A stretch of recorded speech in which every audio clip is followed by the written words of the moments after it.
Well, a very good morning and welcome to day 2 of competition here at the European Open in Oberwart in Austria. We're a couple of minutes away from getting underway. We've got 4 weight categories to bring you. We're going to start with the under 81 kilo category, having a look at the names in there. And then we've got the 90, the under 100 and the plus 100. So the big heavy fighters on today. At the same time, we've got European Open for women taking place in Rome. My colleague Loretta Cusack is over there. If you want to take a look at that, you can open 2 screens if you know what you're doing.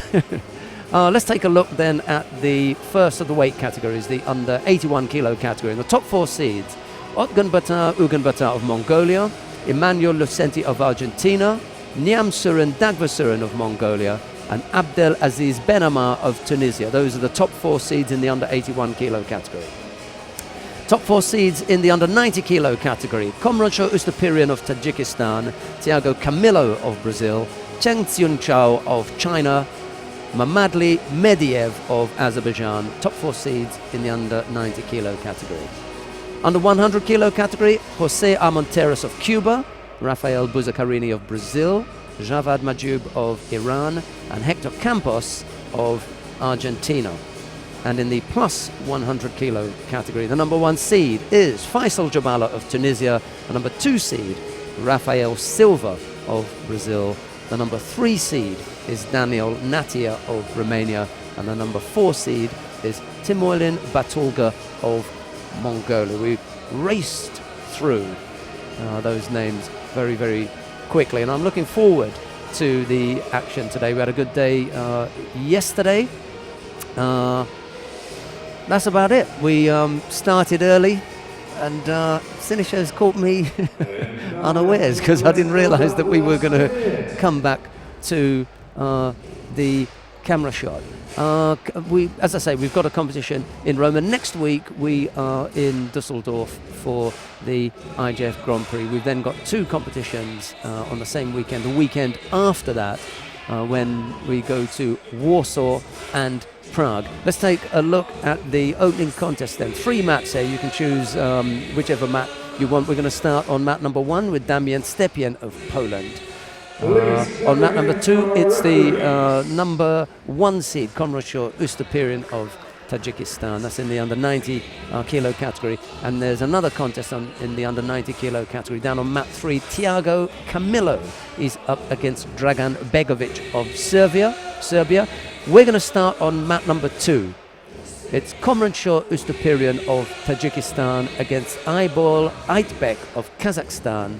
Ustapirian in the white judogi, Aitbek in blue. Thanks very much for joining us. Of today's preliminaries on mat 3 in the 90 kilo category in blue judogi, Dragan Begovic of Serbia, and in white, Tiago Camilo of Brazil. We did have a good day yesterday. Very enjoyable. Some good judo.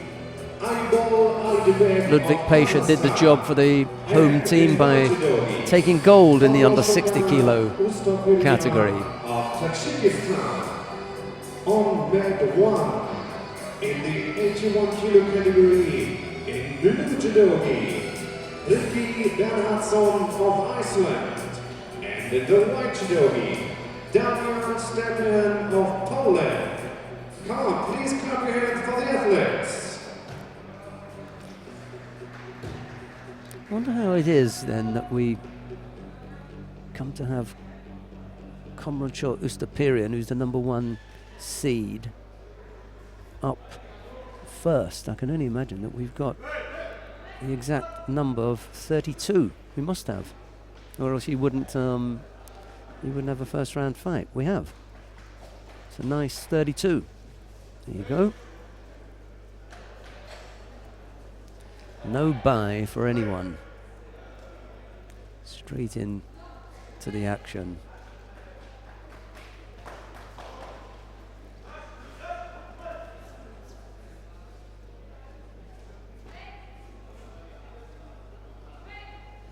And this Aitbek can cause a real upset here. I don't see many people being able to trouble Stepirion. Maybe Mediev, Gurbanov, perhaps.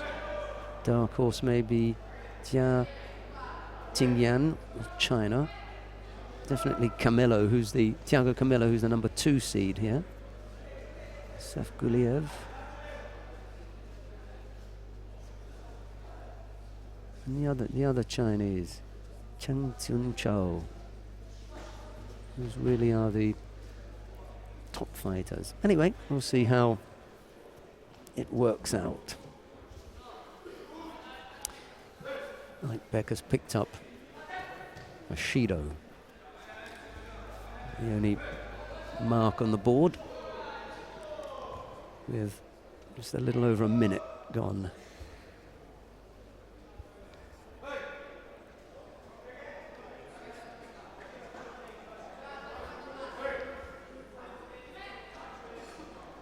Well, I'm not sure how you at home settle back to watch the judo. It's Sunday. I'm assuming that most people are off. They're not working. Just guessing that. And if you are at home and watching, have you got your feet up, your laptop, and maybe watching on your sofa, or still tucked up in bed if it's early? I normally like it when they bring me a cup of coffee, but they haven't done that yet, so normally a good start to my day, but hasn't happened yet.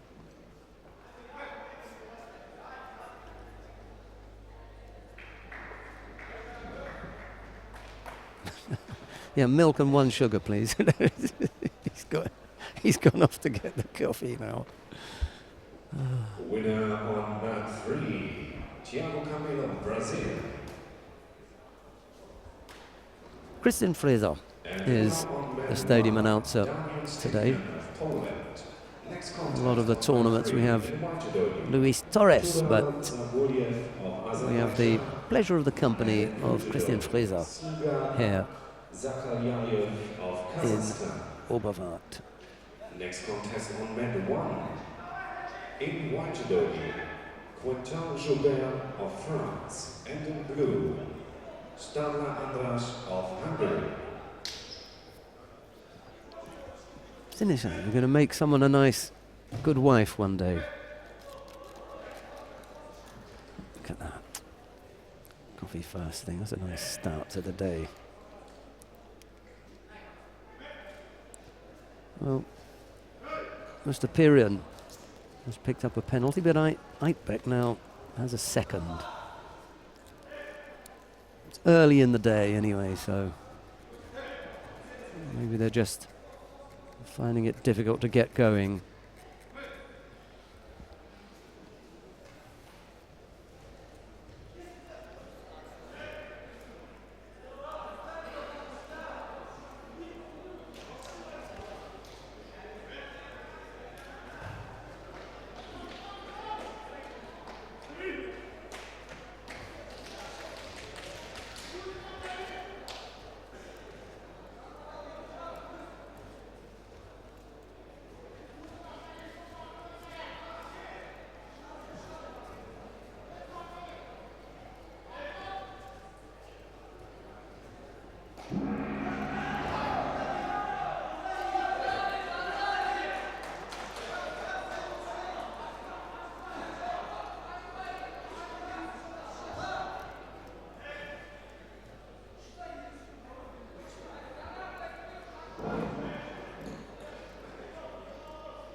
Winner on mat 1, Stella Andras of Hungary. Next contest on mat 1, in white judo, im weißen Judoanzug, Patrick Ganselmeier aus Österreich. And in blue judo, Oh dear. Jovan Iskanovic of Serbia. There's a Yuko. Let's have another look at that. We've given Eidbeck a Yuko. Here comes the Uchimata attempt from Mr. Pirion. He gets turned. So there's no chance of a head dive there because it's... Oh, beautiful Uchimata. Really good score there. Super stuff from Ustapiri, and he had to dig deep. Inside the last 40 seconds, he came up with a really nice Uchimata there. Just what he needed.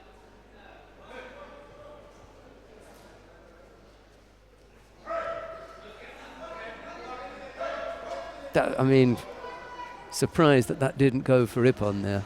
That really was very good. And now Eitbeck trying to come back with his own left Uchimata.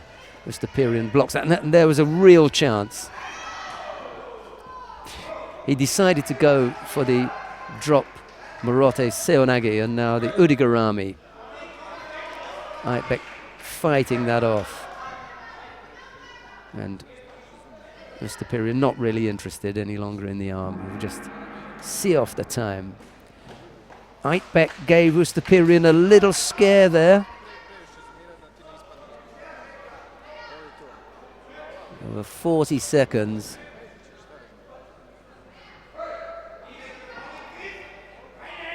And he managed to come up with the win. Yuko down. He had to dig deep. Did the Tajik fighter. And he came back with a nice Uchimata to finish off. Ustapirian was throwing right-sided with the Uchimata, and Eitbeck left. Winner on match 2. And it was a question of whose Uchimata was going to be best. And on this occasion, there's the right-sided effort that was countered by Eitbeck initially to bring up a Yuko. Of France and the blue judogi, Adham Ramadan of Egypt.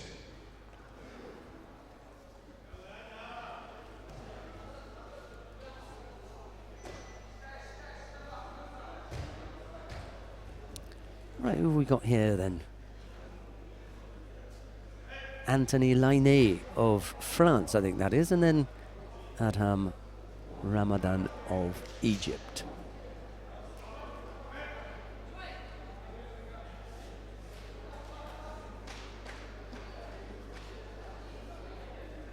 Next contest on mat 1 in white judo. Alan Abrahamian of Uruguay and the blue judogi, Faruk Raimov of Tajikistan.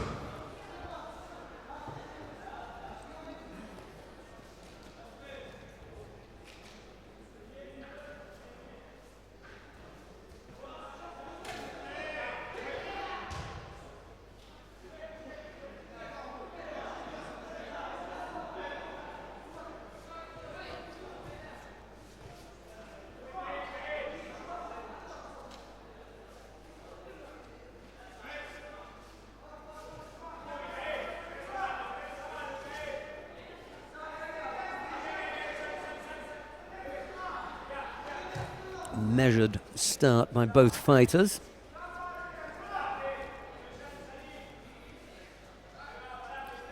Referee's going to want to see some action shortly.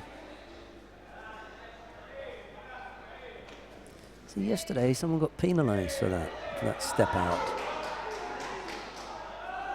I mean, they were in and out so quickly.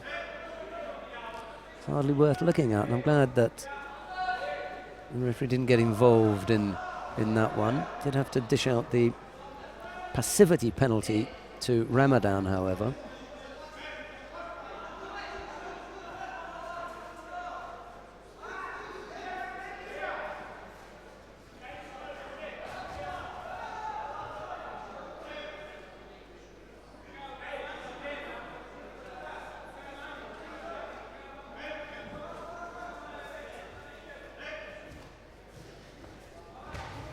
Almost countered.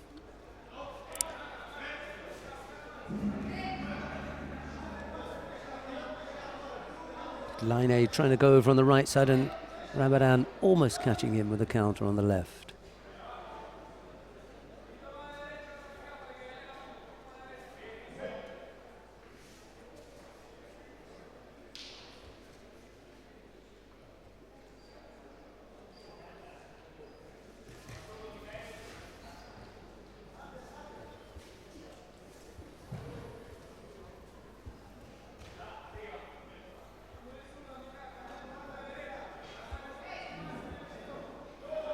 Winner on mat 3, Judo of Azerbaijan. Next contest, in white judo, Isao Cardenas of Mexico, and the blue judo, Patryk Ciekawczewski of Poland.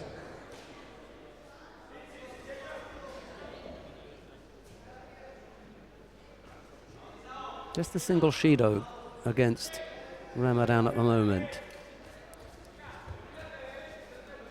Thought about the Diashibarai, but Ramadan managed to regain his balance, step over that and avoid getting caught.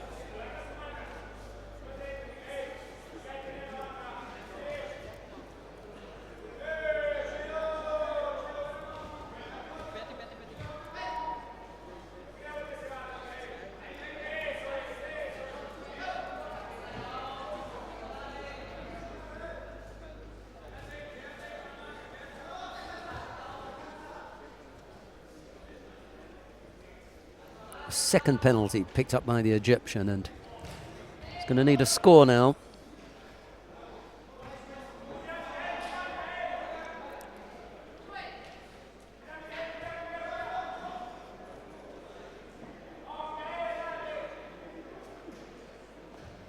Winner on mat 3, Patryk Ciekawczewski of Poland.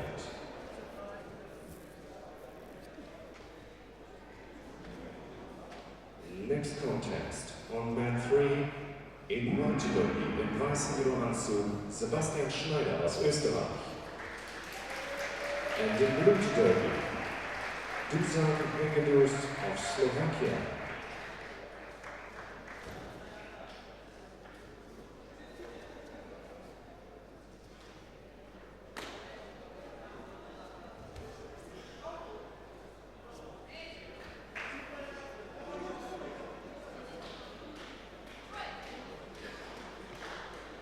More time running out here for the Egyptian. Picked up 2 penalties. Hasn't been able to generate the kind of threat that would put the Frenchman in any real trouble. He picks up a penalty there, but that's just for an overly defensive grip, and he runs on to that effort from Anthony Laine, who just... he doesn't really take advantage of the opportunity in Nevaza. That was untidy work from the Frenchman. Could have finished him off here. At this point, he's got to move around and lower down on Ramadan's body to secure that osaikomi.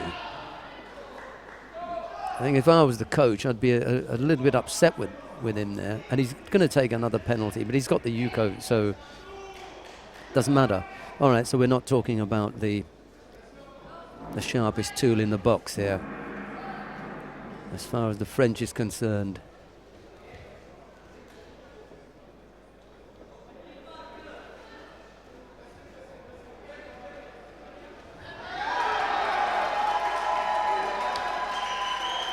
The transition into Osai Waza here is poor from the Frenchman. He could have finished him off there.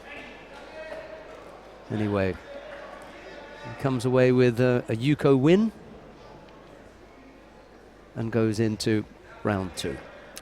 Christian Schmidt now of Argentina faces Johannes Pasha of Austria. It's Schmidt in the white judogi and Pasha in blue.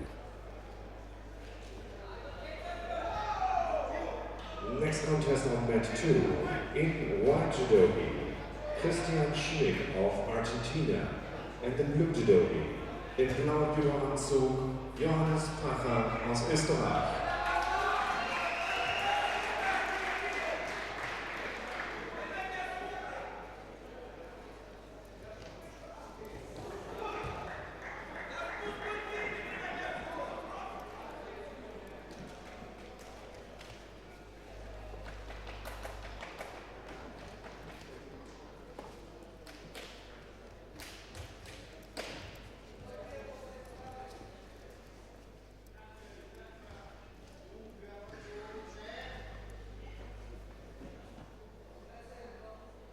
Winner on mat 1, Dimitri Gomez Tavares of France.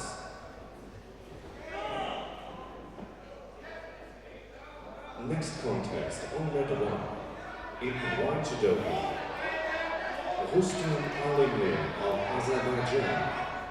And in blue judo, Umar Khaja Sulamanov of Russian Federation.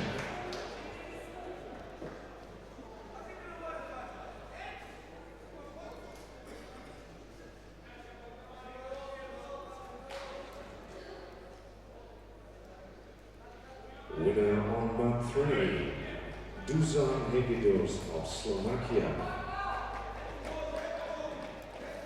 Next contest on mat 3, Chan Xiongzhao of China. Right, we are going to go down to mat number 1. We just heard Christian Fraser introducing the Chinese fighter, Chan Xiongzhao. He's up against Christian Pichler of Austria. Let's go down to mat number 3, I beg your pardon. Sorry, Sinisha, I got that wrong. And ladies and gentlemen, on the screen you can follow once more a nice icon of previous contest.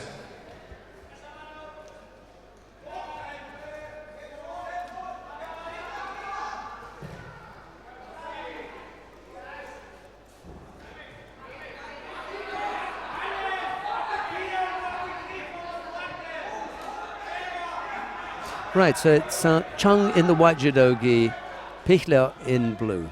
Let's see how this pair get on. Had a really nice chat with the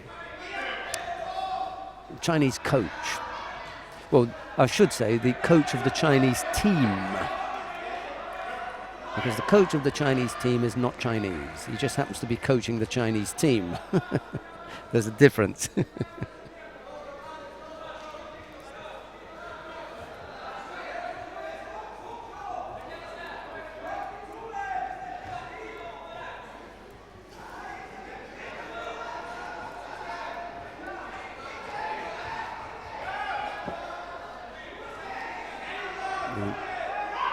Oh, nice effort on the right side. He got himself into a really good position.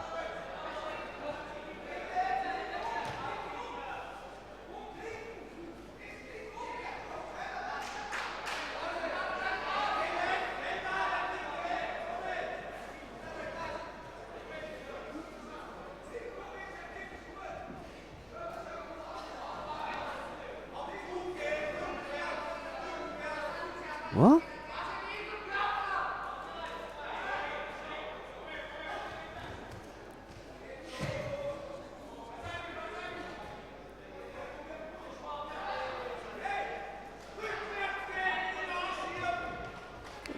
Can we have a look at that again then? Winner on mat 3, Chan Xiongzhao of China.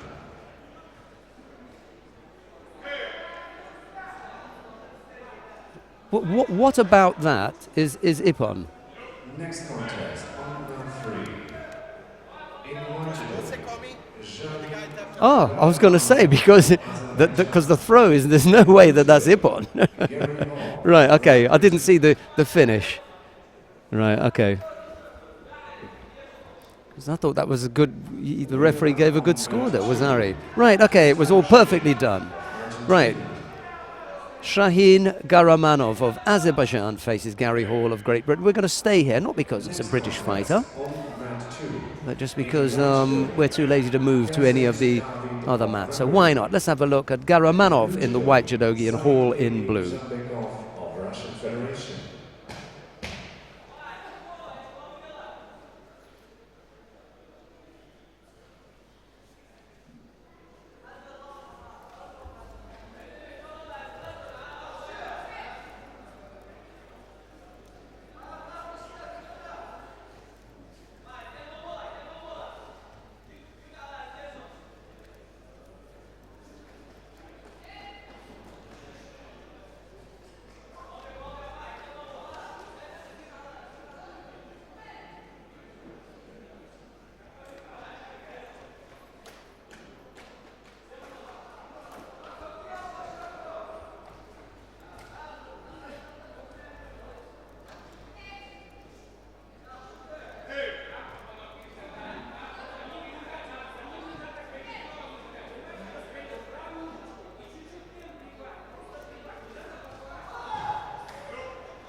not able to keep the Azeri off him.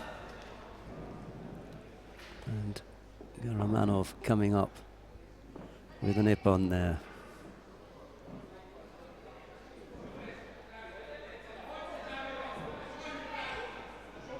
And it was nice that he kept control of the top half of the body, Garamanov. Once he got control of the foot, it's that David McFall talks about the sticky foot. He stays there with the foot. Well, not so much sticky foot, it was a good sweep. Next contest on mat 1 in the white judogi, Ivan Peter of Czech Republic, and the blue judogi in blauen Judoanzug, Marcel Ott aus Österreich.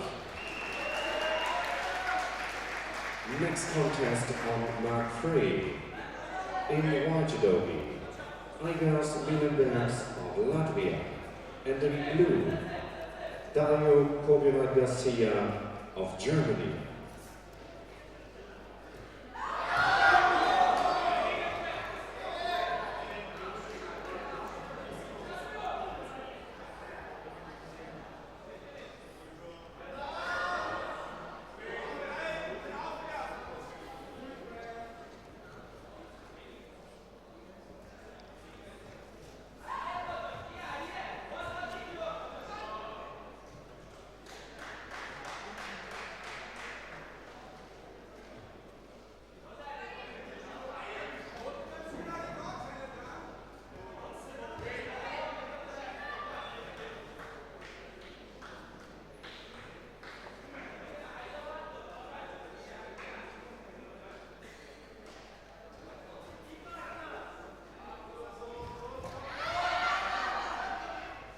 Right, Igors Milenbergs of Latvia is on the mat at the moment. Let me just have a quick look at exactly who we've got here. This is in the under 90 kilo categories.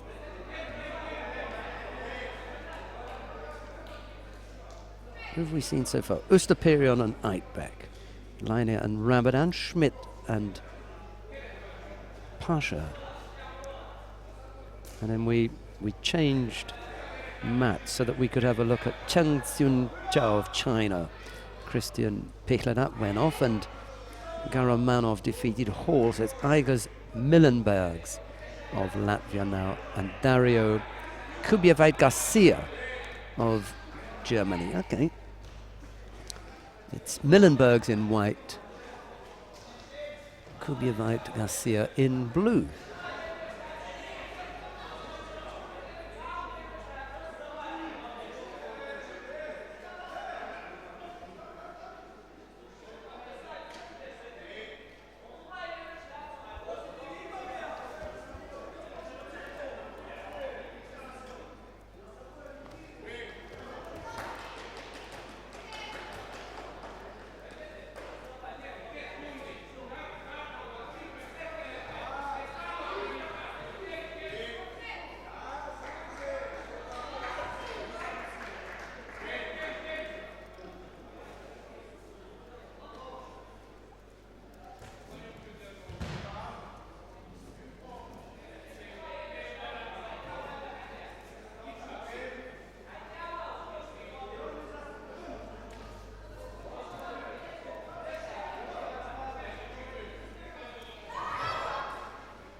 Both fighters have picked up a penalty apiece. A little over 2.5 minutes left to go.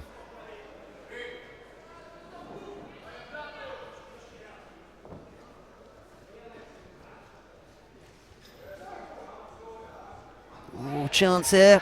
Oh. And here is the good thing. No score. It's not clear. Wasn't absolutely certain who had control. Best situation, no score.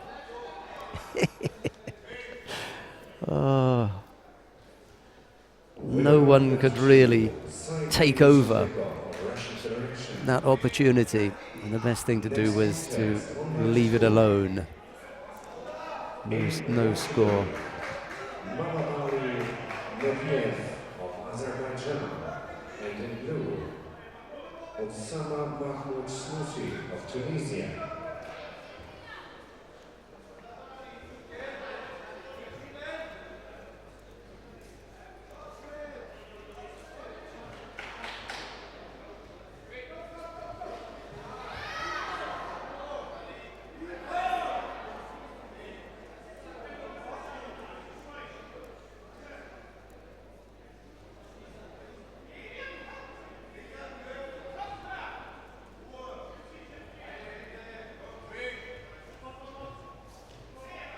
Oh yes. Mullenberg's eventually getting past the defence of the German and coming up with it on.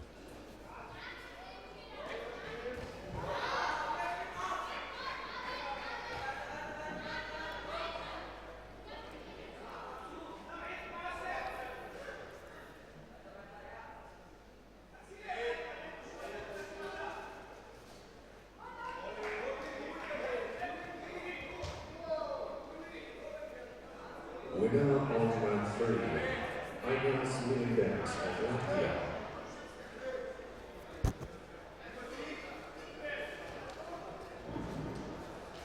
Next contest on round 3. In white judo, Judo of And a nice piece of action there. And there was the finish. Yeah.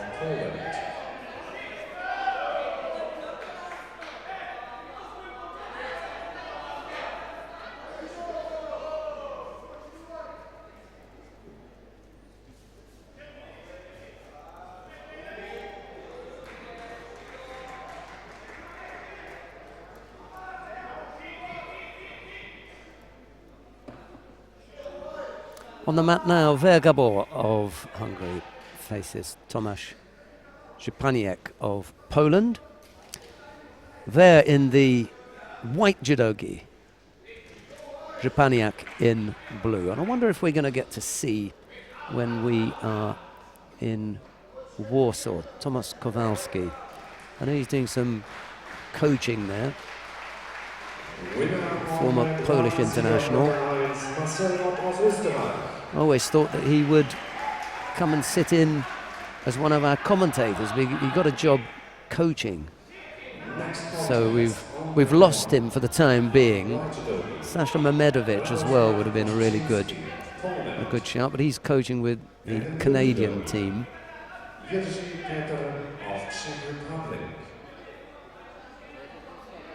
Well, we shall keep an eye out for those two, Tomasz Kowalski and Sasha Mamedovic.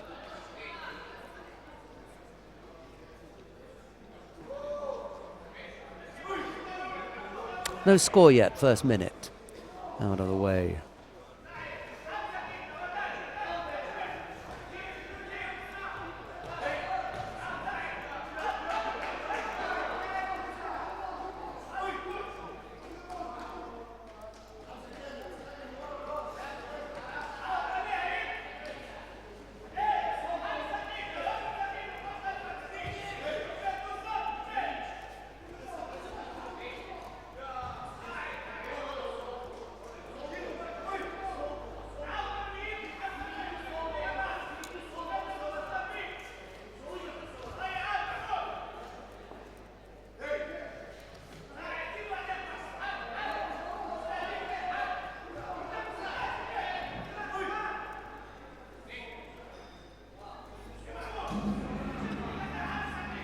Vergabor of Hungary coming out the winner there.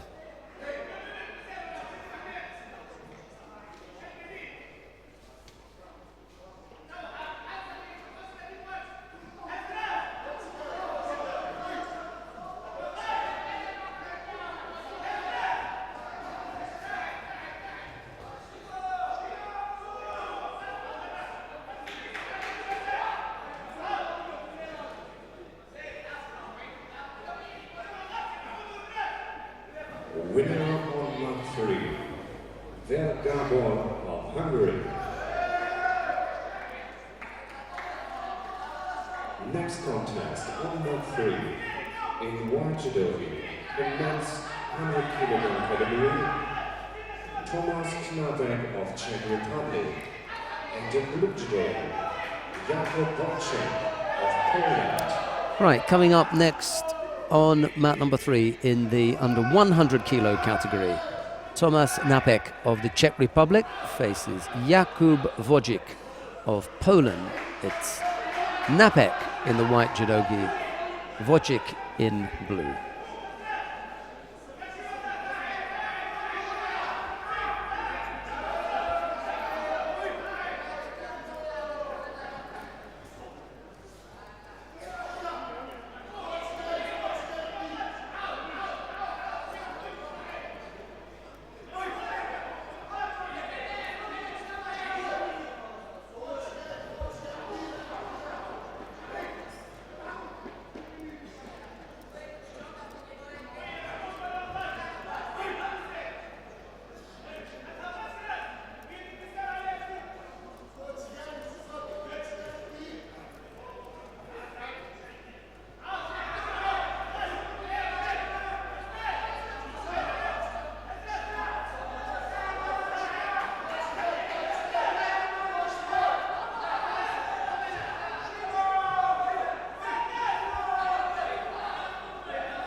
Single Shido at the moment against Wojcik.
Winner on mat 2, Mamadali Mekdiev of Azerbaijan.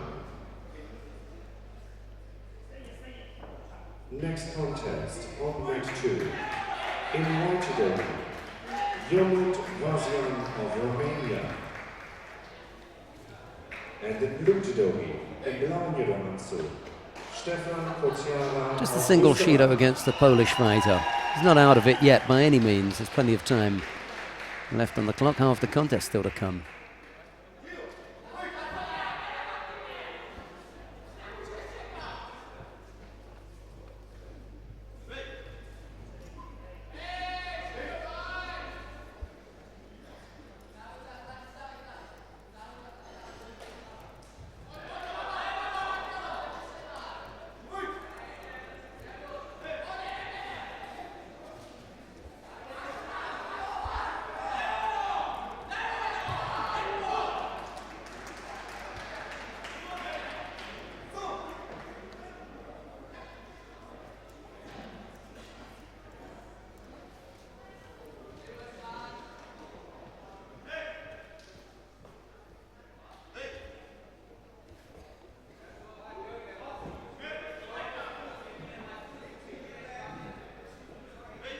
Dear friends, you can watch the nice Ochima Daipon and one again on the screen.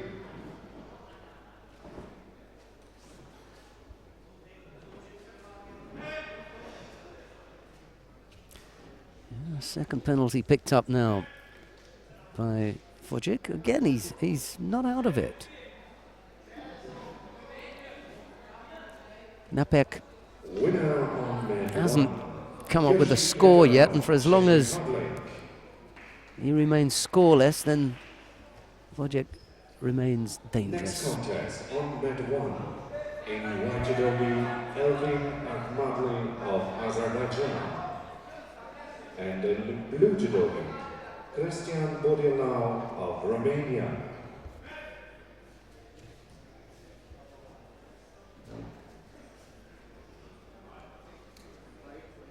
Danio Toshi got to be from Wojcik. There's a great chance here. So the Kosotagaki. Well. Oh.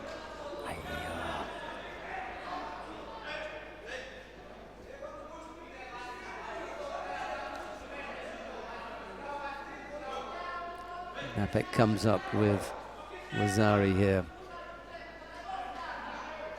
Well, you can see I know, but the referee was in the perfect position.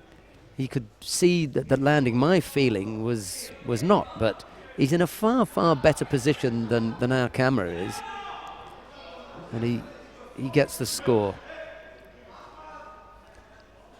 My initial thought was no, and then on reflection, it was a scoring technique. I thought Yuko would have been a good score, but the referee's in the perfect position to see that, and we can't see just how much of his back lands on the mat. So you've got to go with the man in the middle who's 2 meters away from the action and can see the whole of the back.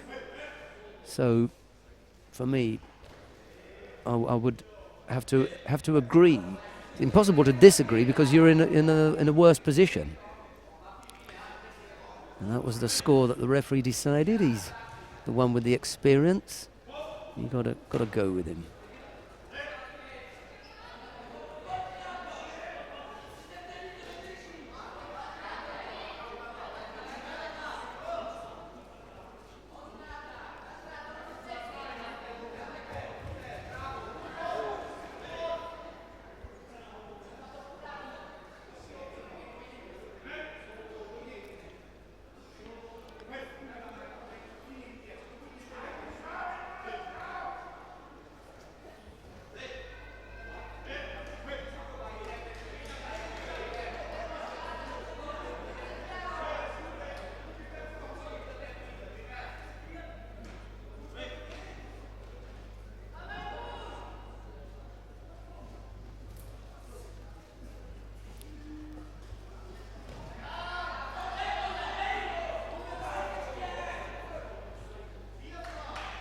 Well, just that single score from the Czech fighter, Napek, was enough for him to take the contest.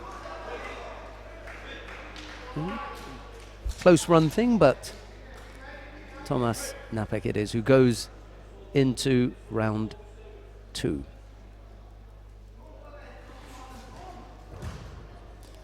This is in Pool C. Anis Ben Khaled of Tunisia has a bye. So the next contest coming up is Vincenzo Darko of Italy. And he faces L.A. Smith of the United States of America. Winner on mat 3, Tomasz Knapek of Czech Republic. Next contest in white judogi. It'll be Darko in the white judogi and Smith in blue. One of our IT team is called Darko. That's what it reminds me of. Anyway, let's see how we get on here.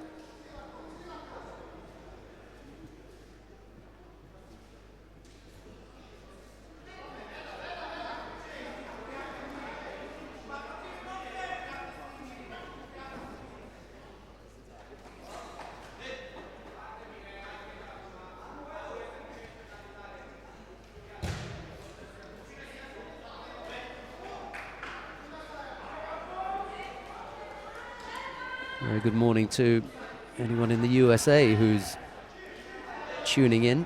I wonder if Mr. and Mrs. Smith are up late or early in the morning, actually, very early in the morning, having a look at their little boy. Not so little any longer, is he?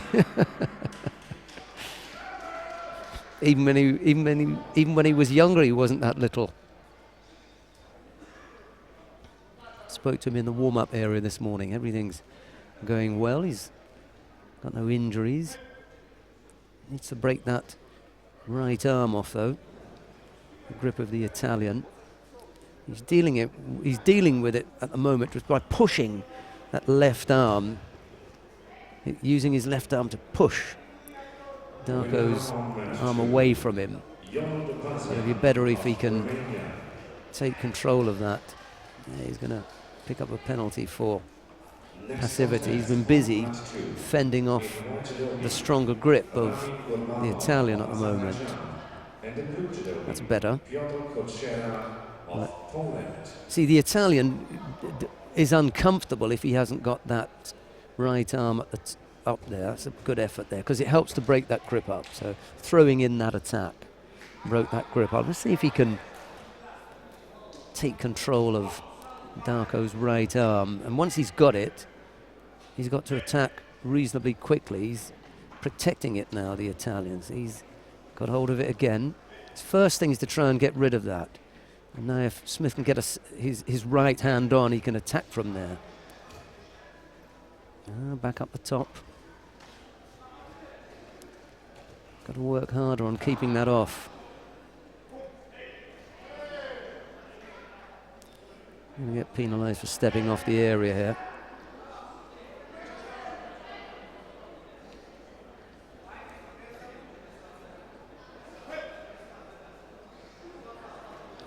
Yeah, that's better.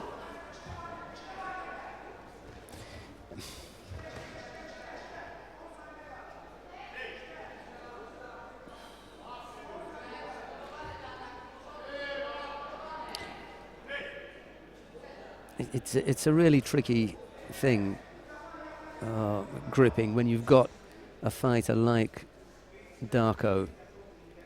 If you can't kill that right arm, then you don't know what he's got. Every time he puts the right arm up and around the collar, he gets to look more dominant, forces Smith into. That was a nice effort over on the left side, and that's the ploy, really. Even if it's not the strongest attack, keep putting them in, because at least that way you've got a chance of making Darko look passive.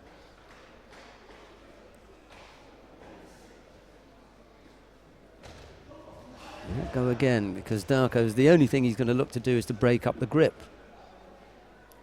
There's still 2 minutes to go. There's plenty of time.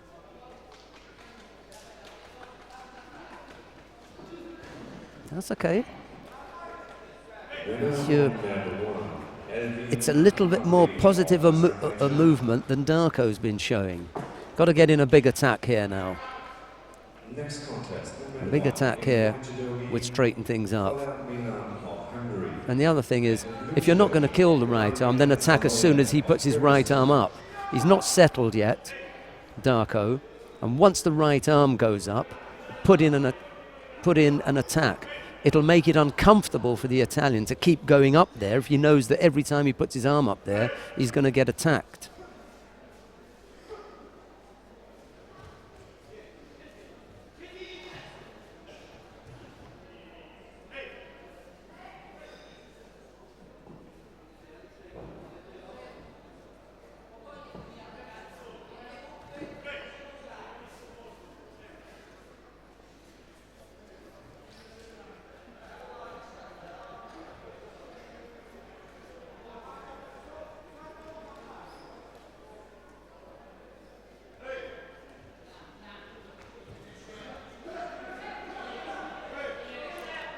Still in it.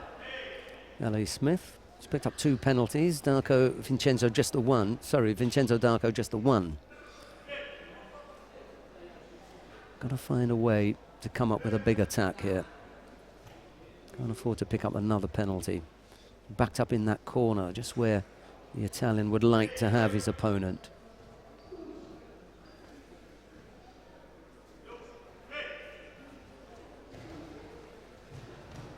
Couldn't come up with a counter as the Italian came out of one attack. He's asking a lot. He's only 21, still the youngster.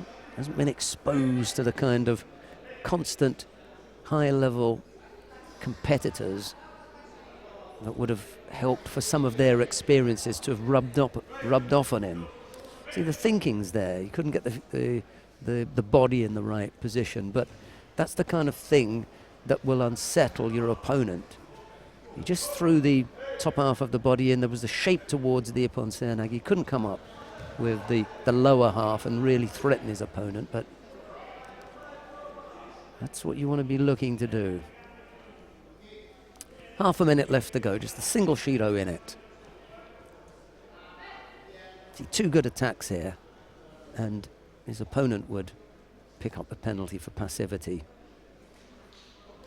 Got to look the stronger of the two. Just got to give the impression, oh, he's going to get called for breaking off that grip.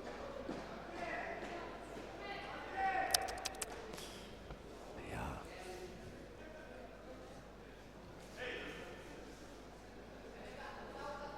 Single score would win it.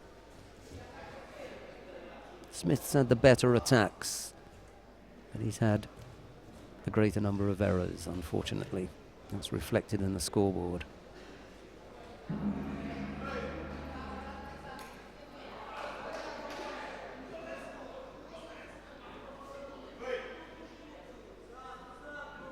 It's like deja vu. I'm sure I've commentated on another one of LA's fights where it went pretty much the same way. He's young, fit, strong, healthy, stays in there right to the end. He's obviously a difficult opponent to get past. But it's, you know, the ability to move into the scoring part of the sport. Puts a score on the board, and Darko has to fight completely a different fight. Wasn't able to do that, unfortunately. Well, we may go down and have a word with Mr. Smith. We're going to leave you with Aaron Farah of Austria. He's up against Matej Hajas of Slovakia. Farah in the white judogi, Hajas in blue. Stay with us. We'll be back with more action. Oh, no. No appearance from Matej Hajas. In fact, Elizabeth Frattini did say that. She did come over and tell us. So I'd forgotten about that. Coming up next, Jalil Zhukurov of Azerbaijan faces Valentin Radu of Romania. It's Zhukurov in the white judogi, Radu in blue.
Winner on mat 2, Piotr Koczera of Poland.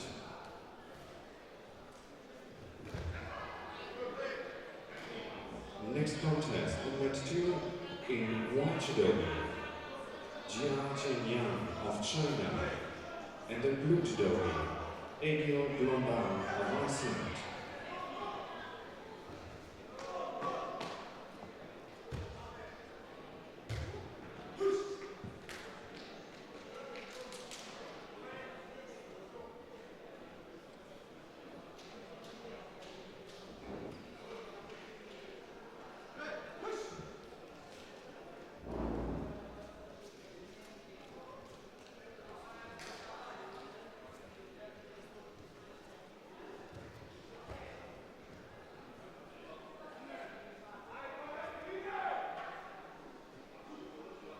Winner on mat 1, Vladimir Zoloyev of Kyrgyzstan. Next contest in white judo, Abdullah Rasulov of Azerbaijan, and in blue judo, Pape Doudou Ndiaye of France.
Next contest on mat 3 in men's plus 100 kilo category, first round. In white judo, Commodore Jonsson of Iceland And in blue, Kamil Grabowski of Poland.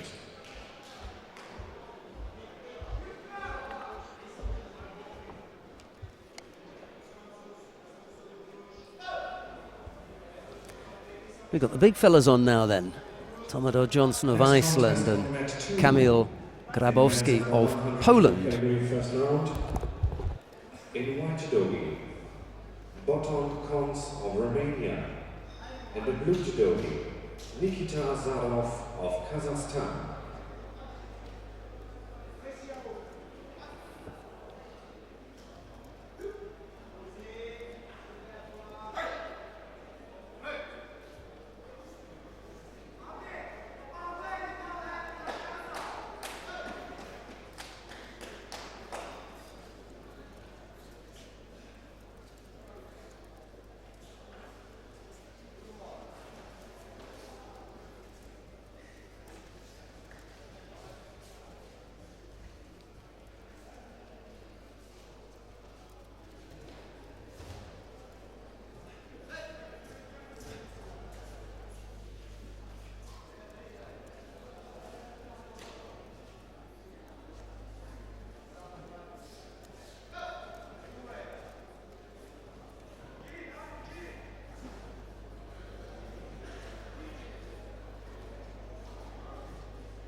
Laboured looking effort from the Polish heavyweight there. Grabowski, as he looked to throw his opponent right-sided. They're only in the second minute, but he already looked tired with that effort.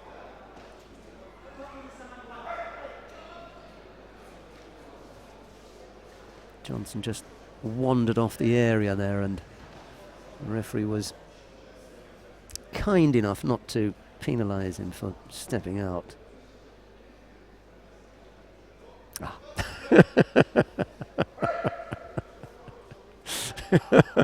No kindness there then. I thought he'd escaped for a moment, not just escaped from the contest area, but escaped from picking up the penalty. I'll have to keep that one for Dirch when I see him. Oh dear. Now both fighters picked up 2 penalties.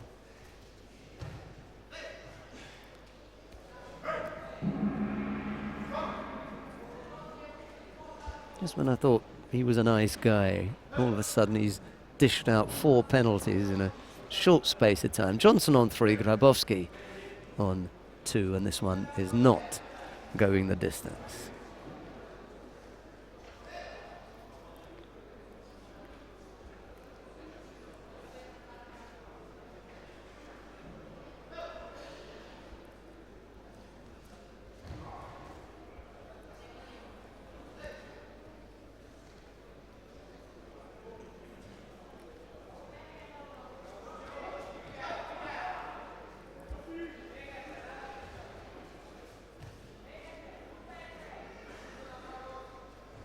Winner of number 1, Judo of France.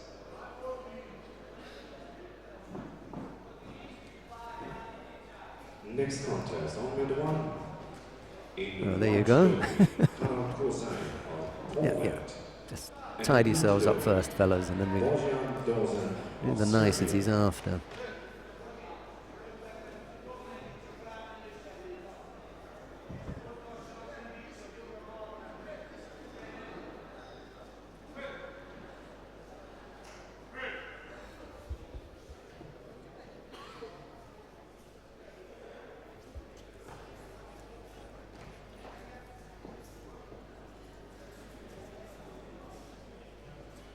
on mat 3 was Kamil Grabowski of Poland.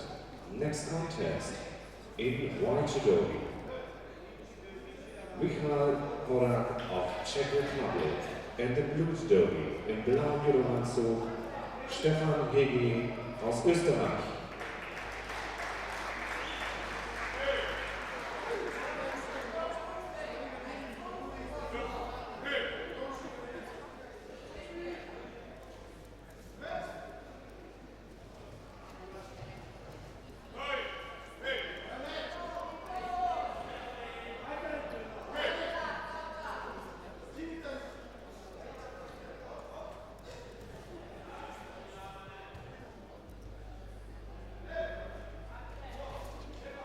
Michal Horak of the Czech Republic faces Stefan Hegi of Austria. It's Horak in the white judogi, Hegi in blue.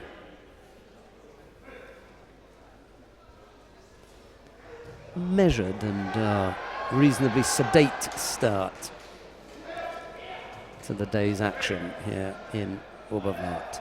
No doubt it will pick up shortly and we'll have a few more smash-em-ups as we had yesterday. It was quite a good day yesterday. It was exciting and some nice judo. See if the heavyweights can match that. We haven't seen Ugan Batar yet in the under 81 kilo category. That's in 3 fights time on mat number 1. I look forward to seeing that. In 3 fights time down on mat number 3 where we are now, it's Thiago Camilo of Brazil. He'll face Tural Safguliev of Azerbaijan. That should be a good fight. Keep an eye out for that. Yeah, that's one I look forward to seeing. In the white judogi, Hu Kai of China. In the blue judogi, Pablo Abrahamian of Uruguay. Hu Kai in the under 100 kilo category faces Pablo Abrahamian. Oh, that was lovely. Great work. Lovely Yoko Sutemiwaza from Horak, taking advantage of Stefan Hegi. This is great, isn't it? Look.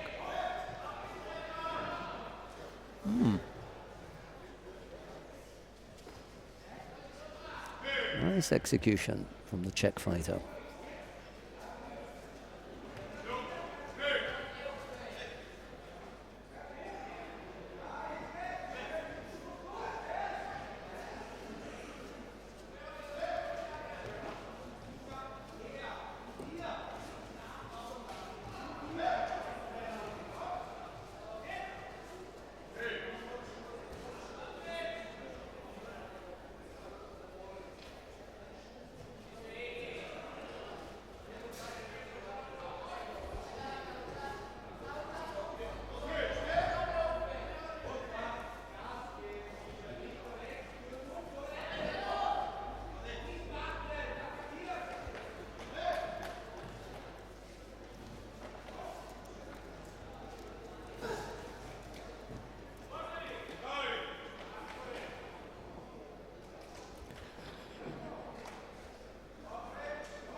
Winner on mat 2, Hu Kai of China. Next contest, in white judogi, Casimiro Bento of Angola, and the blue judogi, Mikhail Mechin of Armenia.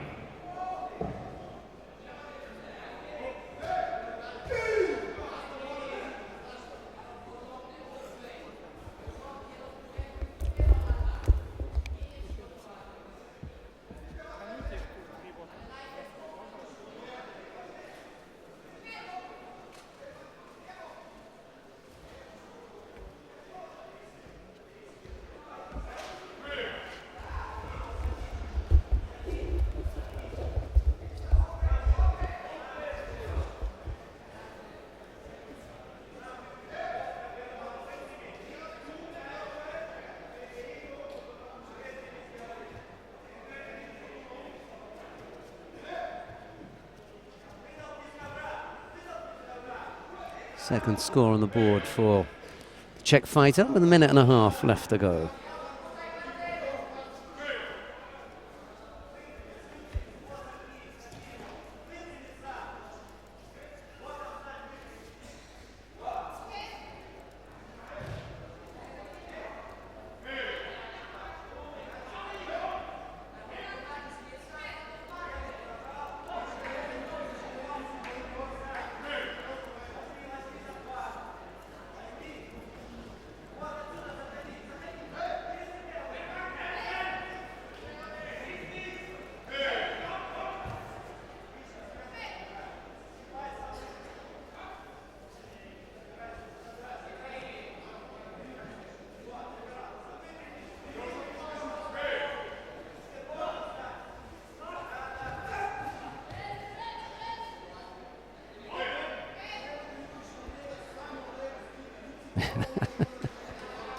Okay, that'll do then. Horak eventually coming up with the winning score.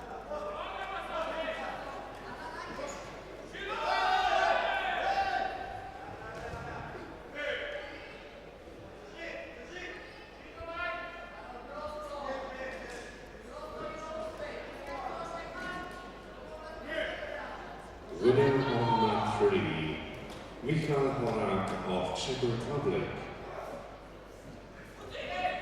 Next contest, in white judo, Ignacio Rodriguez of Canada, and in blue judo, Cédric Medeuf of France.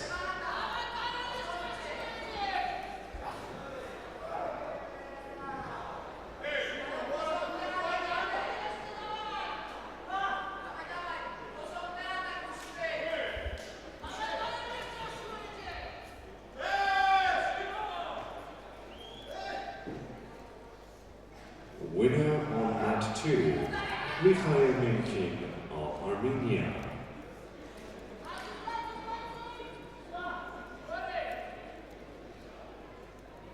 Next contest on mat 2, in white judo, Kamil Niedziela of Poland. And in blue judo, David Büchel of Liechtenstein.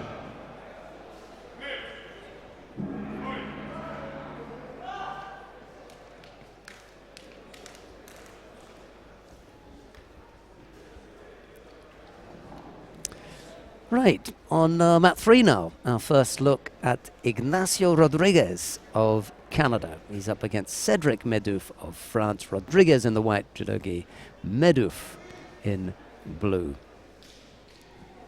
The big guys are on the plus 100 kilo category.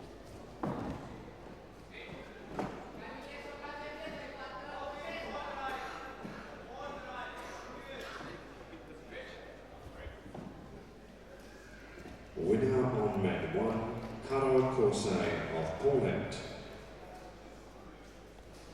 Next contest on mat 1, in white judogi im weißen Judoanzug, Hermann Höllwart aus Österreich. And in blue judogi, Eldar Almost came up with a counter there. Kazakhstan.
Oui.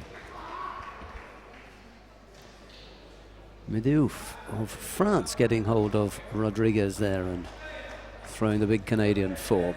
Nippon. Winner, mat 3, Cédric Medeux of France. And you can watch the replay of this fantastic ippon. Nice tewaza there. Felt the ojigari, took over the momentum of that ojigari generated by the big Canadian and turned his man onto his back. Nice tewaza. Good control. Next contest on mat 3. In men's under 90 kilograms, second round. In white judogi, Thiago Camilo of Brazil. And the blue judogi, Tural Zagoyev of Azerbaijan.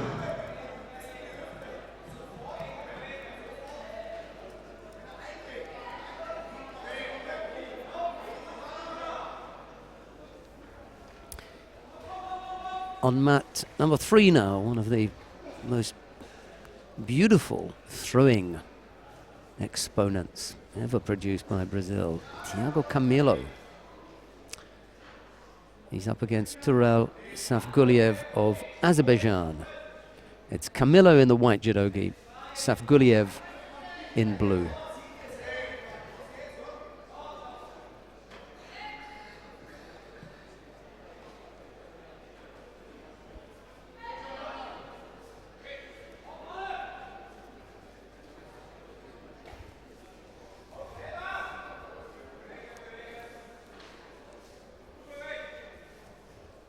We'll stay here with Thiago Camilo.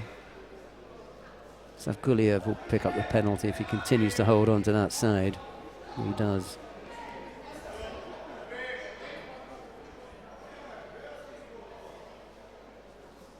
Yeah, we'll stay here until Otkan Batar takes to the tatami. Shouldn't be too long. Another fight down on mat number 1, and then we'll begin with round 2 of the under 81 kilo category. We'll have our first look at the number 1 seed there from Mongolia, Otkan Batar, Ugan Batar. I'll let you know when that one's on. We've still got a minute and a half of Oberwart and Zaripkanov down on number 1. Safguliev has picked up a single Shido here.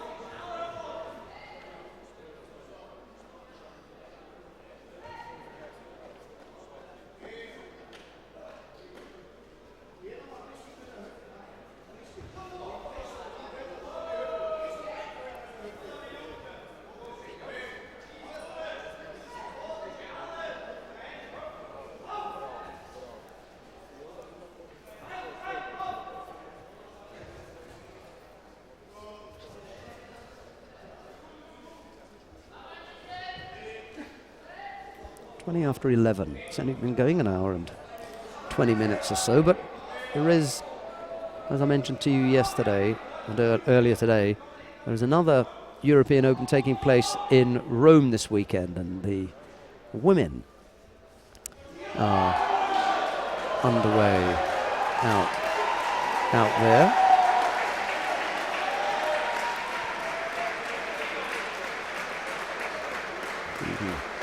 Click on another, open another screen to get information on that competition and update yourself with the latest results.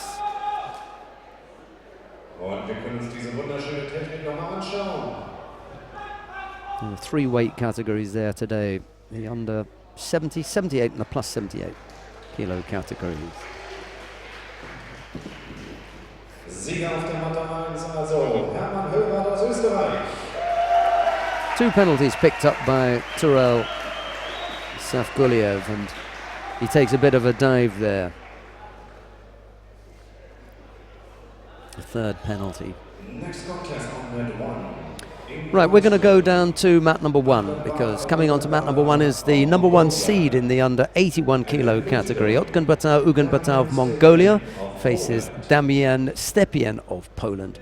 It's Otkan Batar in the white judogi, Stepien in blue. Let's have a look and see how the the favourite in the under 81 kilo category, Fears. First thing. Well, he's had a bye into the second round anyway, so let's see what happens in his opening contest.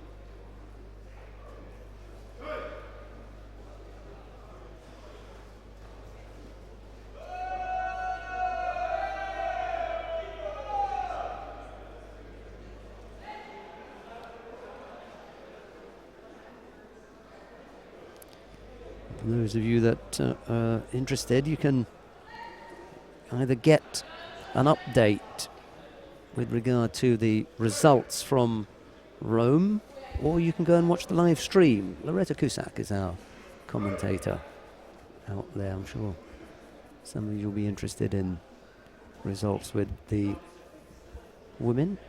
Winner of round 2. And we're happy to be able to bring you coverage of both the European Opens Next contest on round 2. here in Oberwart and in Rome as well. Aus Österreich. And in blue judo, Oberwart of Hungary.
Just to let you know that Safguliev had picked up 3 penalties in his contest with Thiago Camilo. No score between the Brazilian and the Azerian. It's the Brazilian who goes through to round 3. I think they've got 3 rounds in that weight category.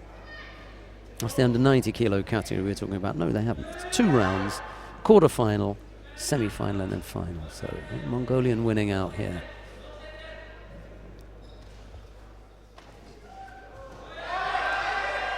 The arm lock, was it? We'll have a look on the replay. I think it was Stepien being arm locked. And the winner on round 1, Uganbatar of Mongolia.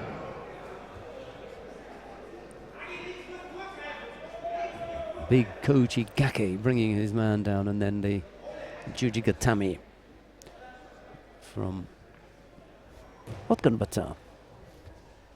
Right, we've got Zia Namazov of Azerbaijan coming up now against Andras Stadler. Sorry, Stadler Andras of Hungary. It's Namazov in white and Stadler in blue.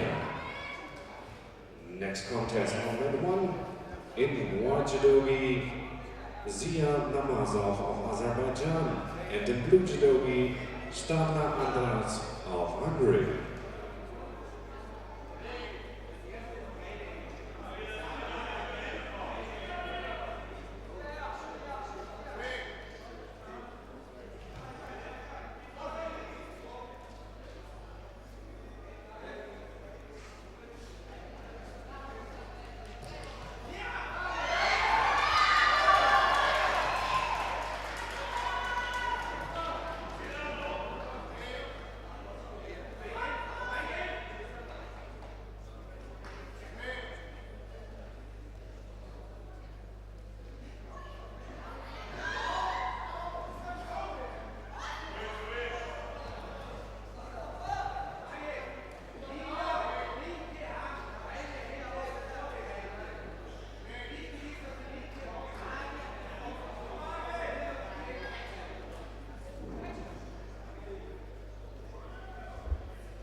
Single Shido picked up by Zia Namazov.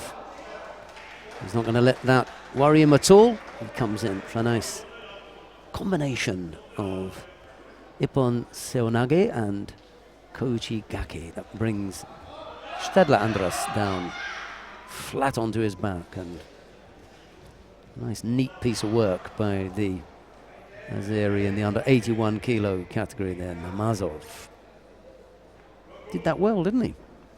Tidy little piece of work. He had that well planned, well thought through, and perfectly executed. Can't complain about that.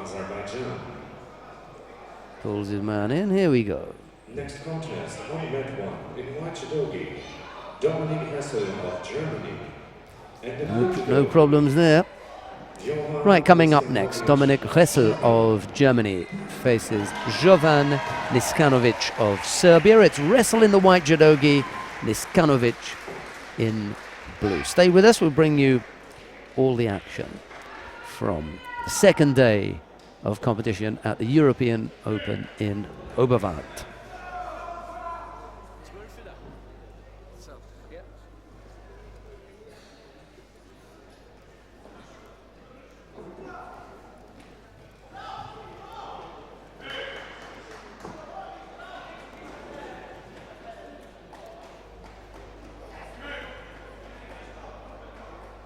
Gewinner auf Matte 2, Maximilian Hageneder aus Österreich.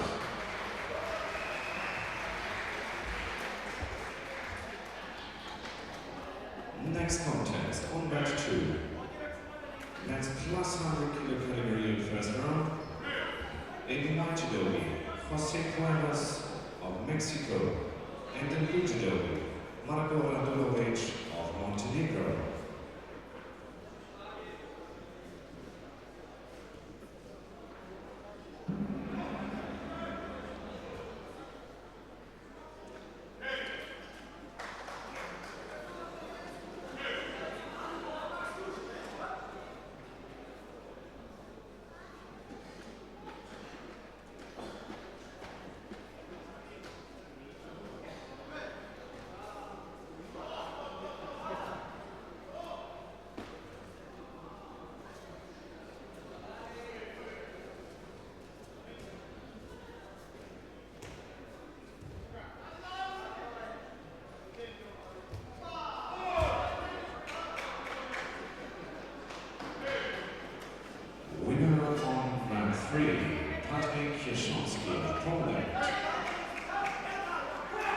Next contest, in white judogi, Chan Qianqiao of China, and in blue judogi, Zhanin Darmanov of Azerbaijan.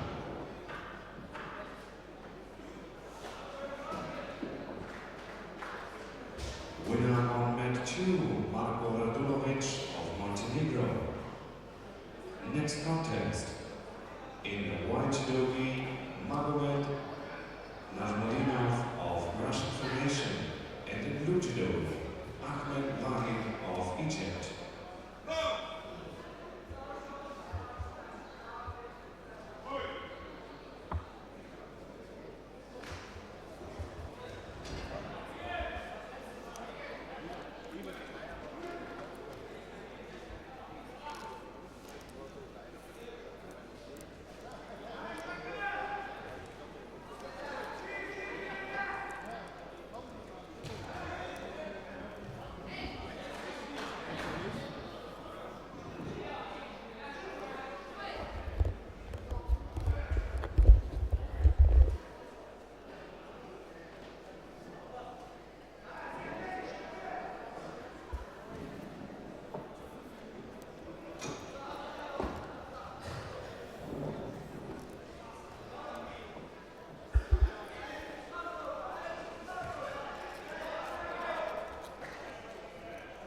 Winner on mat 1, Dominic Hessel of Germany. Next contest, in white judogi, Farhod Rahimov of Tajikistan. And in blue judogi, Asad Ahmedsanov of Kazakhstan.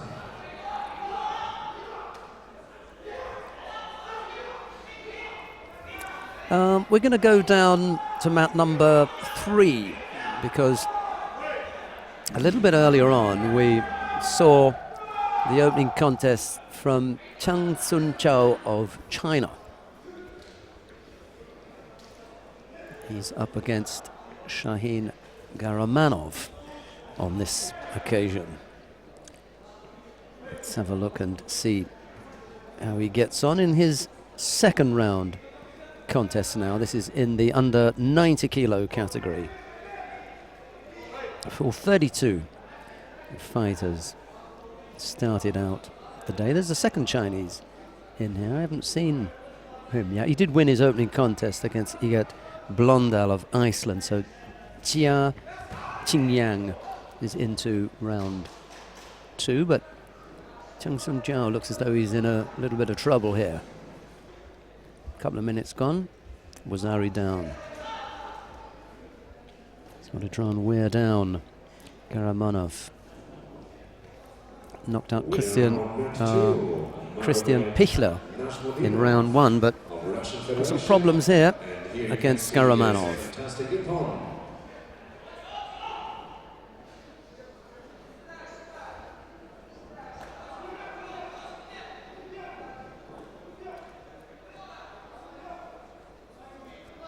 Next contest, mat 2. Nice Tatashi Ogatami from Garamanov. That looks nicely wrapped up now. Nicola Beccetti of Italy and the blue judogi, Nabil Zarak of France.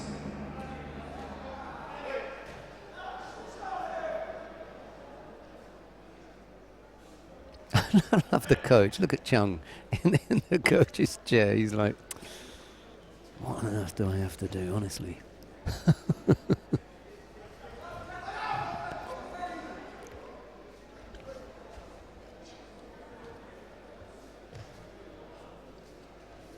It takes a long time to move a team from being mediocre to good, and I don't mean to be disrespectful towards the Chinese men's team, but they are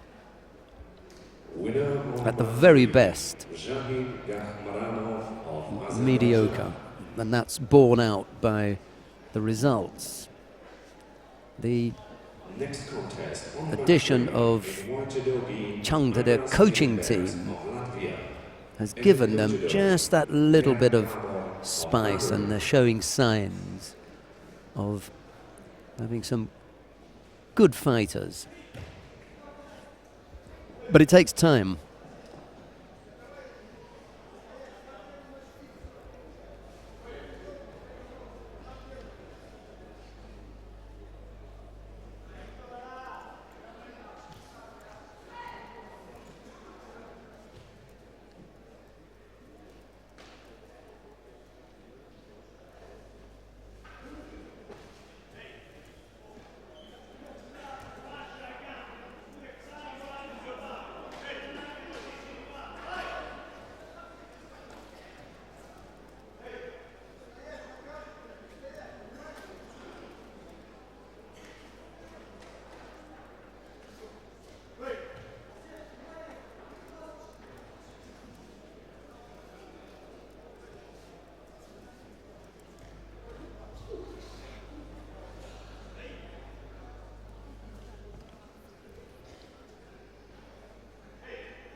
on the mat now. Igors Milenbergs of Latvia is up against Vergabo of Hungary. Milenbergs in the white judogi, Ver in blue, and it's the Latvian who's picked up the single shido, but trying to attempt that turnover into the Judy Gatami, blocked by the Hungarian.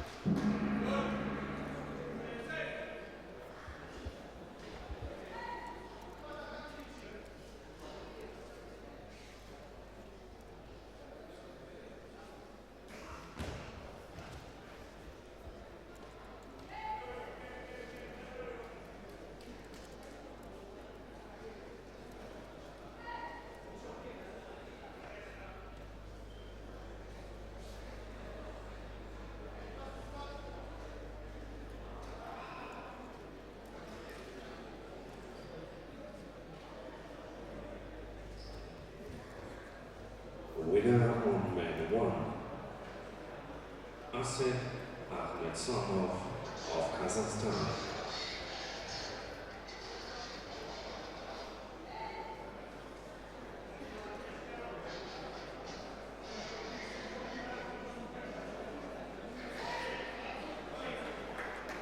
Next contest on man 1 in white judogi, Abdelaziz Ben Hamar of Tunisia, and in blue judogi, Dimitri Gomez Tavares of France.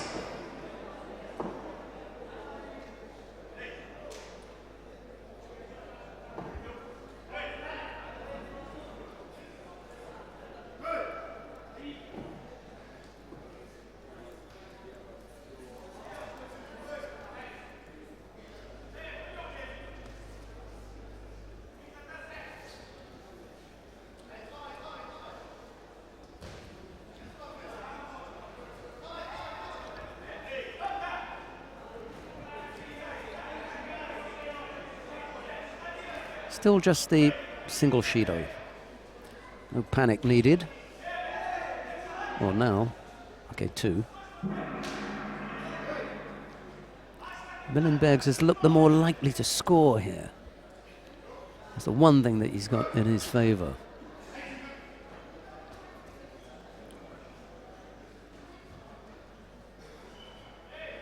Got to translate that now. We can't. No, that's done. Not only did he give up the score, but as the Osai Komi, he's had to tap out.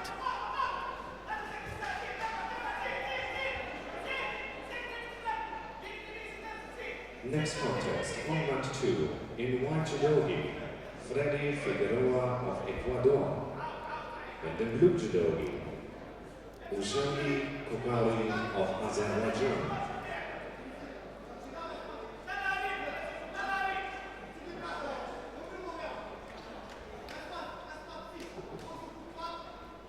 Winner on the mat 3, Vergabo of Hungary. Next contest, in men's 100 kilogram second round, in white judogi, of Brazil, and in blue judogi, Tomas Knapek of Czech Republic. Right, coming on to mat number 3 now. Rafael Buzakarini of Brazil faces Tomas Knapek of the Czech Republic. It's Buzakarini in white and Knapek in blue.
Czech Republic.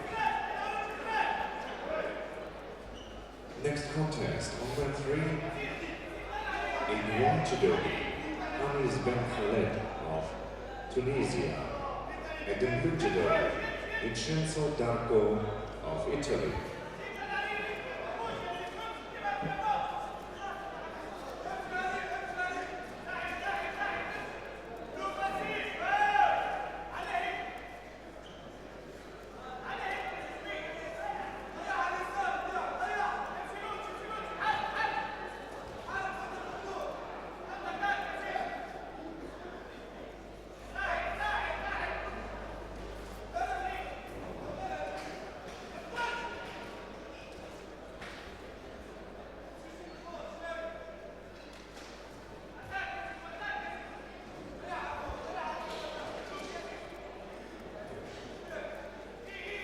Winner on mat 2, Ushari Kokhari of Azerbaijan. Next contest, men's in the 90 kilo second round. In the white judogi, Komronshov Ostopirion of Tajikistan. And in blue judogi, Anthony Lerner of France.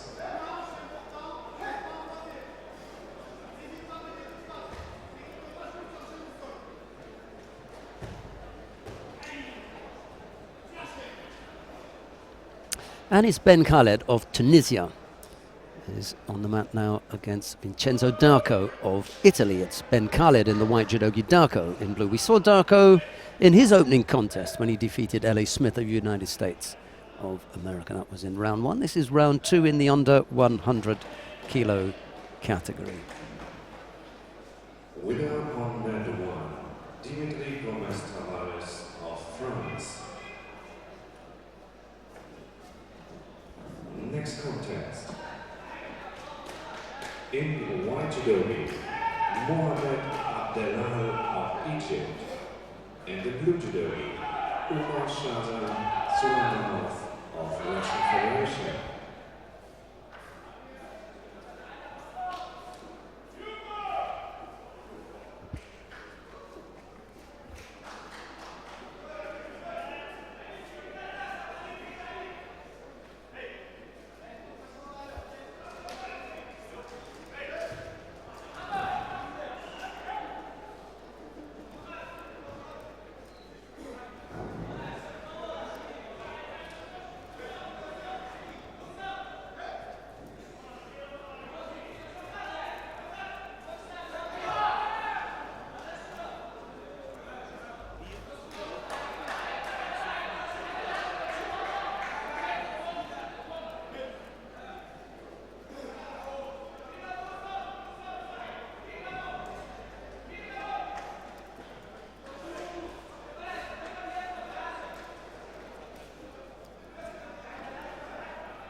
Anthony Lainé of France has just defeated the #1 seed in the under 90 kilo category, Komrancho Ustapirion.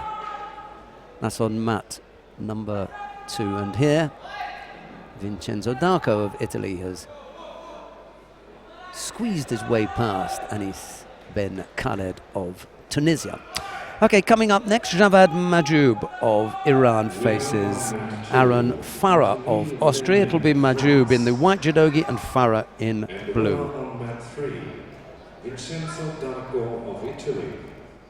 Next contest on mat 2, in white judogi, Christian Schnick of Argentina. And the blue judogi, Said Emi Zhambekov of Russian Federation. Next contest on mat 3, in white judogi, Javad Majoub of Iran. And the blue judogi, in blauen Judo-Anzug, Aaron Farah aus Österreich.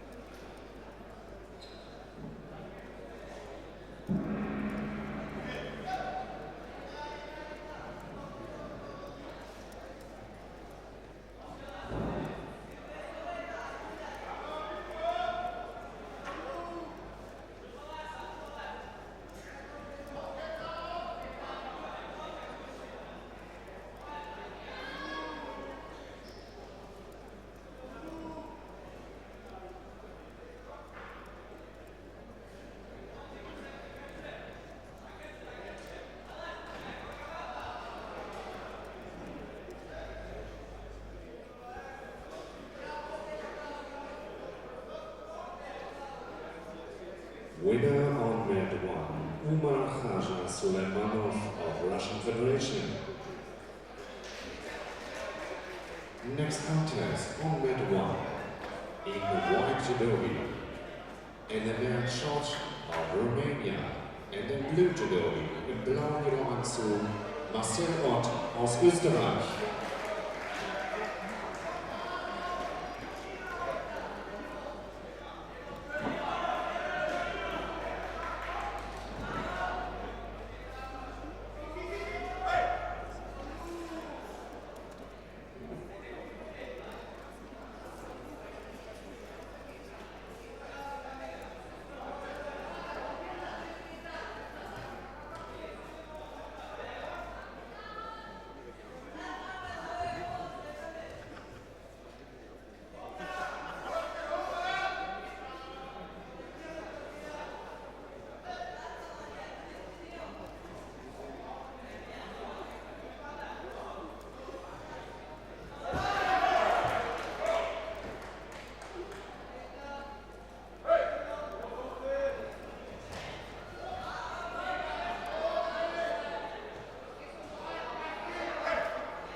Two penalties picked up by Majoub.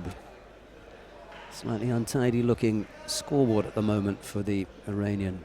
Got his hands full with Aaron Farah, the Austrian.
2.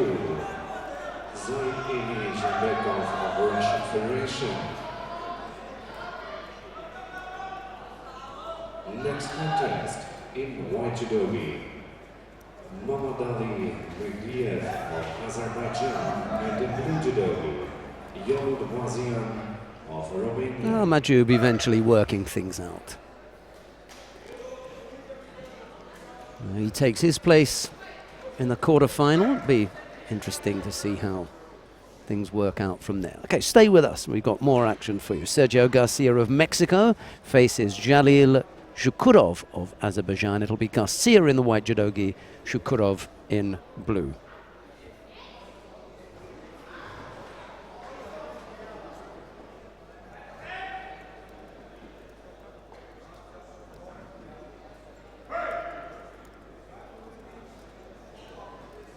Winner on mat 3, Javad Mahmoud of Iran.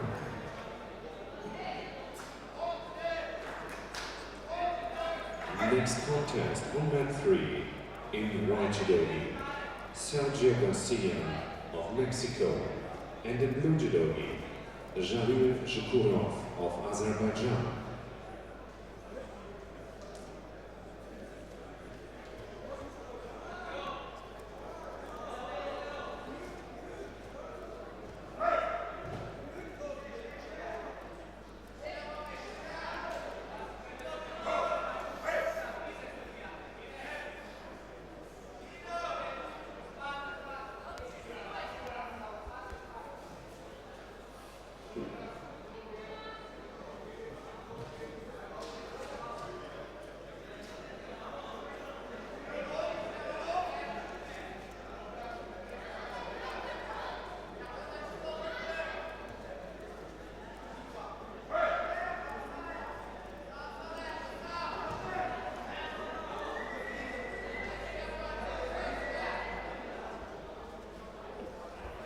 $12 here in Oberwart. We're nicely through the first part of the morning. A few round 2 contests left, but I think we're going to have a reasonably quick quarter-final. Things are shaping up nicely now with some of the bigger names and the bigger throwers waiting to come on.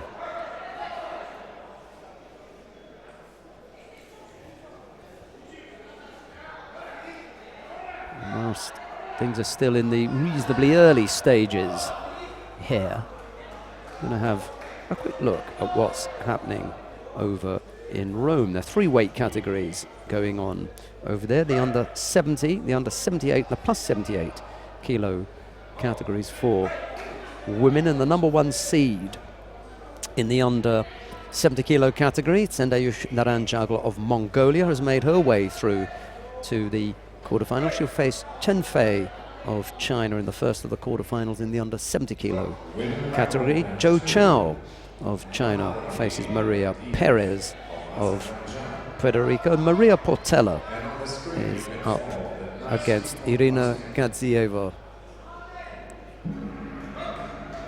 of Russia. The last of the quarterfinals in the under 70 kilo category, Alexandra Samadzic of Bosnia and Herzegovina will face Gwenelle Viard of France. That's the quarterfinal lineup in the under 70 kilo category. Meanwhile, in the under 78 kilo category, Assunta Gaglioni of Italy faces Christelle Gary of France.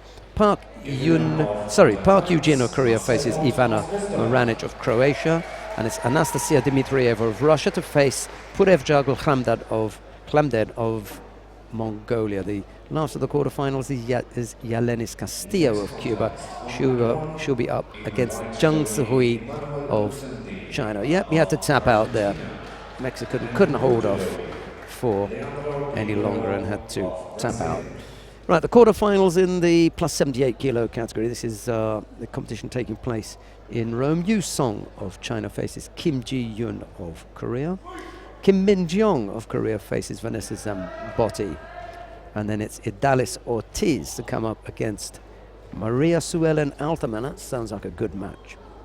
the Cuban against the Brazilian in the last of the quarterfinals. Ma Sese of China faces Odku Javsma of Mongolia. We'll see how all of that pans out in about an hour from now. That should give us the complete semi-final lineup. We'll come back in an hour and find out how all of that's going on. Right, who we got coming up here? Plus 100 kilo category, Rafael Silva of Brazil faces Kamil Grabowski of Poland. We had a look at Grabowski in his opening contest. Well, Silva now comes up against Grabowski. Grabowski having defeated Tomador Johnson of Iceland in the opening contest. It's Silva in the white judogi, Grabowski in blue.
Silva looking to go over on that right side with that Uchimata.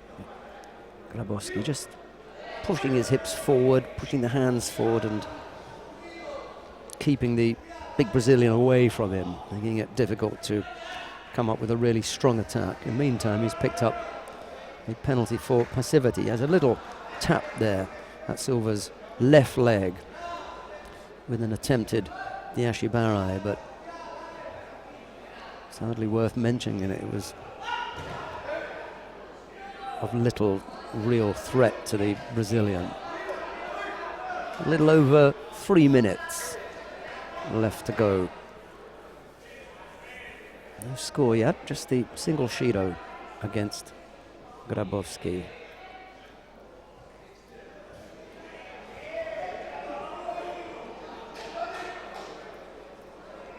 Both fighters pick up penalties for passivity.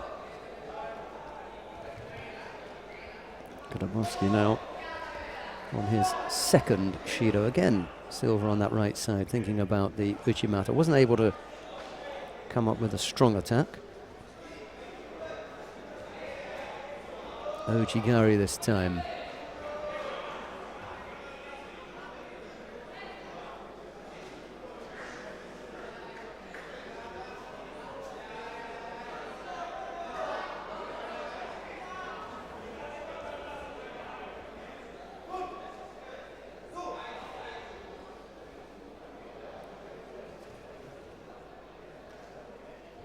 Winner on mat 1,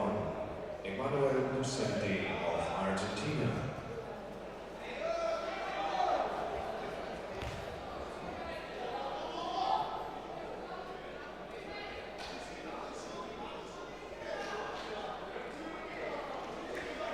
Next contest on mat 1, in white judogi, Benjamin Munich of Germany, and in blue judogi, Yoshi Peda of Czech Republic.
Next contest in white judo, Islam El-Shahabi of Egypt, and the blue judo, Vito Dragic of Slovenia.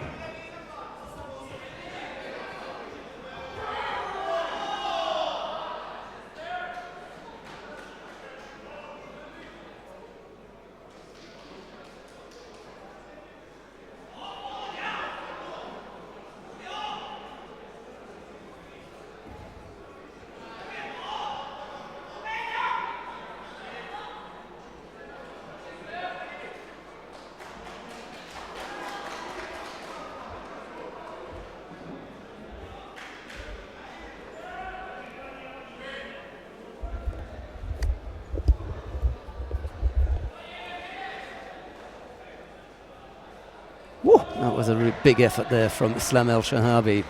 Manages to bring his opponent over for Wazari, and then there's the attempt at Oshiro Kezugatami. He's really got control of him if he disappears under the leg there.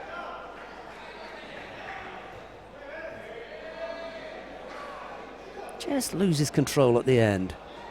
And it's that right arm, when the right arm comes off, that's when the shape to the throw falls apart. If you'd held on to him, there would have been an almighty clatter down at that far end.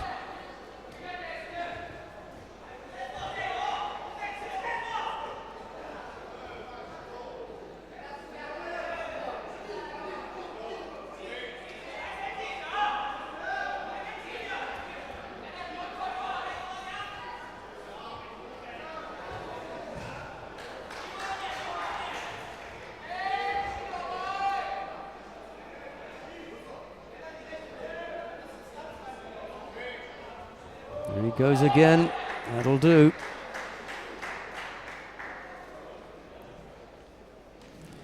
Maki Komi from Islam El-Shahabi puts away Vito Dragic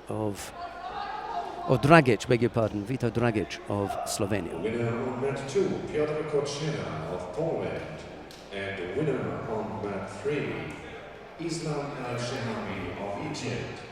And on the screen, you can follow nice icon of mat 3. Right, let's go to mat number 2 then. We're going to see the contest between Jose Armenteros and Nikita Azarov. It's Armenteros in the white judogi and Azarov in blue. In white judogi, Jose Armenteros of Cuba, and in blue, Nikita Azarov of Kazakhstan. Next contest on mat 3, in white judogi, Dani Matea of Romania, and in blue judogi, Michal Bora of Czech Republic.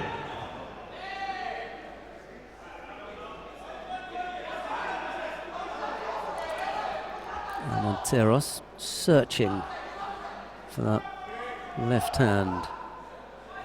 Just trying to get his left hand on, but it's Azarov who manages the grip. Both fighters break the grips up, and we had half a minute of a little bit of this and a little bit of that, but not much of anything.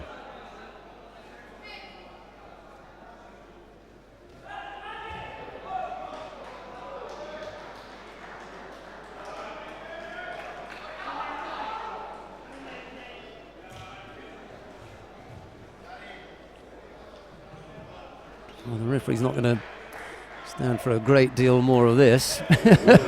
She may not have to worry about it.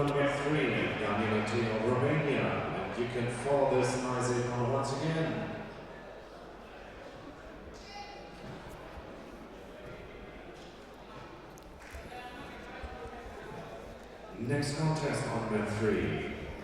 In white judo, Aslan Kaviev of Russian Federation, and in blue judo, Cedric Miller of France.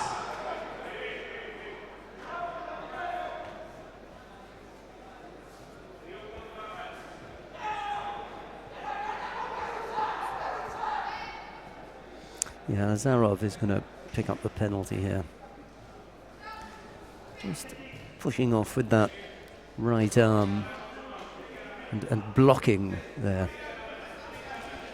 The referee spotting that one and giving out the Judo for negative gripping.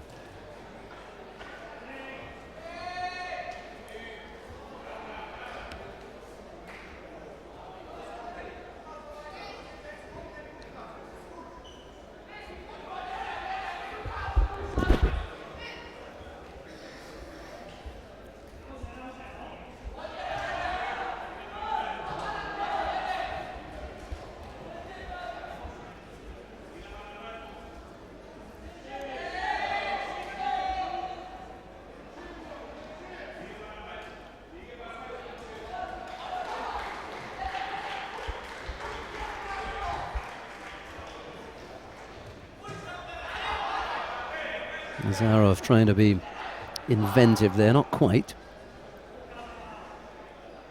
It wasn't so much that Armenteros was able to avoid the technique, it was Nazarov not really coming up with a strong enough finish.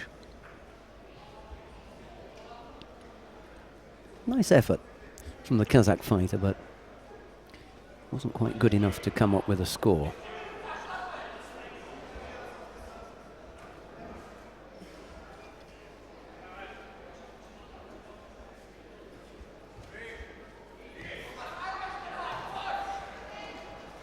And Armenteros looking to go over on the left side there. Nazarov managing to block that. Second Judo picked up by Nazarov. In white judo, Thiago Camilo of Brazil, and in blue judo, Patryk Kiemszowski of Poland.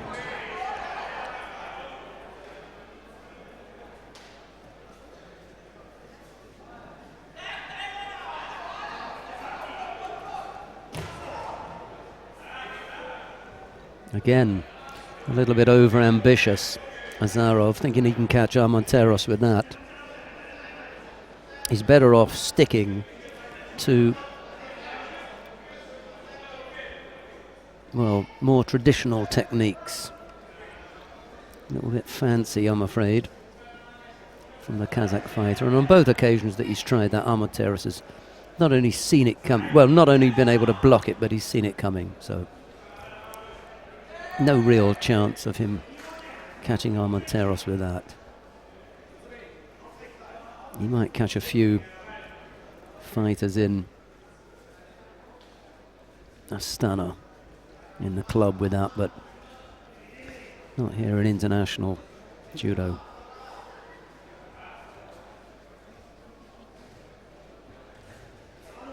Uchigari, that was a better effort. There you go. And that unsettled the Cuban. Uchigari into Uchimata. Just didn't have the control of the upper half of the body. That's where it fell down. But it had Armenteros up in the air, didn't it? We'll get back to basics and come up with something telling.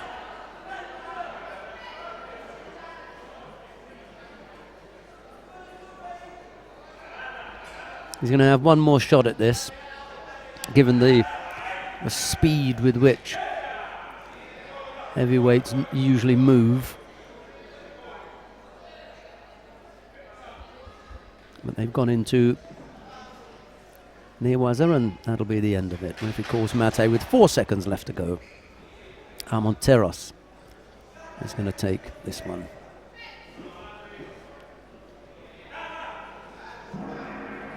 And he goes back to his wishful thinking.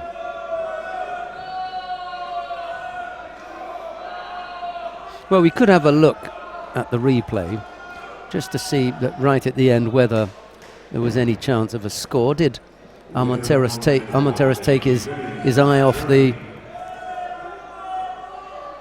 the game? Let's have a look. No. You see, he sits down on his backside, and what brings Armenteros down onto his back is a push down from having sat down on his backside. So there's no score there. Right, here's the effort. If he goes onto his side now, that's a score, but he doesn't. He goes onto his backside, he gets his hand down, that's the end of the movement. There is another movement after that, which is a push down. That's not a score. Armonteros it is who goes into the quarterfinal. Coming up next, Hu Kai of China. He faces Mikhail Minchin of Armenia. It's Hu in the white judogi, Minchin in blue. Let's go to mat number 3. We'll take a look at Thiago Camilo of Brazil. He's up against Patrick Chiomski of Poland. There's a little over 2 minutes left to go. Both fighters have picked up a Shido apiece.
Thiago Camilo managing to come up with a yuko from that ko uchigake.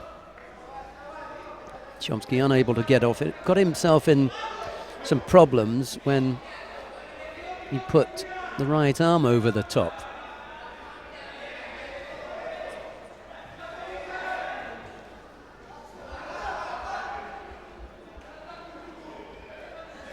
And left himself slightly exposed.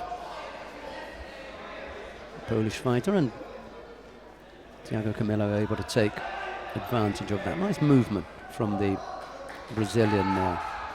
Oh, slightly uncomfortable.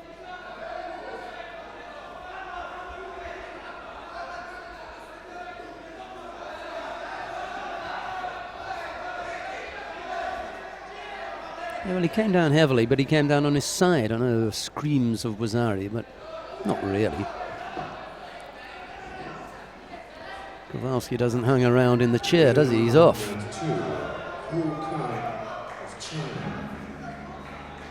Hu Kai has won his contest on mat number 2. Thiago Camilo takes his place in the semi-final of the under 90 kilo category. And the blue judo, of Poland.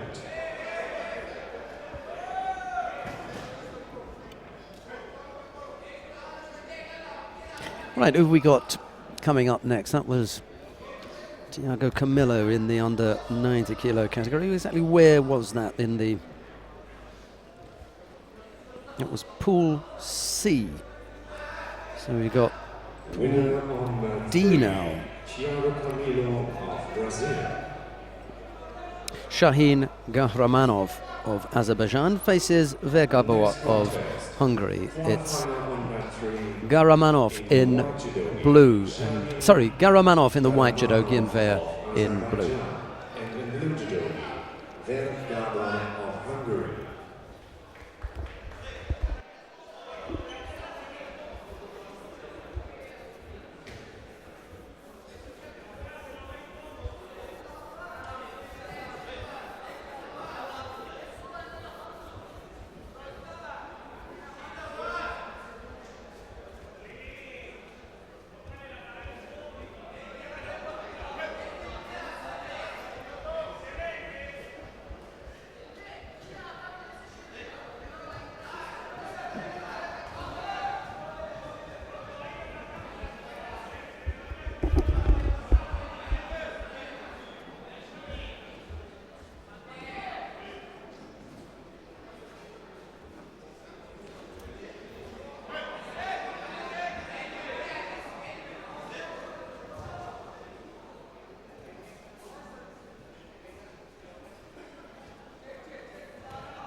Winner on mat 1, Zaid Molay of Iran.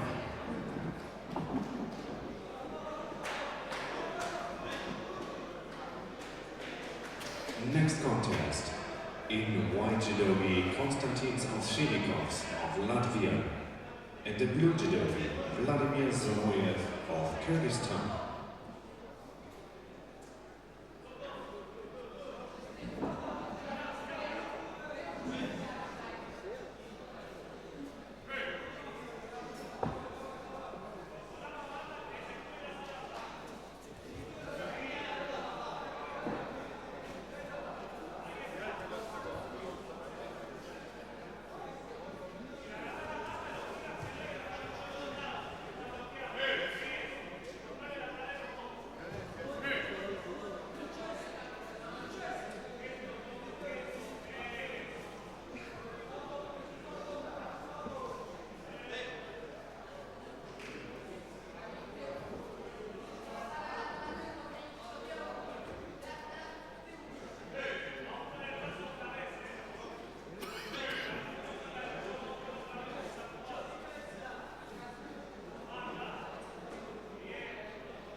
Winner on mat 2, Hector Campos of Argentina.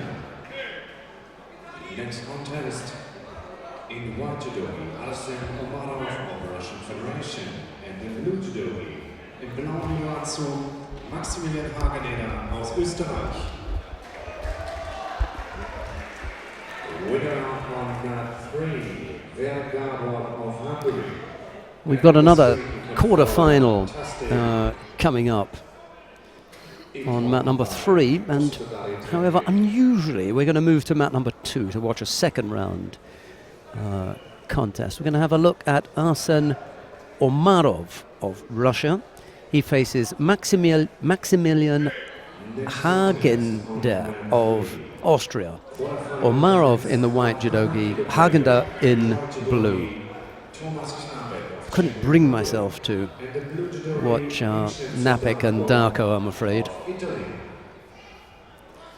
Let's see if we can solicit something a little bit more exciting from Omarov and Hagenida. Hagenida, that's better. Missed out the E earlier on.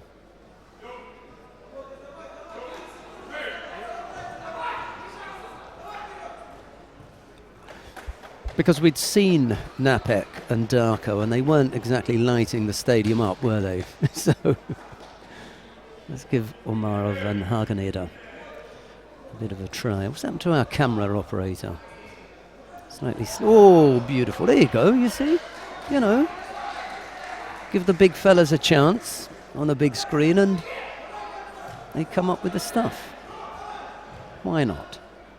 It was all right. We're going to have another look at it, you know. I don't know. I was all right with the Ippon. Might have a look at it on the replay. He was getting away from him, granted, but isn't too much wrong with that. Oh well. A second life, if you like, for the Austrian.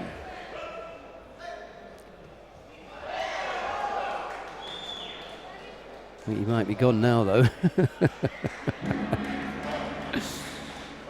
Oh, well, we gave him a second chance. Where was the Uchimata?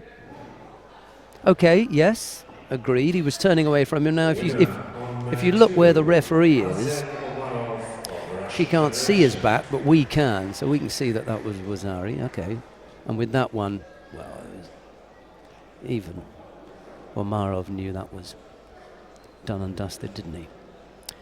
Right, on mat number 2 now in round 2 of the plus 100 kilo category, Faisal Jabala. Faisal Jabala of Tunisia faces Marko Radulovic of Montenegro. It's Jabala in the white judogi, Radulovic in blue.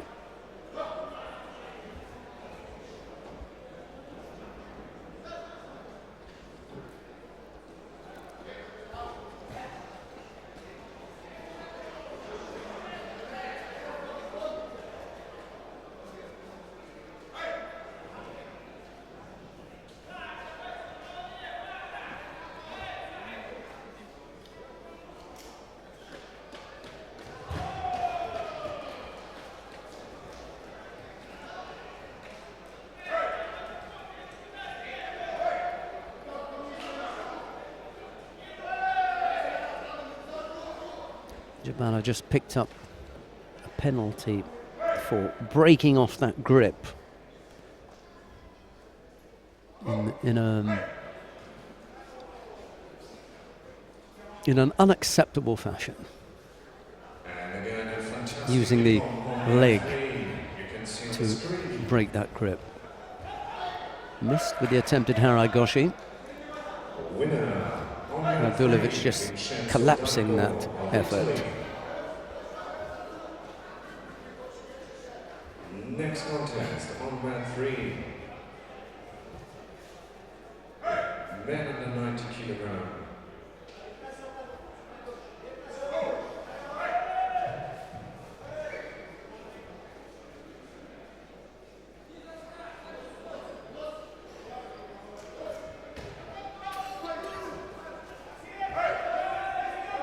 Next contest on mat 3, the men under 100 kilogram quarterfinal. In white,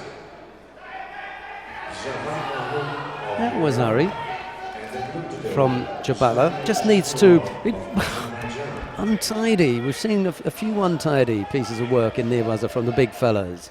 Get the top half under control first. Sort that out.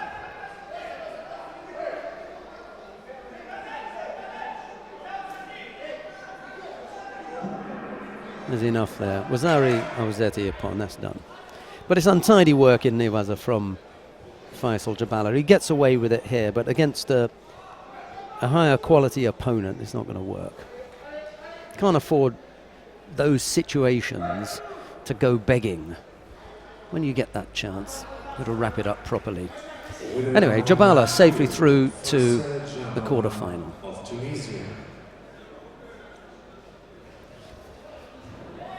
Garcia Mendoza and Nazmudinov. I wonder if we should have a look at this pair then.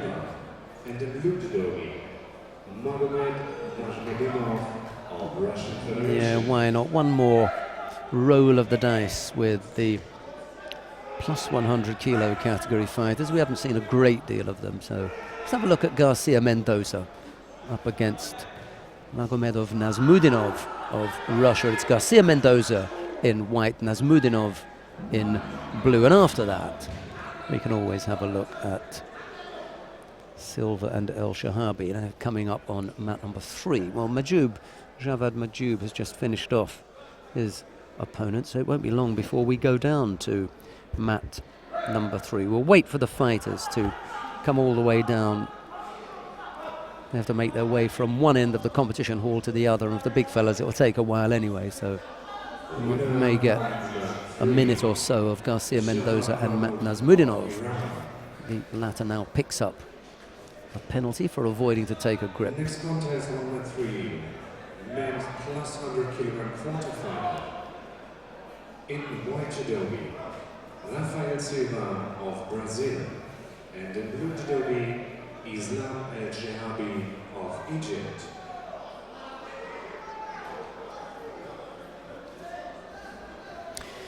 Okay, that's as much as we can spare as far as the time is concerned for Garcia Mendoza and Nazmudinov. Let's go down to mat number 3 to see the contest between Rafael Silva of Brazil. He faces Islam El Shahabi of Egypt. It's Silva in the white judogi, El Shahabi in blue.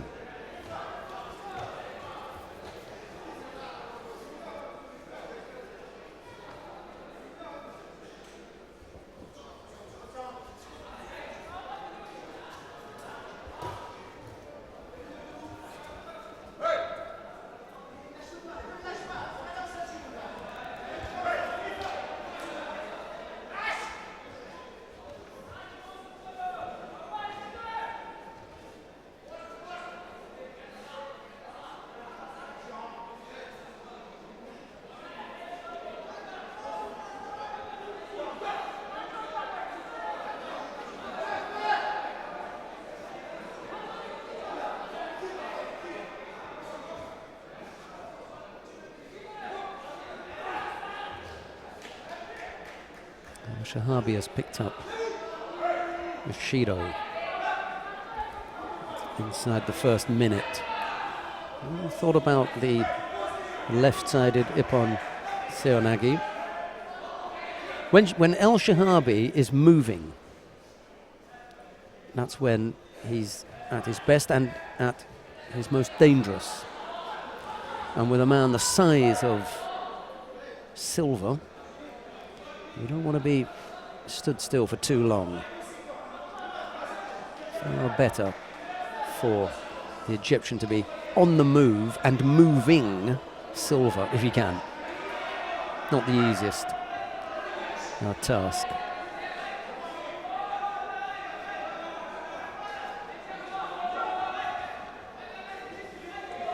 He was off balance when he went in. He's better to attack here.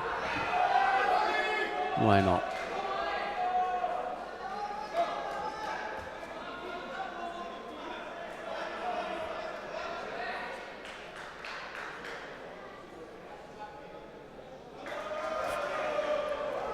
Silva may be well within his rights to ask what was the Shido for.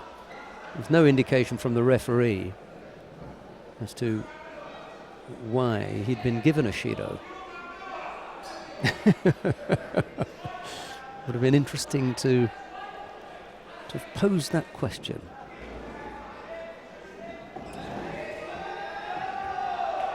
Pointed at the Brazilian and said, "There's a Shido for you." take that. 2.5 minutes left on the clock, or thereabouts. Next contest on mat 2. Shido apiece. In white judo, Nicely balanced. Oberwart of Mongolia, and in blue judo, of France. Winner on mat 1, of Mongolia. Next contest in white judo, of China, and in blue judo, Karol Kozai of Poland.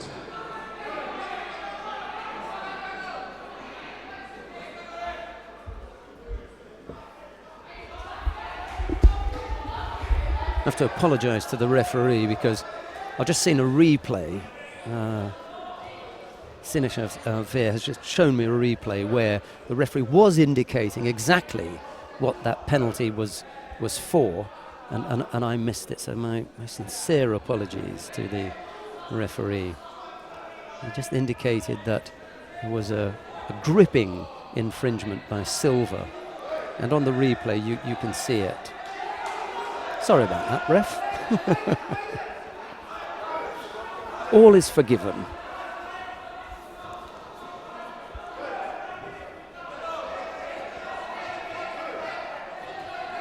El Shahabi doesn't want to be drawn into this kind of stalemate here. As long as he can keep active and keep up the rate of attacks, he'll avoid picking up a penalty.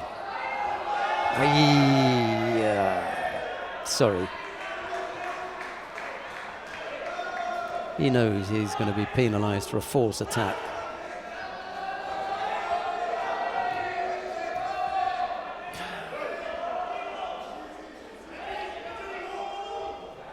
When things are this close, it's absolutely essential to cut out any unforced errors. I keep talking about the like tennis. Oh, they're going to scream here, the Brazilians, about a grab below the waist. Anyway, they waved away the false attack. He was lucky to avoid that. Really lucky to avoid getting that Shido.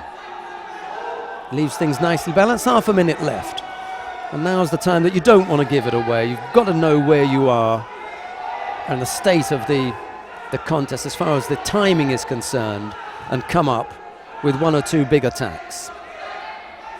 Sometimes I wonder what it is that gets into El Shahabi here. He must know that he's got to attack, and he just appears frozen here. Quick look at the clock. Now would be a good time to go. All right, so he got away with not coming up with an attack, and they've been drawn, both of them, into something that neither of them wanted, which was a golden score.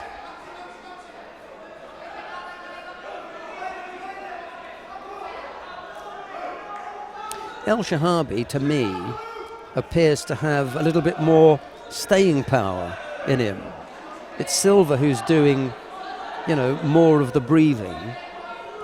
But you just get the feeling that El Shahabi is going to find some way or invent some way to gift it to the Brazilian. One or two good attacks, and you can take this.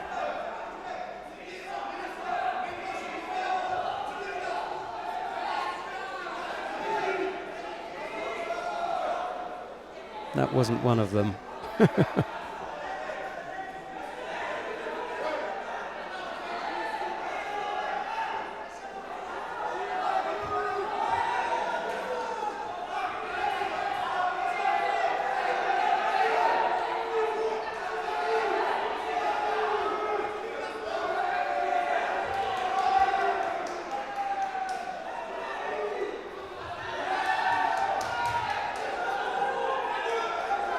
Again, he's avoided getting called for stepping out.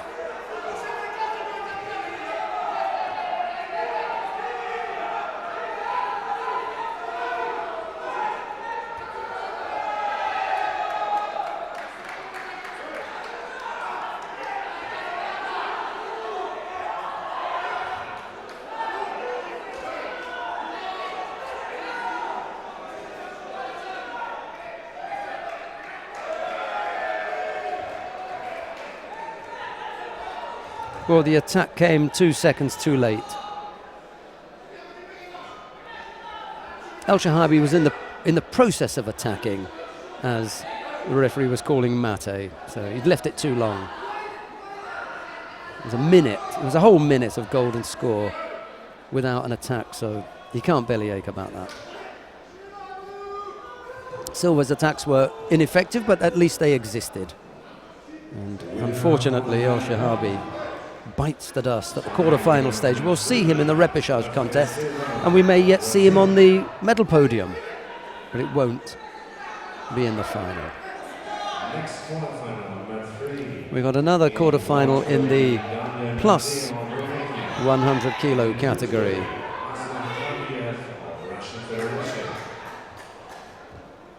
Daniel Natia of Romania faces Aslan Kambiev of Russia. We may get something a bit better here. Natia in the white judogi, Kambiev in blue.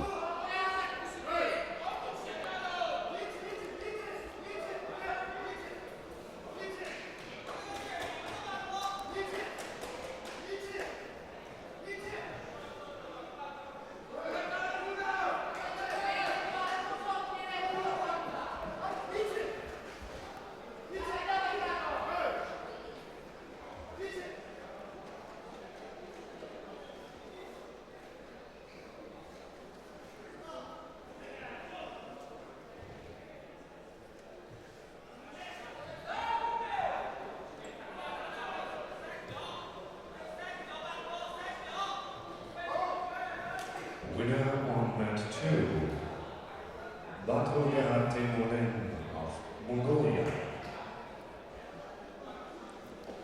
Kambiev would have to find a way past the big man. A little bit like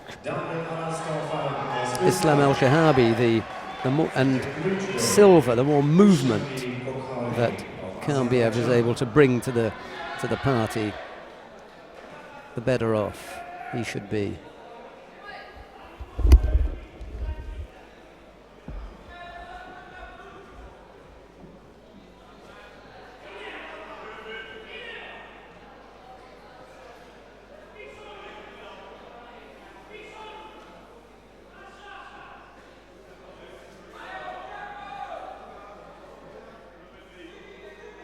Winner on mat 1, Iri Emobatu of China. Next contest, in white judo, Ivan Felipe Silva Morales of Cuba, and in blue judo, in blauen Judoanzug, Hermann Oberwart aus Österreich.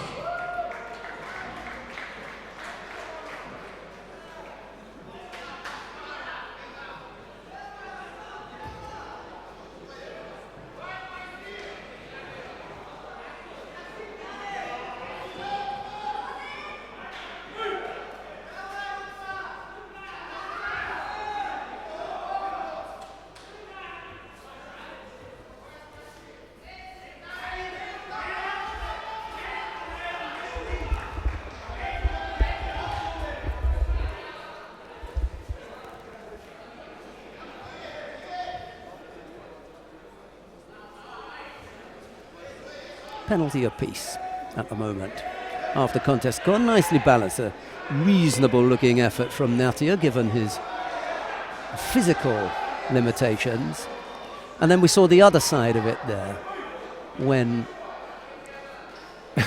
with all due respect, he was rolled tamely by Kambiev into the Kuzuri Yoko Shiogatami. Really was the most tame exits that one could imagine.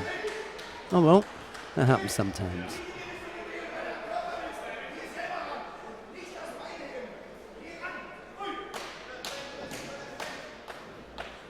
See, that's not a bad effort. Just gets a little bit untidy there. But from here on in, it's peinlich, as the Germans say. No, das war peinlich, du. Right, okay. Daniel Natia of Romania, losing out to Aslan Kambiev. It'll be Kambiev who we see in the semi-final. Maki Komi into Kazuri Yoko Shiogatani. What have we got coming up next then? A repechage contest, but we won't be hanging around for that. Then let's go to mat number 2. Anthony Laine of France faces Zaid Zhambekov of Russia. It's Laine in the white judogi, Zhambekov in blue. In the white judogi, Patryk Kieszonski of Poland, and the blue judogi. And whilst we're waiting for these two to get underway, I'll give you an update on how things are going in Rome. I said I'd talk to you, well, I said I'd bring you up to date with the semi-finals, because that's the state of play there. In the under 70 kilo category, Sendayush Naranjagal of Mongolia will face Maria Perez of Puerto Rico. Irina Gajieva of Russia will face Alexandra Samadzej. Those are the semi-finals in the under 70 kilo category. In the under 78 kilo category, Assunta Gaglioni of Italy will face Park Yu-jin of Korea. And the second semi-final, Purevjagal Khlamded of Mongolia will face Yelenis Castillo of Cuba. One more weight category, it's the plus 78 kilo category. Yu Song of China will face Vanessa Zambotti of Mexico, and Idalis Ortiz of Cuba will face Ma Sisi of China. There you go, that's the semi-final lineup for the European Open that's taking place in Rome right now. If you want to click and watch that one, you'll be in the company of Loretta Kusak. Zhambekov has picked up 2 penalties here in his quarter-final with the Frenchman Anthony Laine. We'll talk to him about the pronunciation of that name, because I'm sure we've absolutely butchered it. Never mind. Haven't come across that before. I thought in the first round we'll just stumble across the name, because he's not going to last long, is he? And here he is in the quarter-final.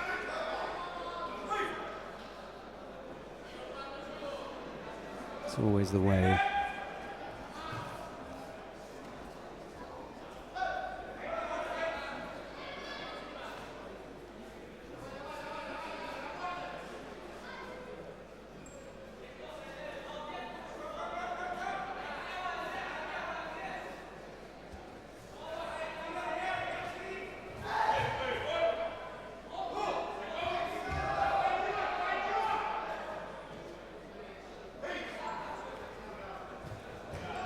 Nicely done. Yuko from the Frenchman. He's got a little bit of stuff about him, hasn't he?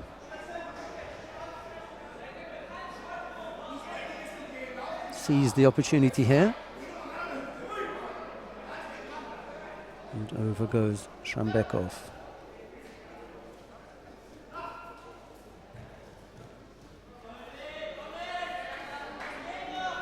So Yuko the lead with 2 minutes and 20 odd left to go.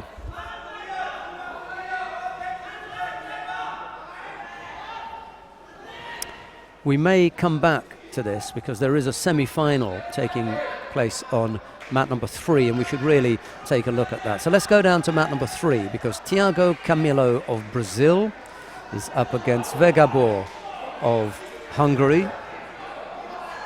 Oh, we join it just at the wrong time, because Camilo has just gone over to Vegabor for Ippon. We won't have a replay because we weren't actually showing that at that time, so just missed out. Should have gone over there a little bit earlier. My apologies. Vegabor through Tiago Camilo for Ippon. We'll see Tiago Camilo in the bronze medal match, but it will be Vegabor in the final. Right, we're going to jump back to mat number 2. And in the time that we've been away, Zhambekov has pulled back the Yuko. Still got 2 penalties against him, but at least he's levelled the scores. There's a little over a minute left to go.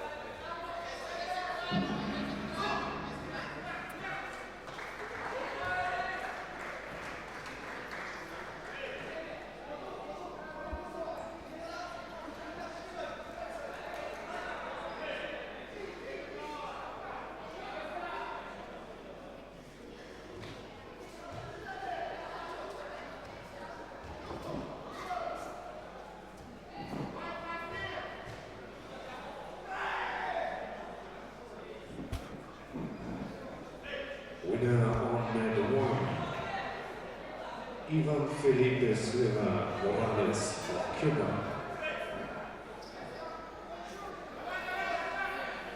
Next contest, in white judogi, Ali Hazen of Egypt, and in blue judogi, Stanislav Semenov of Russian Federation.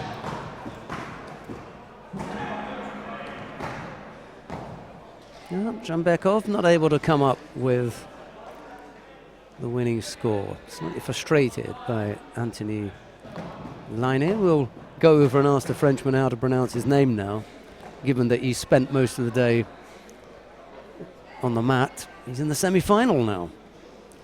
We've got to do him justice and find out how to pronounce his name correctly. And I'll just let you know, coming up next, Mamadli Mediev of Azerbaijan faces Piotr Kutsera of Poland.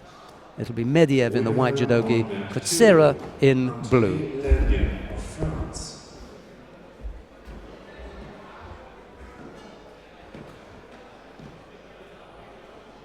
Next quarterfinal on mat 2 in white judogi, Mamadali Mediev of Azerbaijan, and in blue judogi, Piotr Kutsera of Poland.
Semenov of Russian Federation.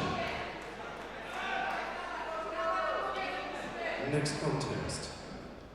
Under 81 kg third round. In white judogi, Atganbatar Uganbatar of Mongolia, and in blue judogi, Zia Namazov of Azerbaijan. Winner on mat 3, Jalil Shukurov of Azerbaijan. Next contest on mat 3, under 100 kg semi-final. In white judogi, Vincenzo Darko of Italy, and in blue judogi, Javad Mayoub of Iran.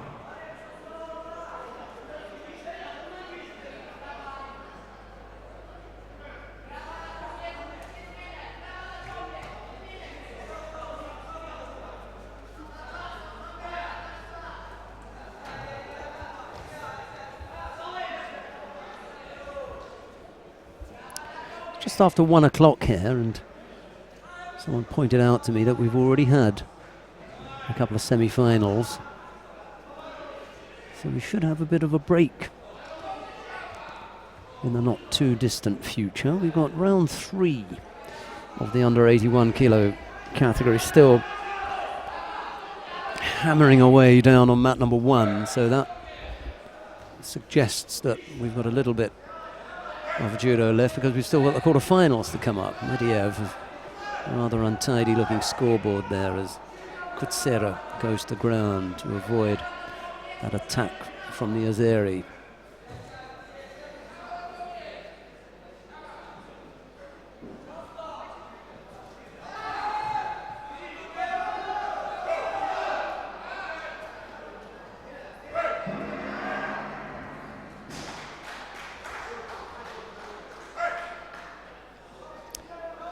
Three penalties picked up by Medvedev is enough to consign him to the repechage contest and to allow Peter Kutsera to progress to the semi-final. That's where we'll see the Polish fighter next.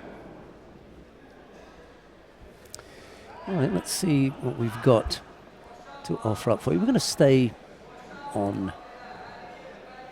All right, well, seeing as I avoided looking at Vincenzo Darko last time, let's go down to mat number 3, because the Italian Vincenzo Darko faces Javad Mayoub of Iran. It's Darko in the white judogi, Mayoub in blue. Mayoub has picked up 2 scores, a Yuko and Wazari. That's the lead for the Iranian with 3 minutes and 20 odd seconds left to go. Darko's just been given a Shido for passivity. They haven't yet put it on the board. And in blue judo, Hu Kai of China.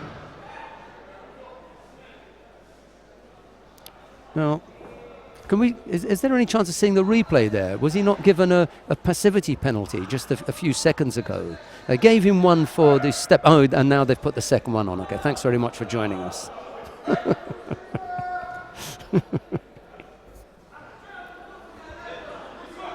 Oh dear.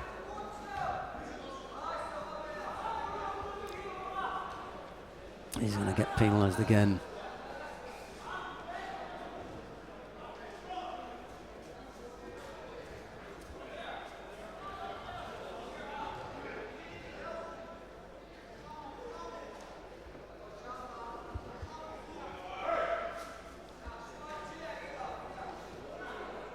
Tired looking Mayoub already. It's half the contest still to come.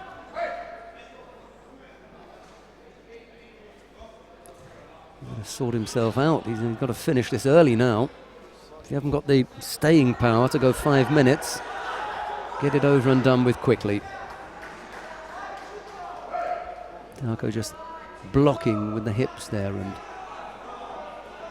technique collapsed.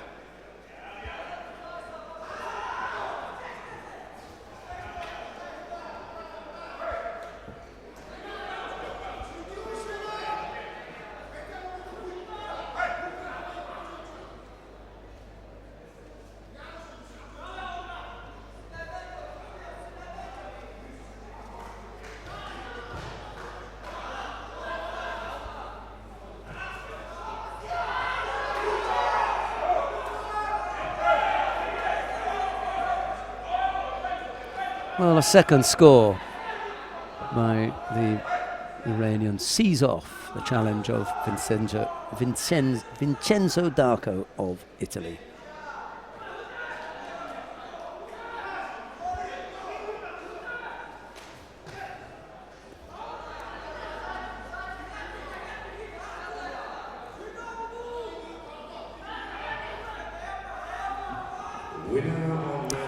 So into the final goes Javad Majoud.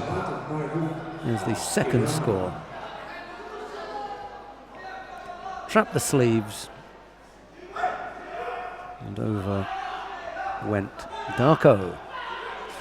Repechage contest, but we won't be hanging around, unfortunately. We're going to go to mat number 2 to see the contest between Jose Armenteros of Cuba. He faces Hu Kai of China. There's a little over 2.5 minutes left to go. Armenteros leads by a yuko. It's Armenteros in the white judogi, Hu in blue.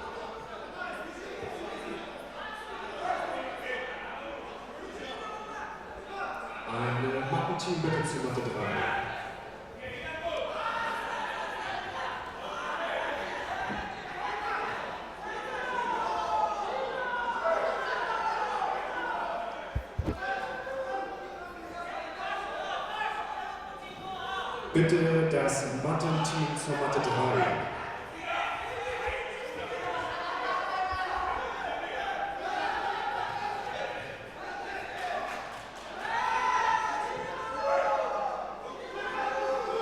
Armenteros picking up another penalty, this time for the gripping infringement. A few fighters just learning how to work that penalty.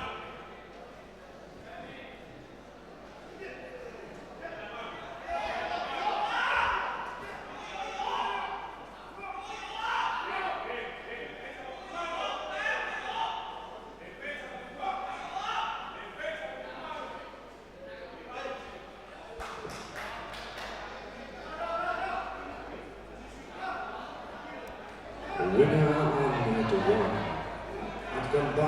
Oberwart of Mongolia. Next contest in white judo. Oh, beautifully done by Armenteros. Really got hold of Hu Kai there. Of Kazakhstan. To be fair to the Chinese, he was looking to attack, but opened himself up there. A huge makikomi from Armenteros buried the Chinese. Jose Armenteros into the semi-final. Hu Kai down into the repechage contest. Coming up next, another quarterfinal in the under 100 kilo category. This time we'll see Hector Campos of Argentina face Arsen Omarov of Russia. It's Campos in the white judogi, Omarov in blue. Quarterfinal match 2 in white judogi. Hector Campos of Argentina. And the blue judogi, Arsen Omarov of Russian Federation.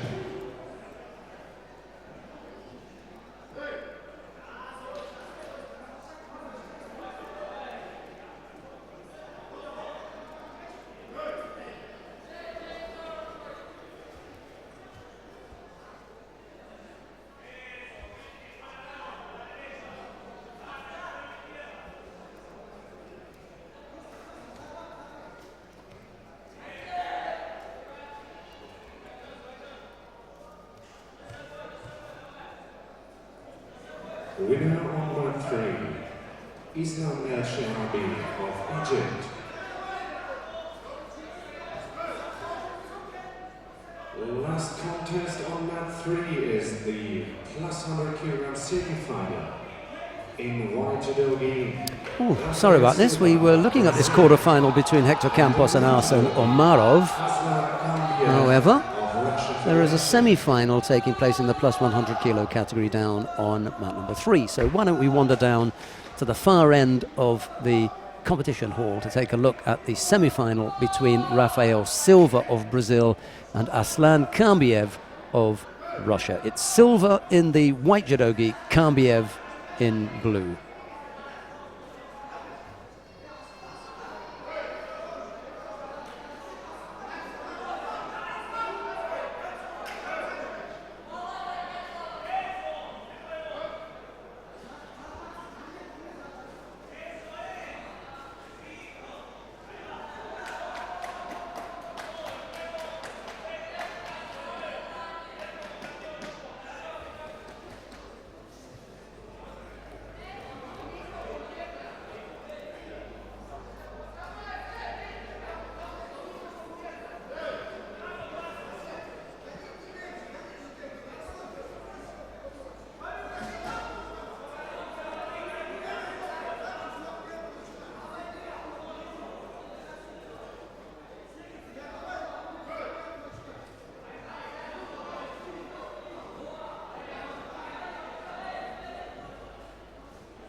Oh, nice turn from Kambiev.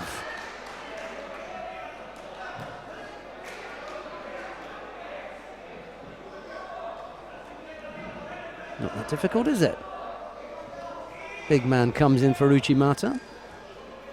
Couple of hops, a step, nice turn. And over goes Silva.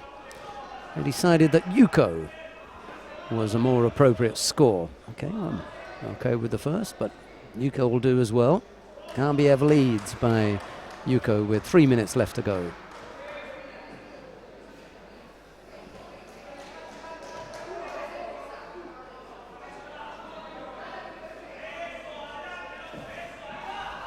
Winner number 1, Asad Ahmadzonov of Kazakhstan. Next contest in the white judogi, Dimitri Gomez-Tavares of France, and the blue judogi, Arman Mahamadov of Kazakhstan.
Kambiev picked up a penalty, but he still leads by Yuko.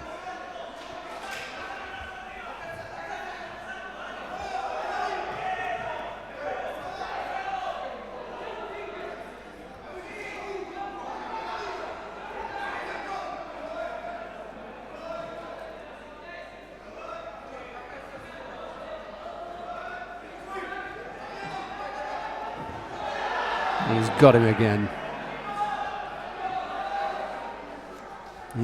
He's got his number, hasn't he? Kambiev, and Silva has to tap out. Super performance from the big man, to be honest.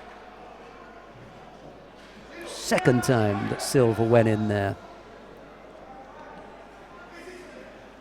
And again, nice use of the hands to put Rafael Silva on his back.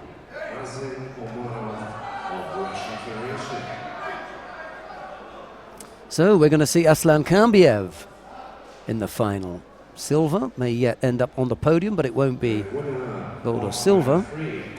He'll have to battle it out in the bronze medal contest, because Aslan Kambiev pulled off this beautiful turn. Look at the hand work there from the big Russian, taking control of Rafael Silva. Twice he did it. Second time was a lot better. Well, that brings the action on mat 3 to an end. We're going to shift to our left. We'll go to mat 2 and have a look at the quarter-final between Faisal Jabala of Tunisia and his quarter-final opponent in the plus 100 kilo category is Alex Garcia Mendoza of Cuba. Jabala of Tunisia in white, Garcia Mendoza of Cuba in blue. There's no score yet. We've just missed the first 30 seconds, that's all.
Two penalties apiece. And the third now picked up by Garcia Mendoza.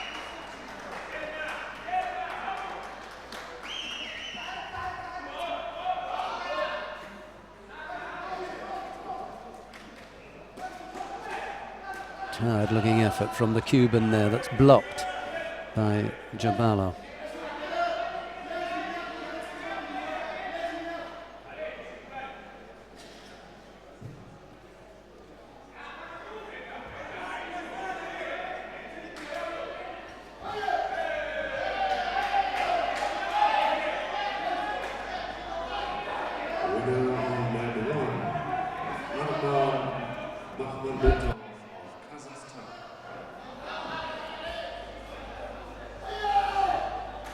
Next contest, number 1, in white judo, Suleimanov of Russian Federation, and in blue judo, im blauen Judoanzug Oberwart aus Österreich.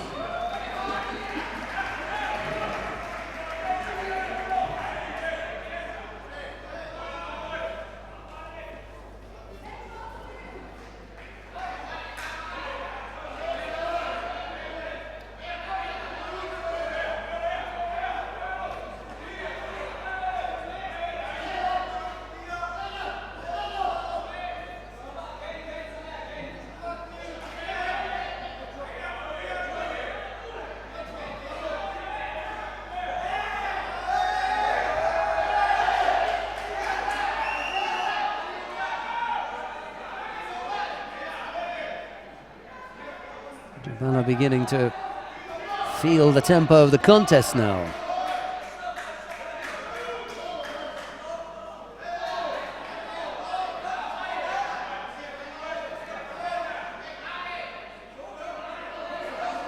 And the third penalty picked up by the Tunisian. He tries to spin into a Haragoshi, but it doesn't materialize. There's no score in the contest, and it's not a false attack, he just loses contact there.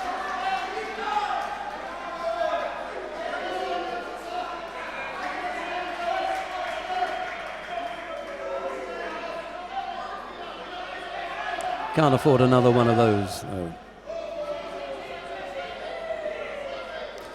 Cuban, a rather untidy looking effort there, but it's not a false attack. Half a minute left to go. Nicely poised. A single error by either fighter would put them out, or a single score would put them through. And that is it. That's Wazari. Well, he gives Yuko, it doesn't matter. It's all over and done with. The Saikomi. Jabala losing out there. Won't matter now.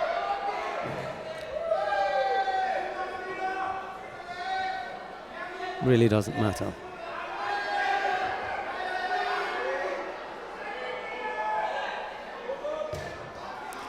Garcia Mendoza right at the end, coming up with the Makikomi.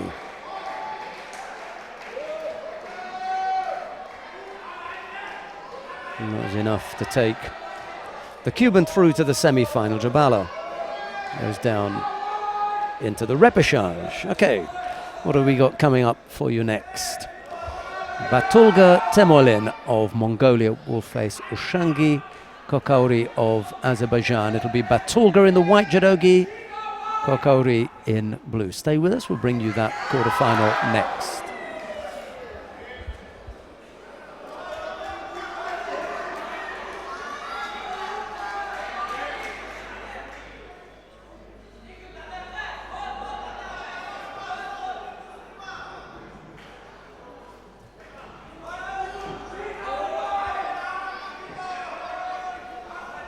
Winner on mat 2, Garcia Mendoza of Cuba.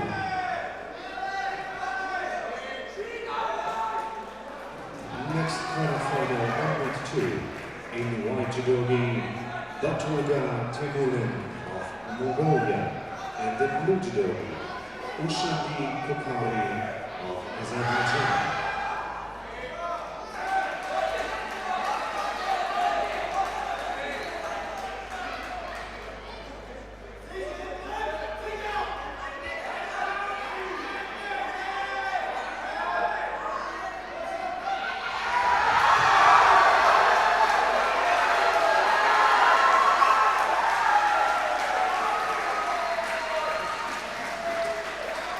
We're underway with the quarter-final between Batolga of Mongolia in the white judogi and Kakori of Azerbaijan in blue. There's cheers from the adjoining mat as Marcel Ott of Austria defeated Suleimanov of Russia in the under 81 kilo category. Round 3 that was, so still busy there. We haven't come to the quarter-finals there yet. Marcel Ott aus Österreich. Und auf der Leinwand können noch einmal für alle Judo-Fans zum Genießen die entscheidende Technik.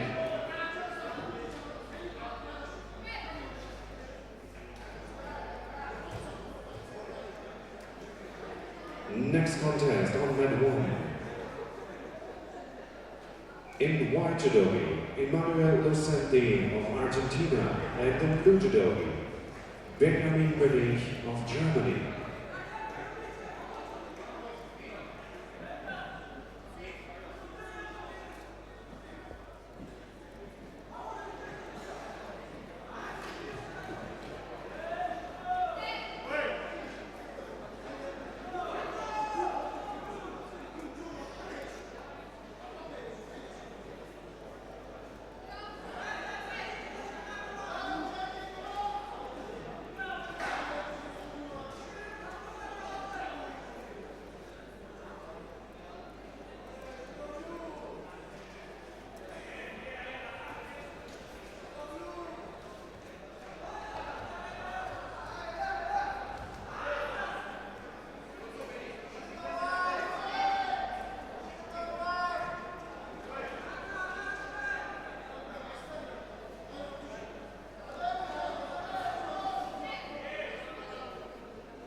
Single Shido against the Azeri at the moment, as Batolga looks to settle on a grip from which he can work.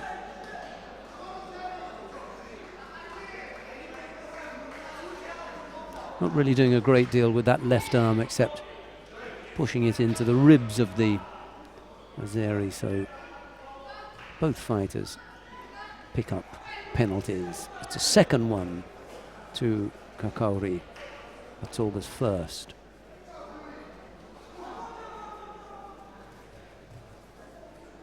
See if that galvanizes them into action. The answer to that is no.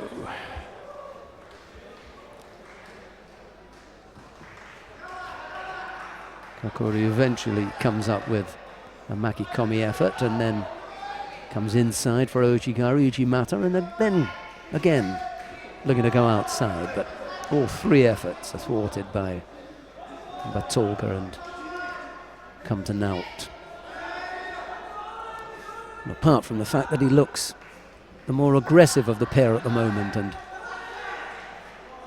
even those little leg attacks are sufficient enough for the referee to be drawn into giving him a second penalty.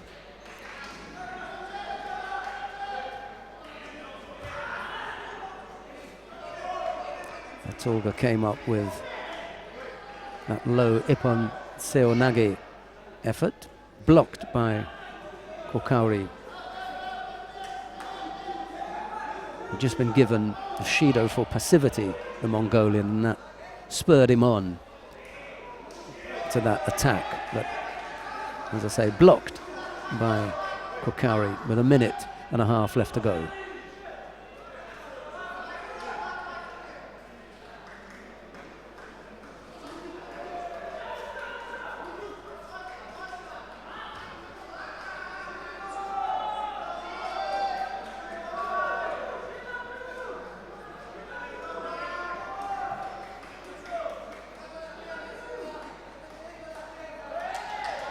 Now third penalty for Batolga, this time for a false attack.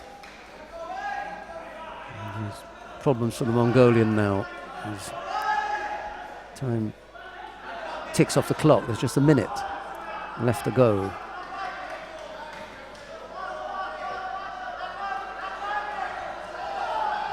Uchigari, from which Batolga steps off and he's able to bring his man down. It was a good effort there. Just turning onto his front and not quite able to come up with a Yuko. Good effort though from Batolga, pretty close, but not quite. 40 odd seconds left to go.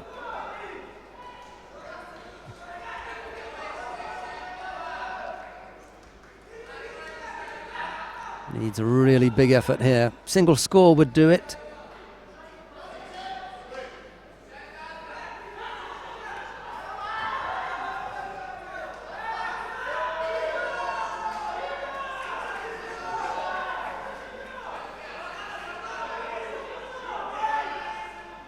Not quite enough for a score.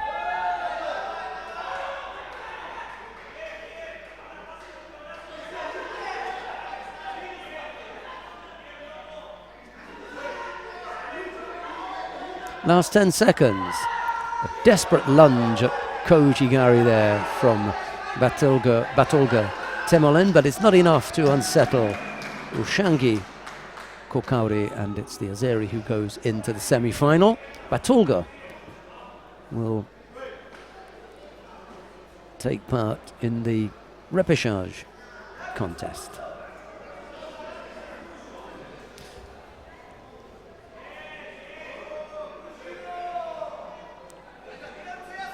Speaking of repechage contests, we've got the repechage contest in the under 90 kilo category coming up shortly.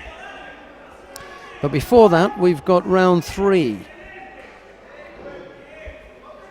of the under 81 kilo category taking place on mat number 1. Let's go down to mat number 1 because Emanuel Lucenti of Argentina is up against Benjamin Munich of Germany. It's Lucenti in the white judogi, Munich in blue. The German fighters picked up 3 penalties and there's only half a minute left. A single score for Benji would take him through, but Lucenti's a difficult fighter to get past. There's only 20 odd seconds left to go.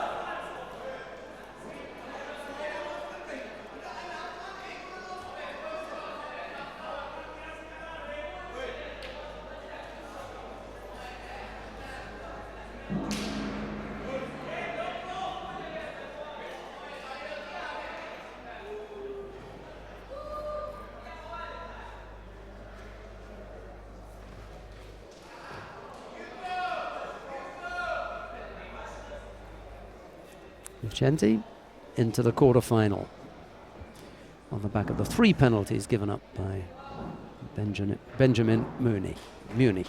Okay, let's see who we've got now. Said Molali of Iran faces Konstantin Ovchinnikovs of Latvia. It'll be Molali in the white judogi and Ovchinnikovs in blue.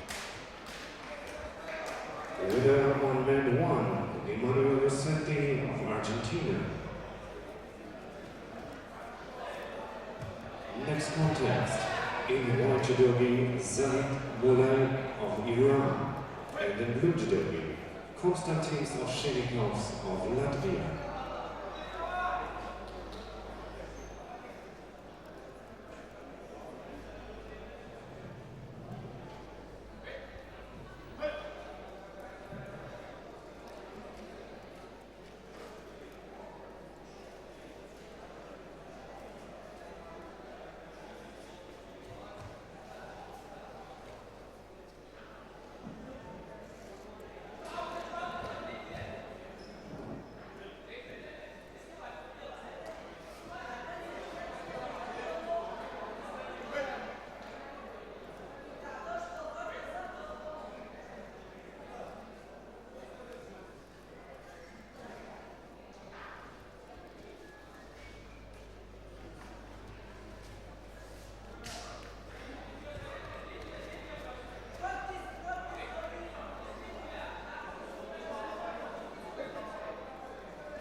of Chinikov's. Single Shiro against him as he tries to find a way past Saeed Molali.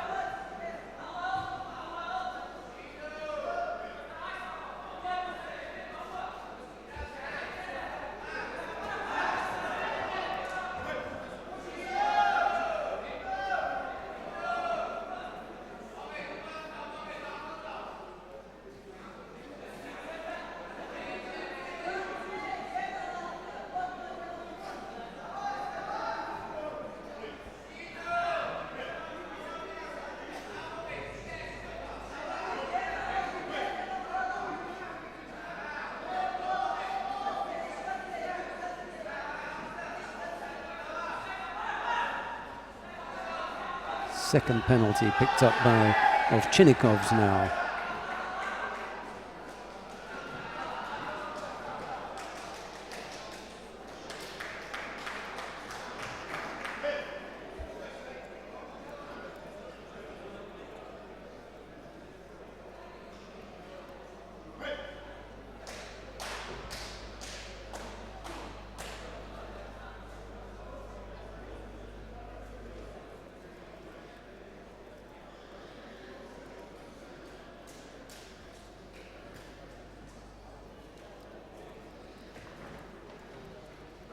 Winner on mat 2, Mamadali Mekdiev of Azerbaijan.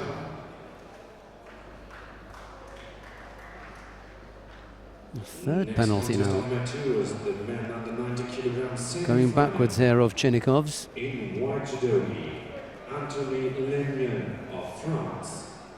And in blue judogi, Piotr Kuchera of Poland. 1:45 here. Just coming up to the final matches in the first part of the day. We could be done by 2:30, I'd have thought. 2:30, yeah, that's my estimate.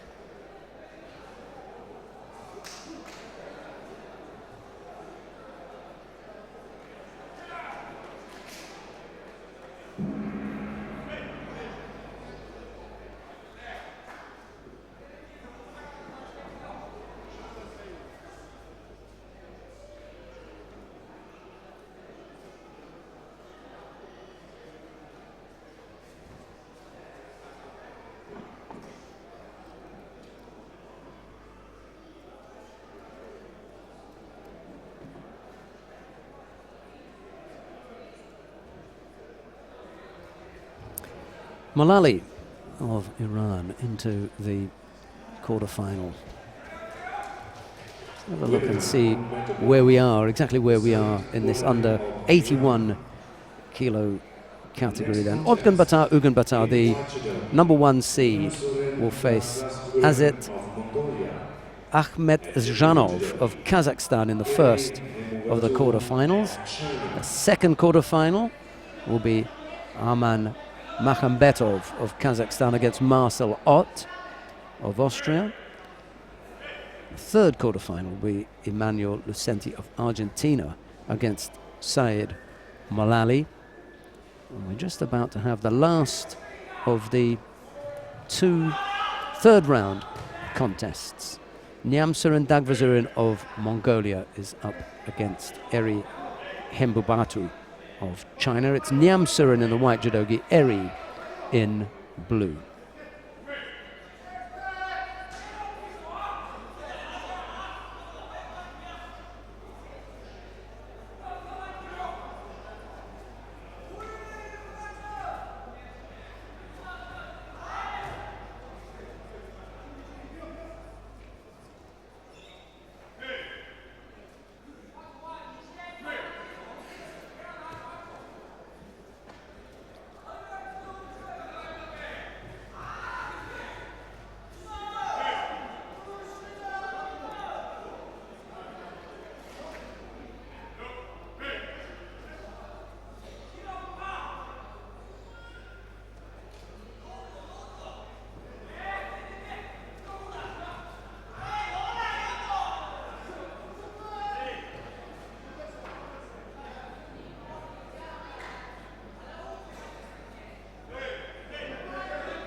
Just the single Shido at the moment against Eri. Almost able to take the Chinese off the other side there, Nyamsurin, with that little Sode Surikomi Goshi.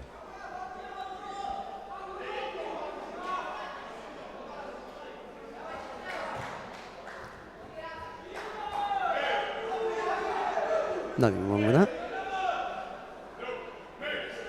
Second penalty picked up by Eri Hembubatu as he tries to search for that left-sided Harai Goshi, blocked by Nyamsurin.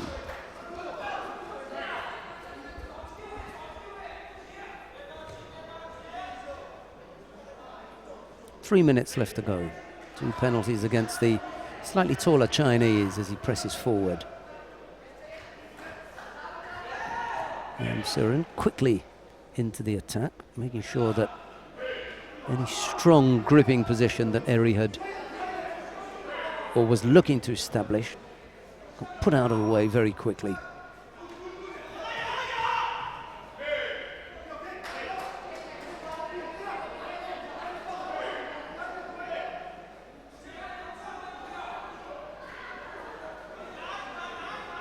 Oh, that was nice.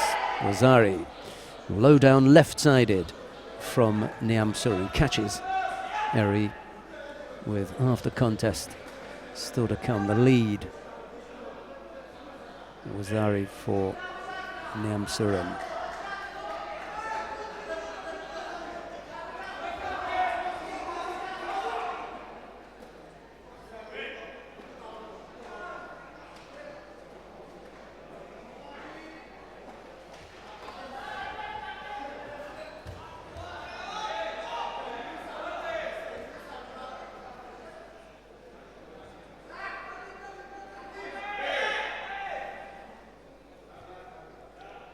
This is the score here.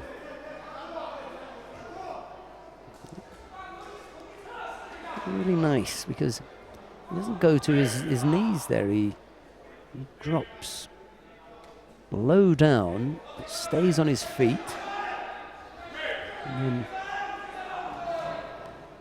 throws his opponent left-sided with Morote Seonagi. Nicely done. And another good score. This was Ari Awazeti upon a good score. Yeah. Neatly done by Nyamsurin, Dagvasurin of Mongolia. That puts him into the last of the quarterfinals. Now, his opponent in that quarterfinal will be the winner of the upcoming contest between Ivan Silva Morales of Cuba. The Cuban faces Stanislav Semenov of Russia. It'll be Silva Morales in the white judogi, Semenov in blue.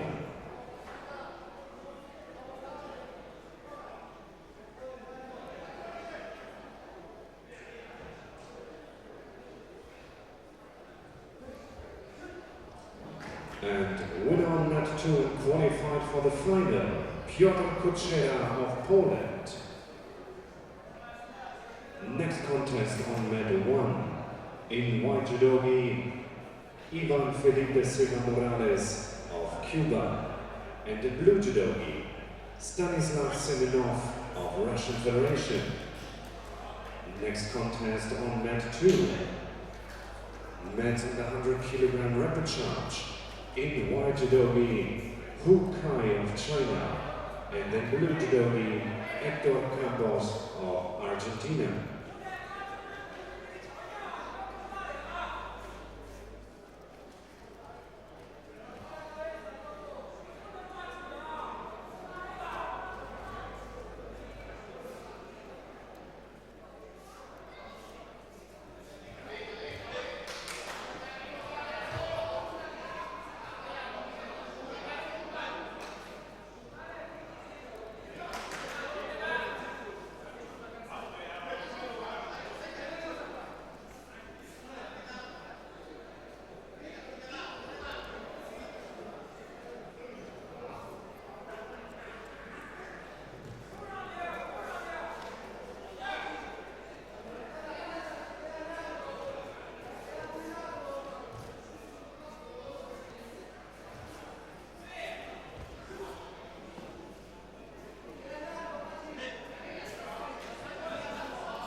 Well, it was only a matter of time before someone went over because both fighters were determined to attack.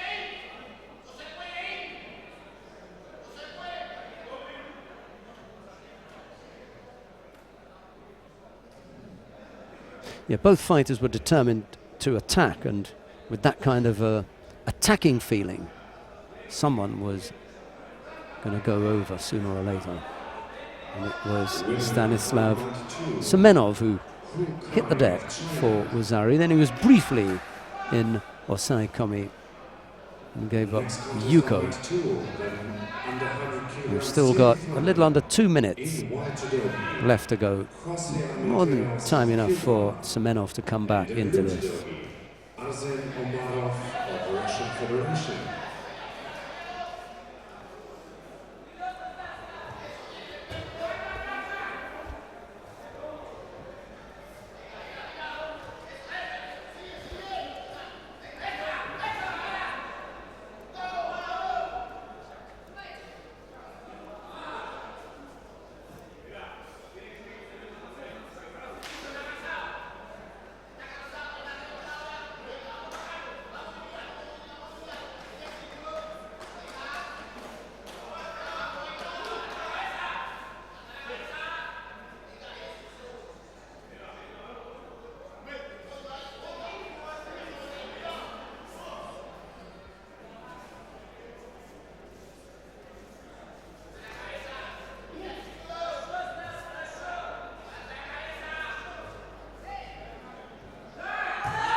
Semenov, that's a Yuko on the board.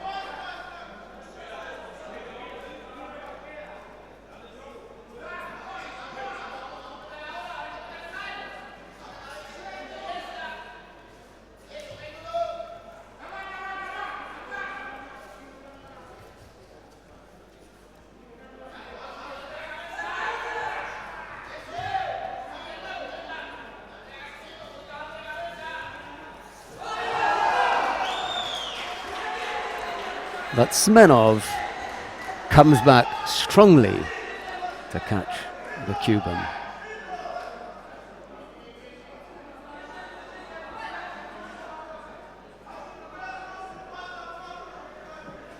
Well, it was a good comeback from Semenov.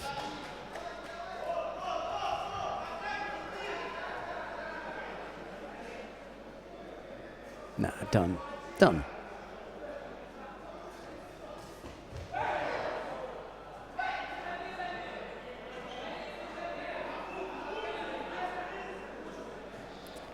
Well, having been Wazari and Yuko down, Semenov came back strongly to defeat Ivan Silva Morales. And it's the Russian who goes into the quarterfinal. And those quarterfinals now are about to begin. But before we get involved in that, we're going to go to the adjoining mat because there's a semi-final taking place between Jose Armenteros of Cuba. He's up against Arsen Omarov of Russia. There's no score yet. Both fighters have picked up a penalty apiece. There's a little over 2.5 minutes left to go. It's Armenteros in the white judogi and Omarov in blue.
Monteros leads by Wazari with 1:20 odd left to go. Yoko Sitemi was her effort from Omarov doesn't trouble the Cuban.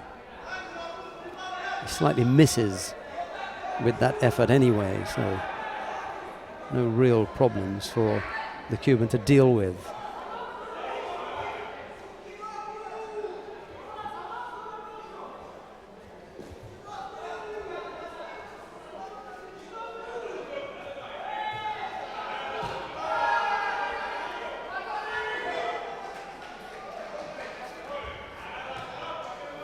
And just to let you know that a sharp piece of work by Ugen Batar down on mat number 1 has seen him through his quarter-final into the semi-final.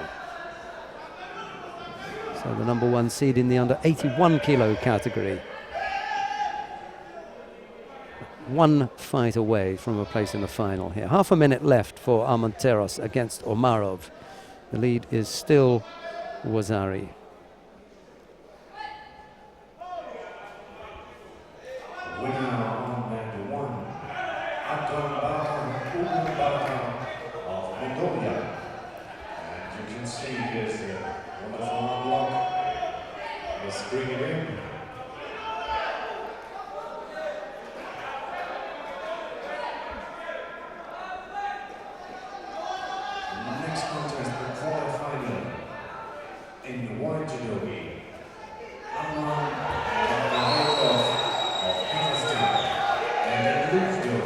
Well, Omarov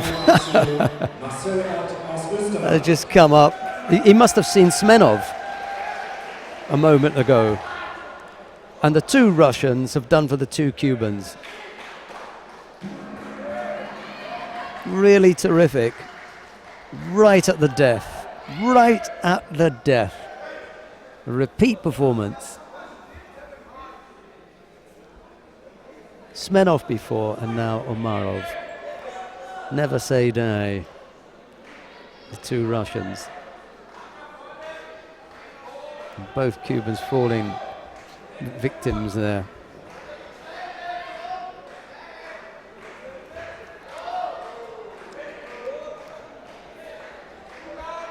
Despair for the Cuban coach. You can't believe that that's happened now. Twice in a row.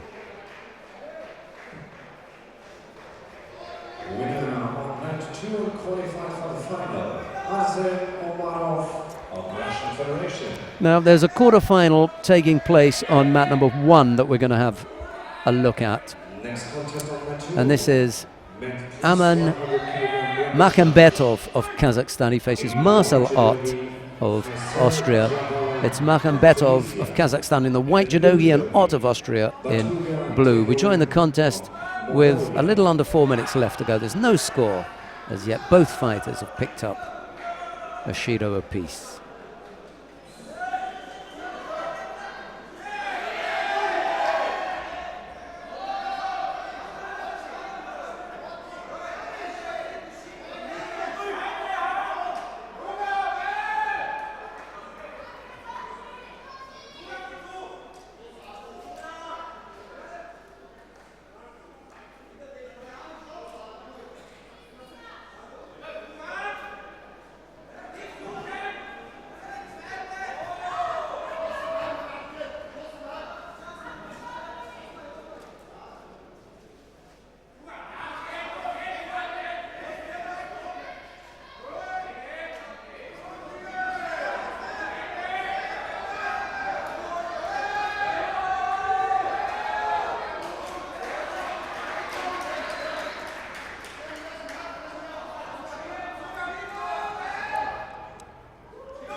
Chance for the shimiwaza.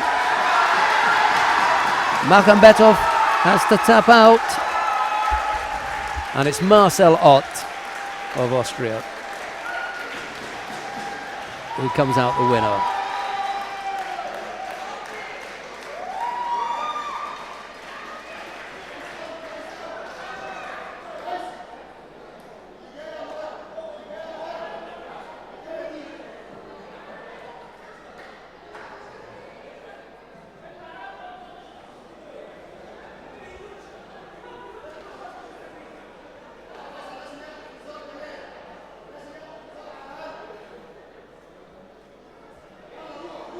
Super nachgesetzt im Boden und somit Sieg für Marcel Ott aus Österreich.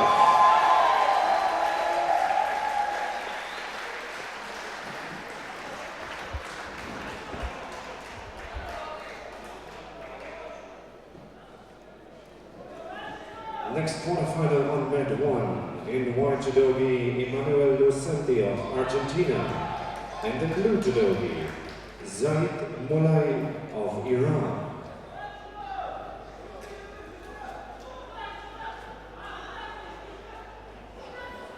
Second of the quarterfinals, then, or is it the third? Just make sure we give you that information correctly. We had Otgun Batar and Achem Janov.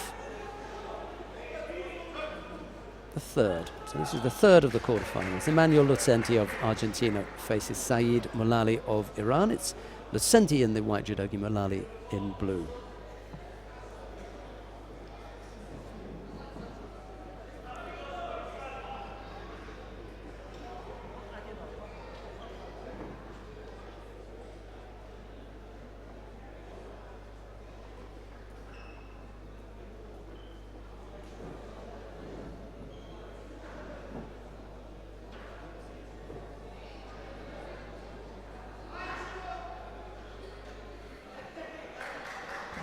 Quite sure what they're looking at on the replay. We may want to have a look at that as well.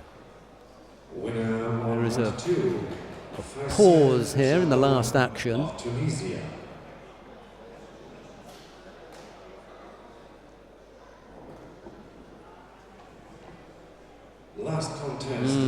Yeah, Wacky Gatami. You see, this is different from the previous one. I'll tell you what. Yeah, Lucenti. He flirted with that the last time round, you see. He got given the benefit of the doubt, if you remember, when it was the Brazilian.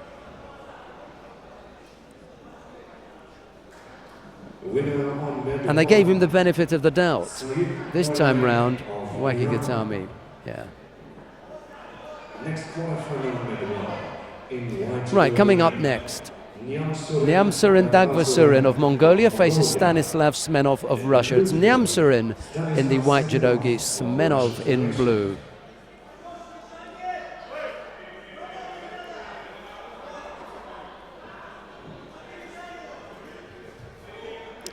Just trying to remember who it was that sent it. It was Leandro Galero who he lost, who he defeated in the previous round.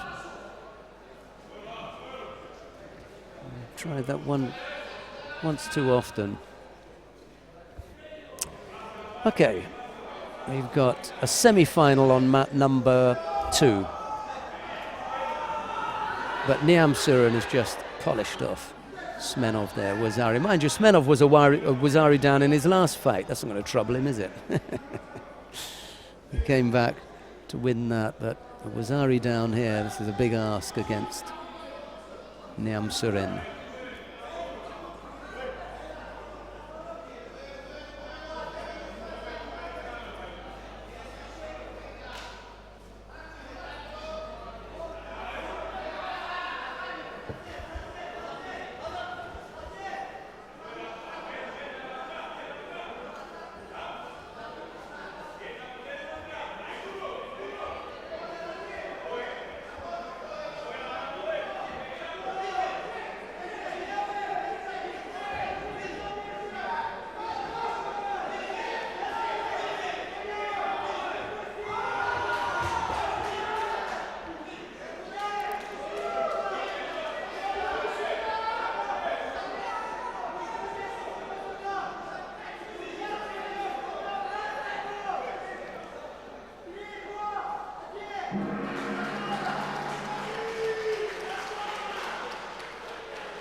And a second score for Nyamsurin. That's Temiwaza bringing up Wazari Awazeti Ipon, and Semenov going over.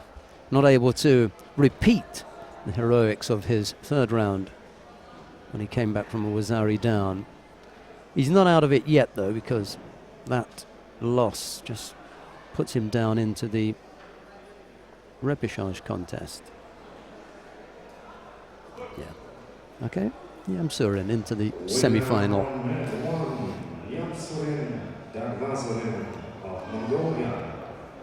We've got 2 repechage contests, and then we'll come back with the semi-finals. That's the way we'll work it, I think.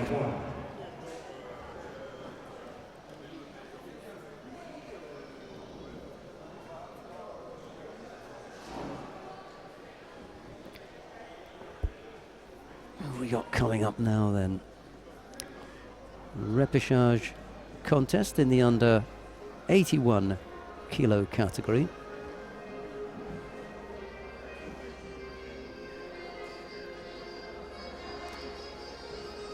Well, it's the 2 Kazakh fighters, and this will give us a break of 5 minutes. We'll come back with all the action in 5 minutes' time. In fact, what it will do is give me a chance to tell you what's happening over in Rome. So why don't I update you with the 3 weight categories in Rome. We've got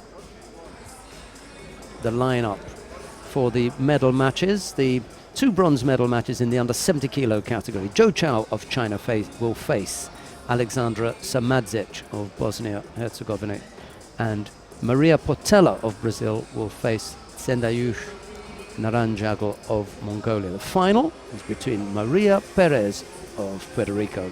She faces Irina Gadzieva of Russia. That's the under 70 kilo category. In the under 78 kilo category, the 2 bronze medal matches, Ivana Maranic of Croatia will face Purevjagul Hlamded of Mongolia, and Zhang Sehui of China will face Park Yu-jin of Korea. The final is between Assunta Gaglioni of Italy and Yelenis Castillo of Cuba.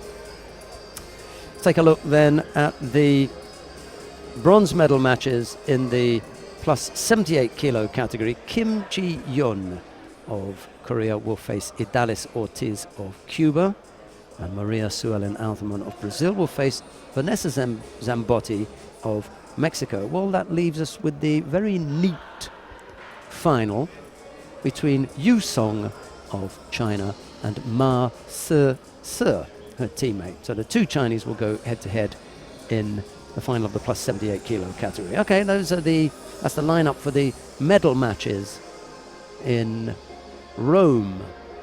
That's the other European Open taking place today. Stay with us. We'll bring you the repechage contest and semi-finals in the under 81 kilo category. We'll be back in a couple of minutes' time.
in the white judogi and Makhambetov in blue. There you go. Of Kazakhstan. Just takes once or a couple of times to look out, and then it seems rather simple after that. Akhmedjanov in the white judogi and Makhambetov in blue. Christian Fraser is the stadium announcer today. He's doing a good job. Mind you, we do have not a wealth of talent, but we're quite lucky in having perfectly competent stadium announcers. Most of the time it's Luis Torres, and the rest of the time it's Christian Fraser. We've got a Georgian who's pretty good as well. I like working with him.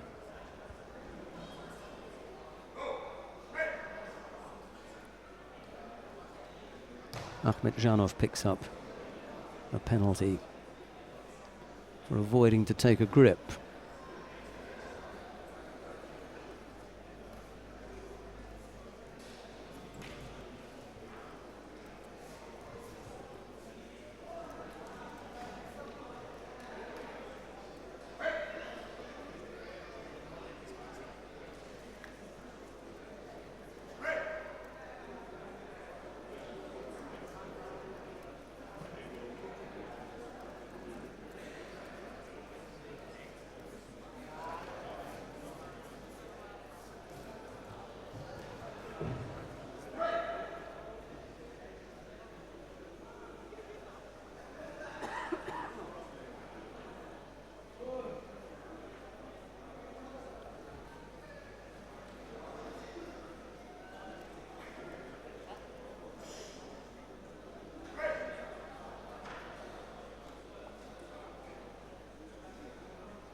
Makhambetov comes up with a yuko there.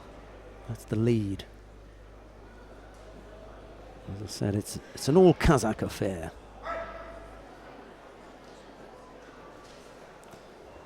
Both fighters reasonably free-flowing.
Three penalties picked up by Akhmedjanov.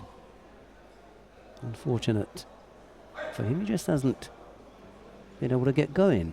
Makhambetov has put a Yuko on the board, and that's going to be enough for him, I think, even though we've got a little over a minute and a half left to go.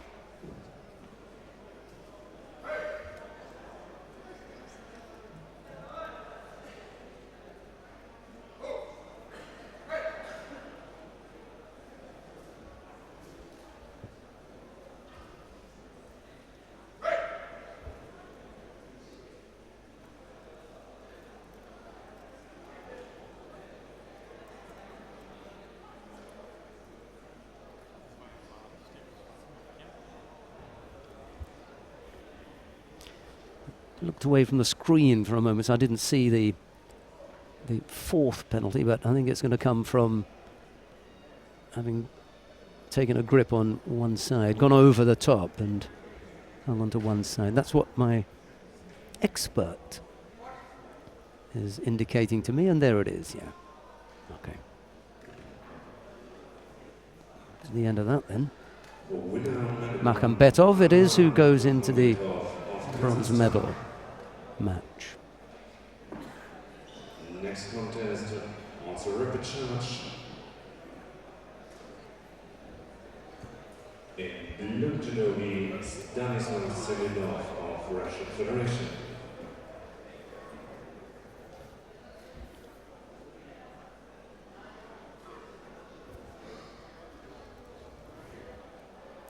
Emmanuel Lucenti of Argentina now faces Stanislav Semenov of Russia. Lucenti in the white judogi and Semenov in blue. We'll have both the semi-finals after this. Semi-finals in the 81 kilogram category. Oh, okay. Oh, he got the direct hand sokumake. Yeah. So he's off. And in blue judogi, in Belarusian, Lucenti Marcel not able to take any further part in the competition because he was given direct hand sokumake. So that brings us neatly to the two semi-finals, the first of which features Otgunbatar Ugunbatar of Mongolia. He's the number one seed. He's up against Marcel Ott of Austria. Otgunbatar in white judogi, Ott in blue.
It's not a big crowd here in Oberwart.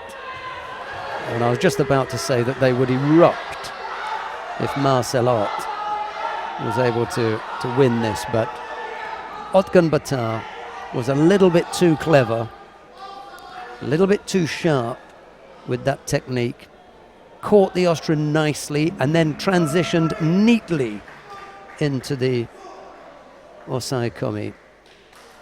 It's easy when you're the winner to give your opponent a helping hand up, which he did there. Disappointment for the Austrian as he misses out on a place in the final, but hey, you know, you come up against the number one seed, tidy fighter, Otgunbatar. He's in the final. Marcel Ott still has a chance for some degree of, well, not glory, but some success. If he can win out in the bronze medal contest. So he goes to fight for bronze. whilst Odgun Batar takes his place in the final. We've got one more contest to bring you before we take a break, and that's Saeed Molali of Iran. He faces another Mongolian. This time it's Nyamsurin Dagvasurin. It's Molali in the white judogi, Nyamsurin in blue. We could have the Mongolian National Championships a little later on if Nyamsurin can get past Molali. I tell you what though, Molali is a reasonably tough fighter. It'll be very difficult to get past him.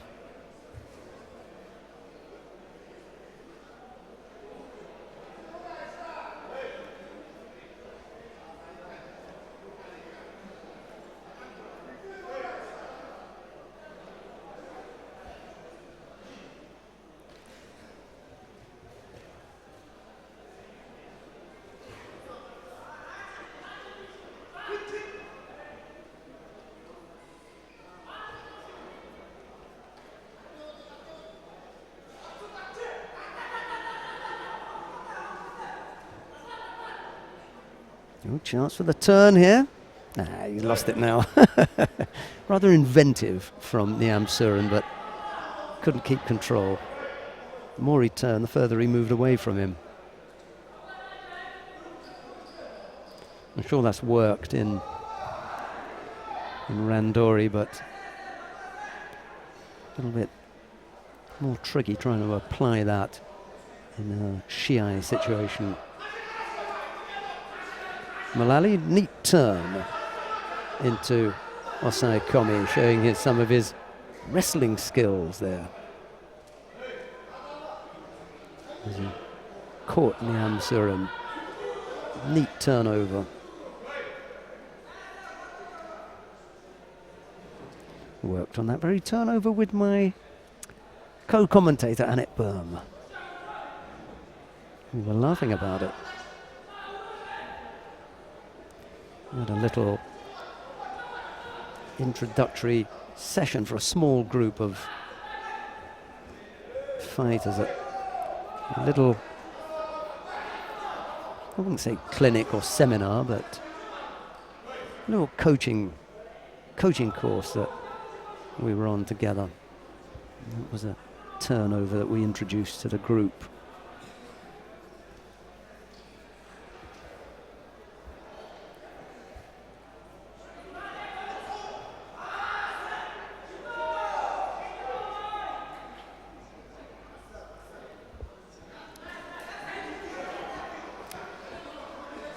Single Shido picked up by Molali and Nyamsurin. Half the contest still to come.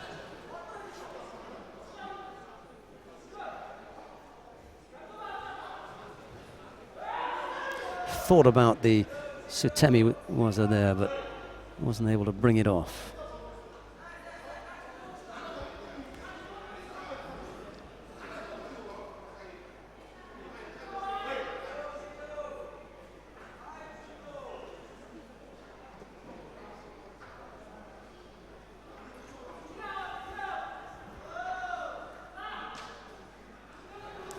Bit of a foot tap there, and then looking to go right-sided low with that Marote Seanagi. That didn't come off.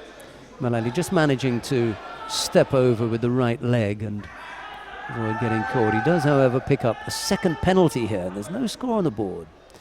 That Osai Waza didn't generate a score.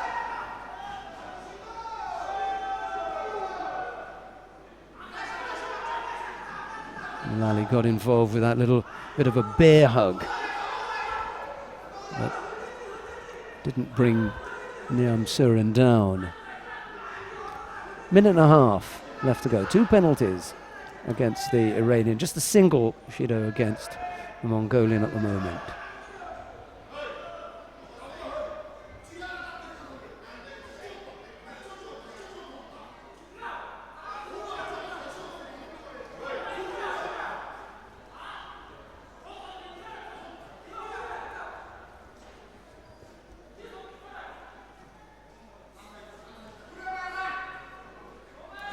Bit of a cheering section going on for Nyamsurin in the background, including Otgun Bata. His potential opponent in the final.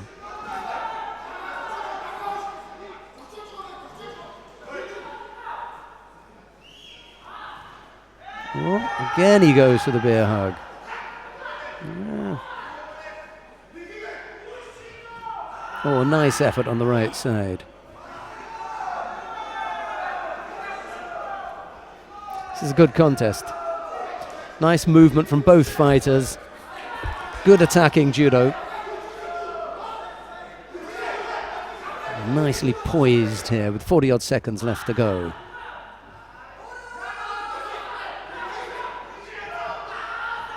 That's not a bad effort.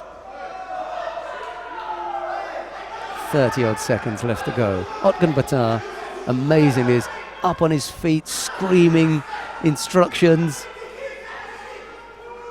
It's nice to see, and another good effort there from Nyamsurin. What he can't do, however, is to come out on top and spend some time in Niavaza. That's what he would like to do.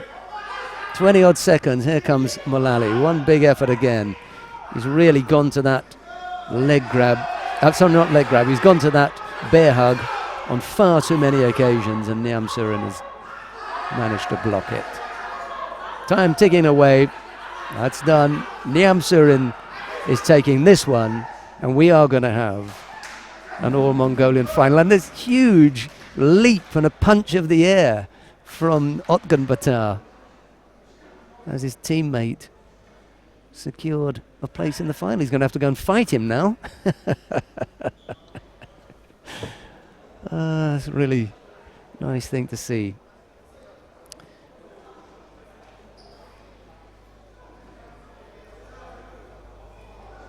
Right, that brings to an end the first part of the day. We're going to come back with all the medal matches.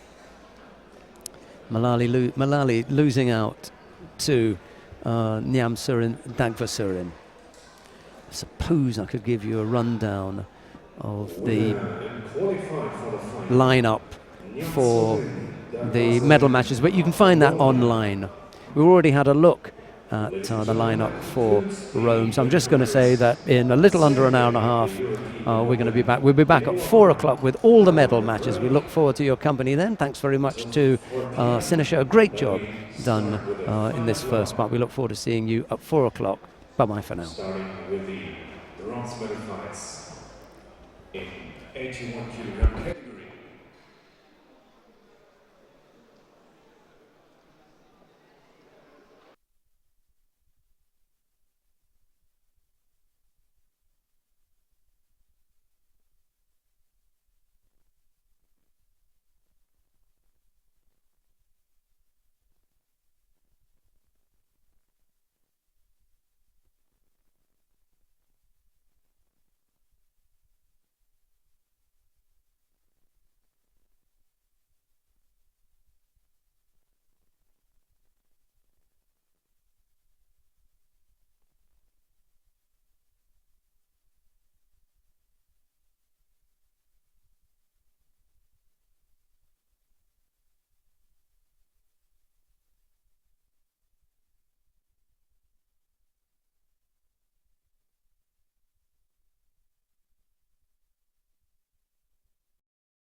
Well, a very good afternoon and welcome back to the final block on the second day of competition here at the European Open in Oberwart in Austria. We're about 5 minutes away from getting underway with all the medal matches. We're going to take a run through or rundown of the finals, the medal matches that we're going to see. Let's start with the under 81 kilo category. We've got 2 bronze medal matches to bring you there. The first of these features Amran Makhambetov of Kazakhstan. He's up against Said Molali of Iran.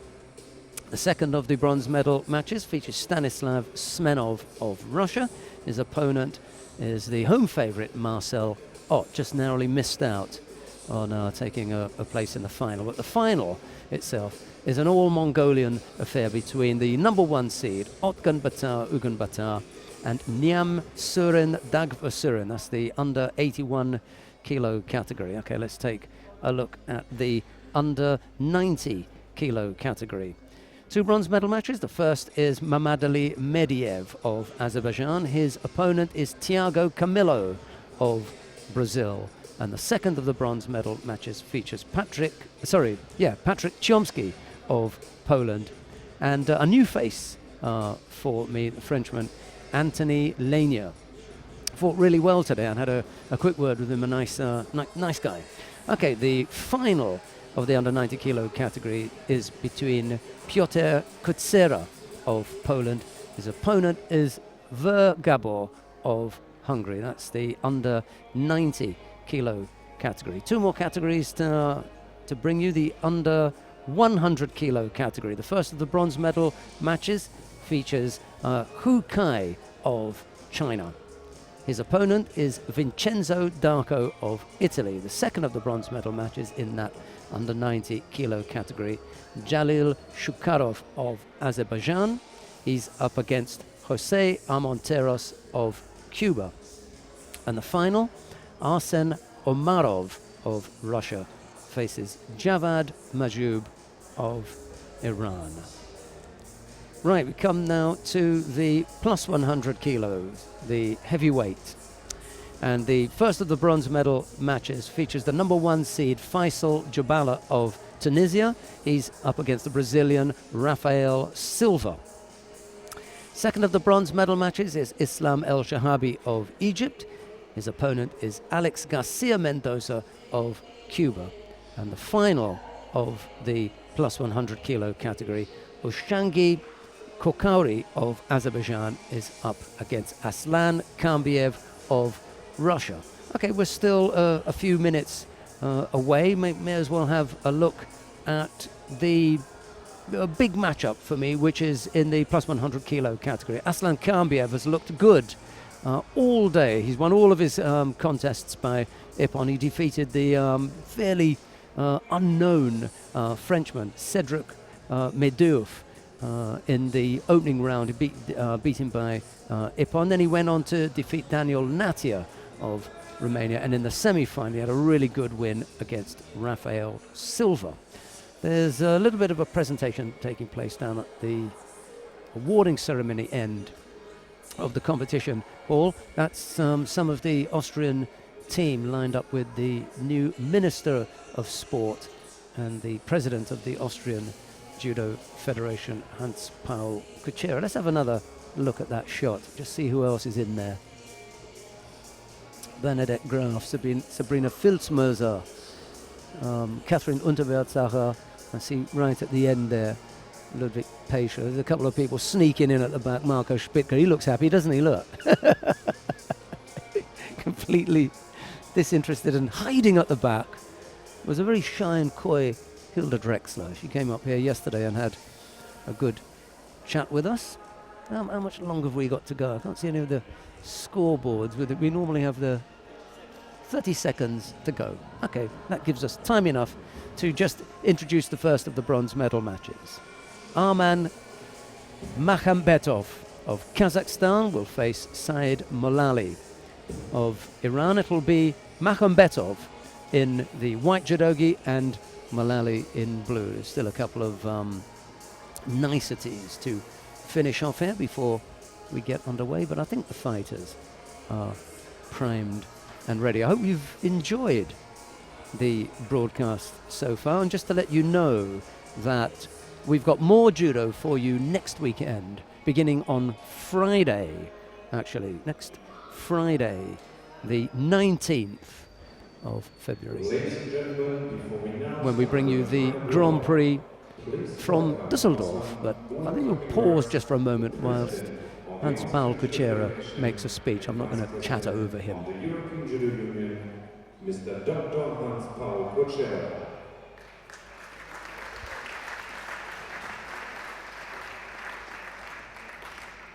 Liebe Judokas, sehr geehrte Damen und Herren, es ist mir eine große Freude, Sie heuer auch wieder hier bei den European Open in Oberwart begrüßen zu dürfen. Und wir haben heute die große Chance, und ich bin sehr stolz, den Minister für Sport, so wie ich gehört habe, bei der ersten Sportveranstaltung hier zu haben und darf ihn um seine Begrüßungsworte bitten.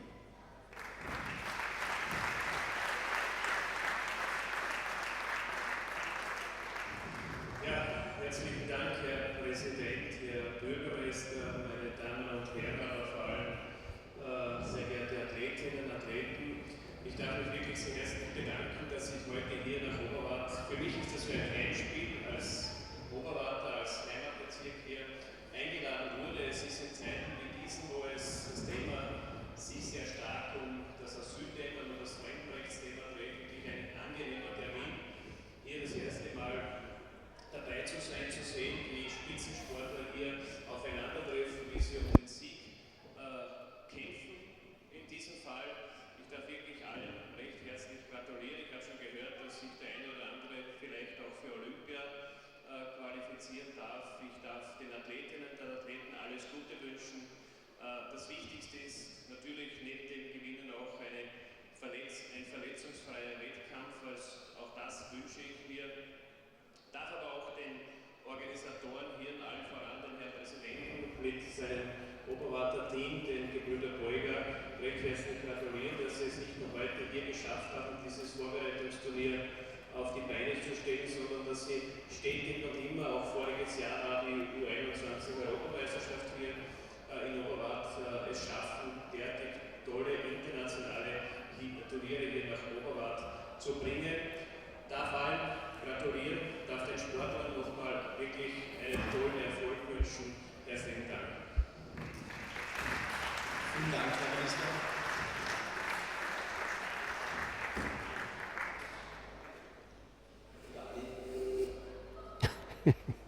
Ladies and gentlemen, Yeah, you just want to make sure that microphone is switched off before we get going. to award Roland Beuger, head of organizing committee, with the 5th Dan of Judo.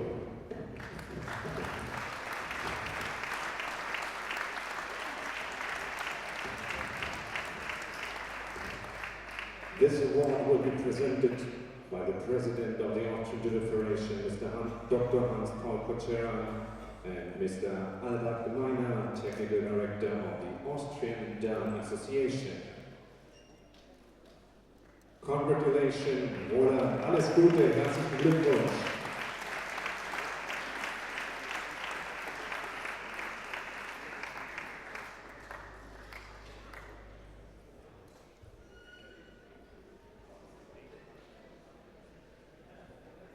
Right, well, we've got the awarding out of the way. Roland Beuger received his 5th Dan. That's always a nice thing, isn't it?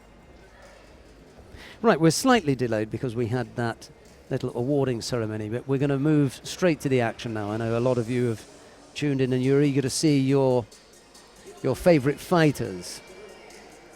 A very good afternoon to all of you. A late afternoon, I suppose, an early evening, depending on where you are. Und nun, liebe Freunde, now, ladies and gentlemen, the bronze medal contest in the 81 kilogram category. Right, it's going to do no harm to introduce the fighters again, is it? So let's do that. Arman Makhambetov of Kazakhstan is up against Sayed Molali of Iran. It'll be Makhambetov in the white judogi and Molali in blue. We're about to get underway with all the medal matches, and this is the first of the bronze medal matches in the under 81 kilo category.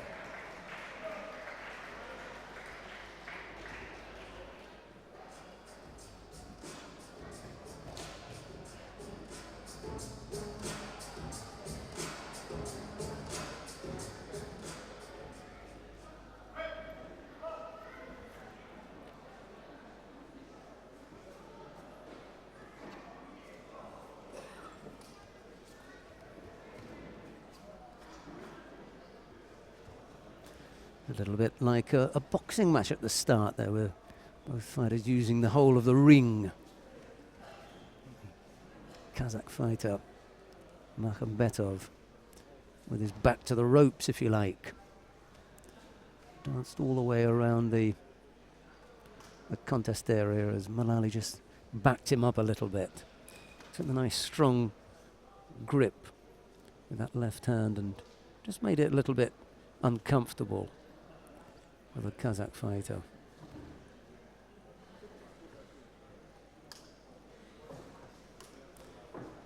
Just the one loss today for Malali. He came unstuck against the number one seed, Ugan Batar.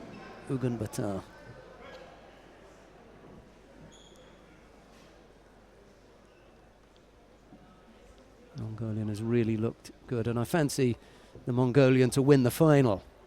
In fact, I'd have a bet with anybody out there that there'll be no stopping the Mongolian in the final.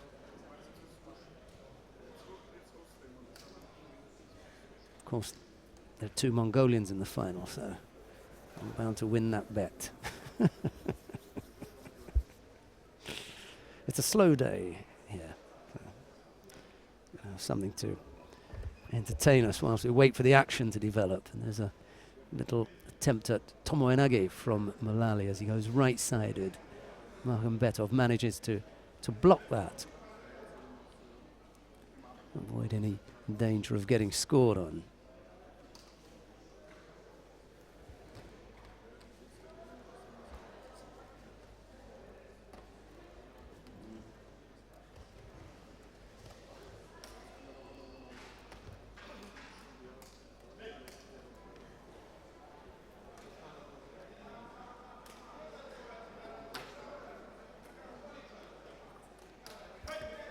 Makhambetov picked up a Judo there for passivity.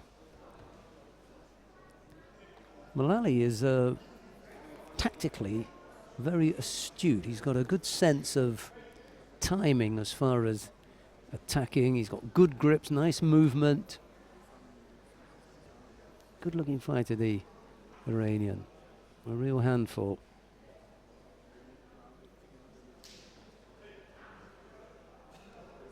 Makhambetov backed up into that corner, and as a result of that was overly defensive in the gripping and has picked up a second penalty. Half the contest still to come, and he's going to have to open up here because he's just being outgamed, if you like, by Malali. He's proving a little bit too clever for him. Nothing spectacular from the Iranian, hasn't had to be. He just made things difficult for the Kazakh fighter. And as a result of that, Makhambetov has picked up the two penalties.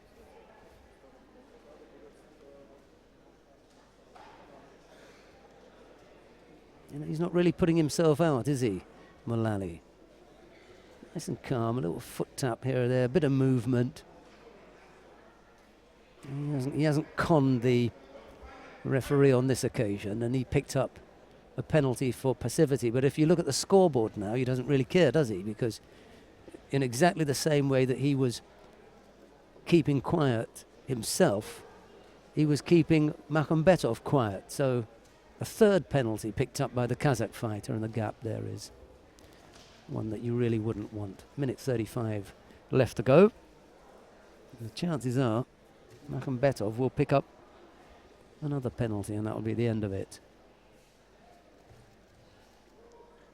Thought about the Yoko Tomoenage there, did Malali, but wasn't the strongest of efforts, didn't really move Makhambetov.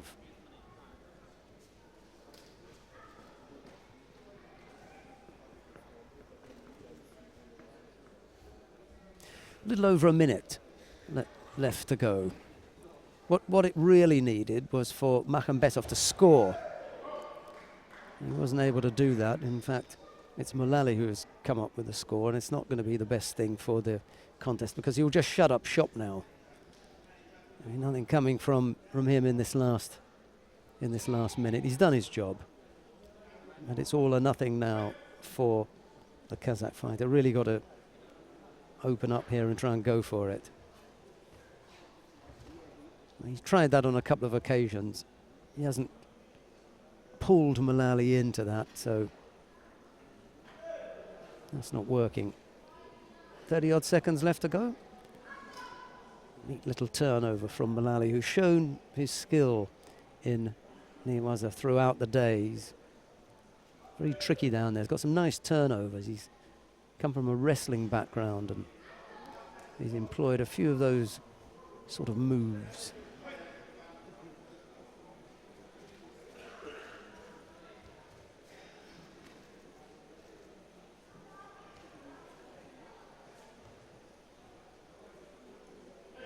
Last few seconds then.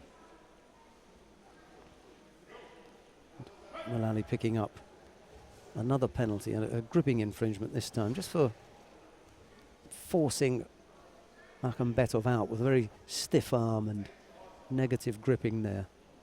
Nothing wrong with having a strong grip, I've said many times before, but if you take a strong grip, you need to use it.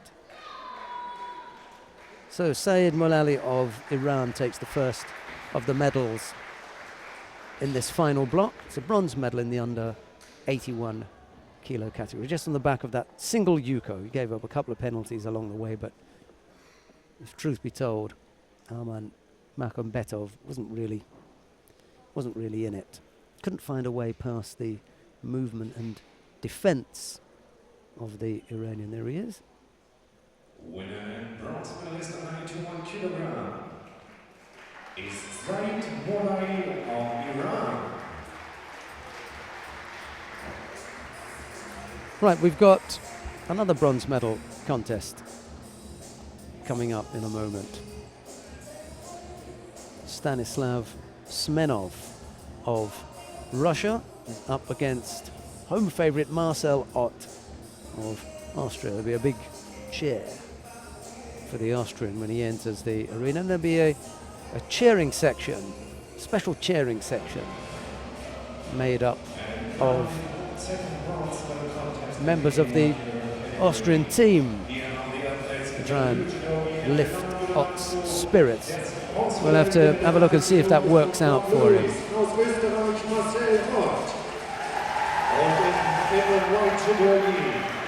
The bronze medalist of the Russian Championships, Stanislav Semenov. And now, clap your hands for the athletes.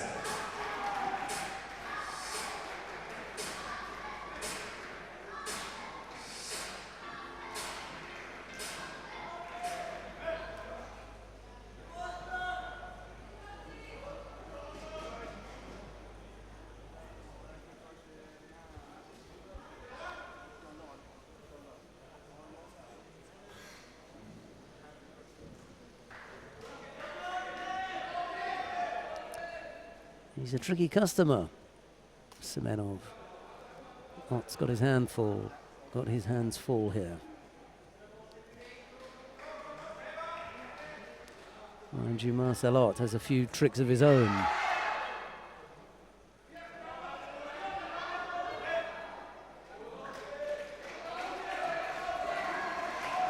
He's really improved in this last year, Marcel Ott.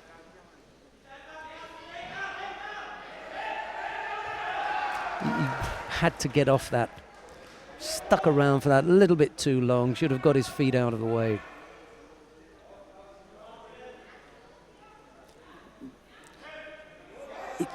He probably sensed the danger, but not enough to get off it, and he ended up getting his right leg trapped there and went over for Wazari. So that's the lead for Semenov with a little over 3.5 minutes left to go.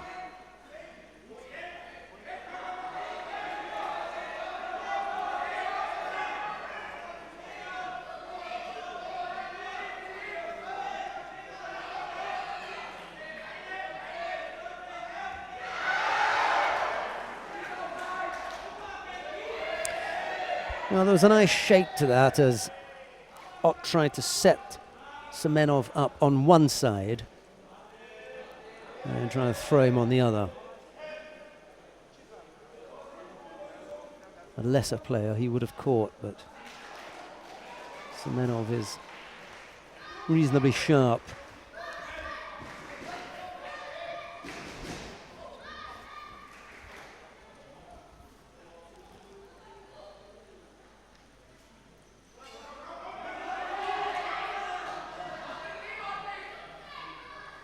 Still plenty of time left for the Austrian to come up with either a tying score, indeed a winning score. Nice Uchimata effort, couldn't come up with something on the way down. Rocked Semenov on the way up with that Uchimata, but well, that's the time to attack him.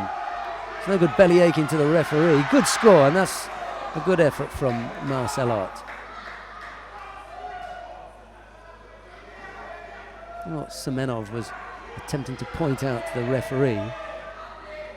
It's not as though what was going on was hidden. Both grips were perfectly open and in full view of the referee.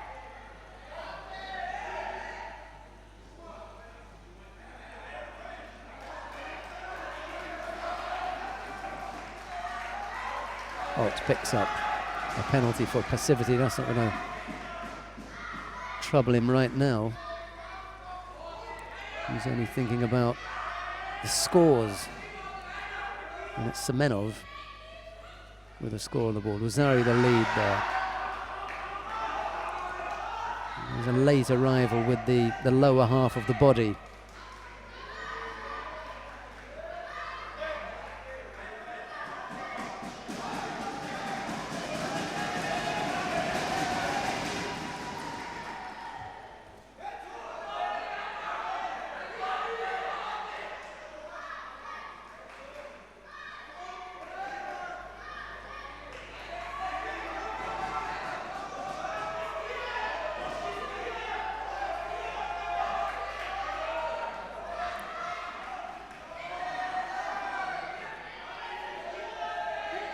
Still time. It's not going to make a great deal of difference if Semenov picks up another penalty. He really has to throw his opponent here, does Marcel Ott.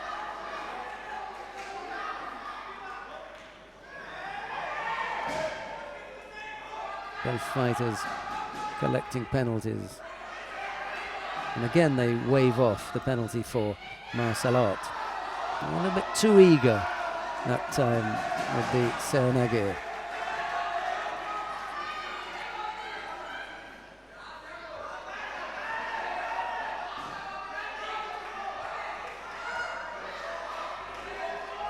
There's the chance to get the left hip across. Or at least a feint and then the Kosoda Gaki to the rear.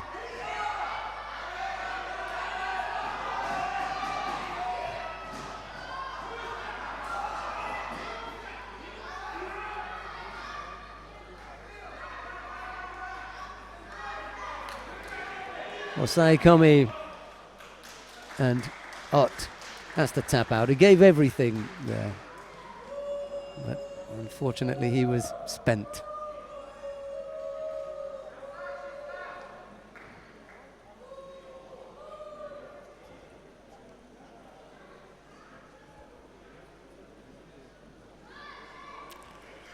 So second of the bronze medals in the under 81 kilo category go to Stanislav Semenov of Russia.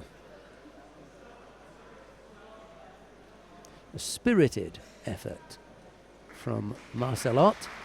That's the Russian who takes that one. 81 kilogram category, Stanislav Semenov of Russia.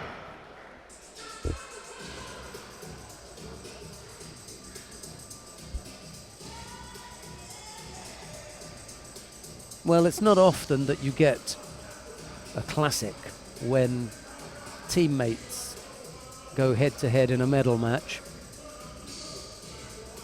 And we've got teammates matched up in this upcoming final in the under 81 kilo category. Otgun Bata Ugun Bata faces Nyamsuren Dagvasuren. The two Mongolians will put on a show for us, we hope. Here, the referee for this final, Mr. Frank Wolf of Germany. And Frank Wolf is the referee in the middle for this one. Let's hope that they both go for it here. Otgun Bata in the white judogi, Nyamsuren in blue. The bronze medalist of the 2015 Paris Grand Slam from Mongolia, Otgun Bata Ugun Bata. 1-1 as far as the head-to-head is concerned, but that head-to-head refers to occasions when they've fought each other in point-scoring contests on the IGF World Ranking List, so either at Continental Opens, European or Pan American or Asian Opens, or in any of the IGF events.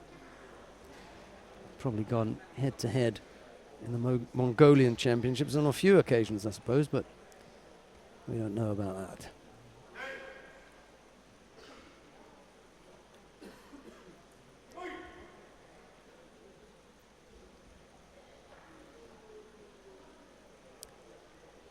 Nyamsuren's semi-final with Saeed Malali, the Iranian, came after Otgun Bata had defeated Marcel Ott.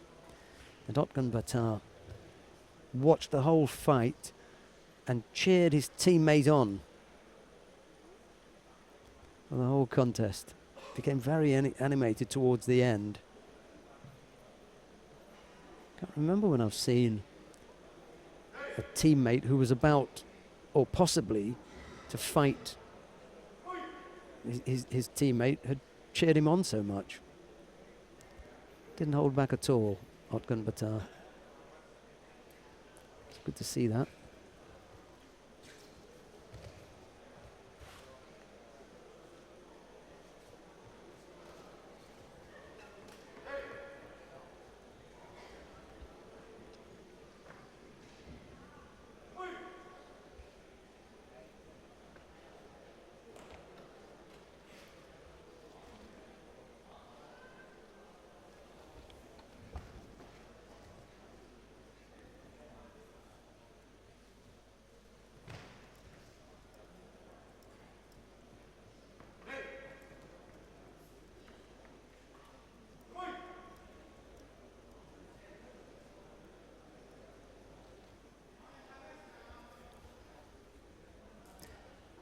Opening 2 minutes out of the way, no score yet. As I said, it's not often that you get a classic when it's teammates going head to head for a medal. Otgun Bata attacking strongly. It's Nyamsuren who's going to pick up the penalty here, just falling behind a little bit on attacks there.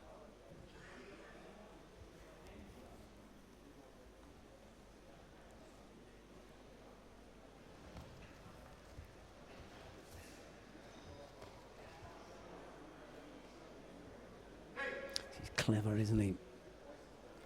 Otgun Bata just keeping busy enough to shade Nyamsuren out, and another couple of attacks will see him off, but Nyamsuren comes up with a nice ojigari that Otgun Bata has to step off.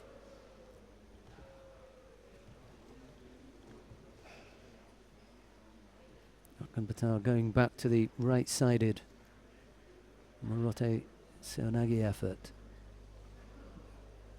eventually ending up on the ground and attempting a turnover for the Sangaku Jimmy. Sorry, Sangaku Gatami didn't come off.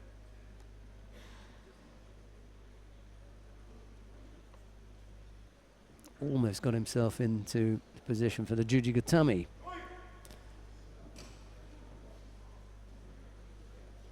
But that didn't materialize either. That was the last effort, actually. Single Shido against Niam Surin at the moment. A little over a minute and a half to go.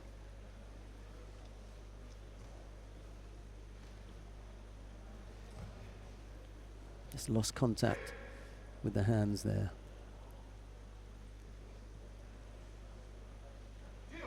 Now, second penalty picked up by Niam Surin. As I said earlier, just off the pace a little bit as Otkan Batar continues to attack. A terrific conditioning, Otkan Batar. As Niam Surin looks physically strong, it's hard to keep up that rate of attacks against a physically strong opponent. Some of your strength is eaten up, or you're worn down just having to deal with your opponent's strength, far less your own physical output. In any case, Otkan Batar just shading things at the moment. No score, but 2 penalties picked up by Niam Surin inside the last minute.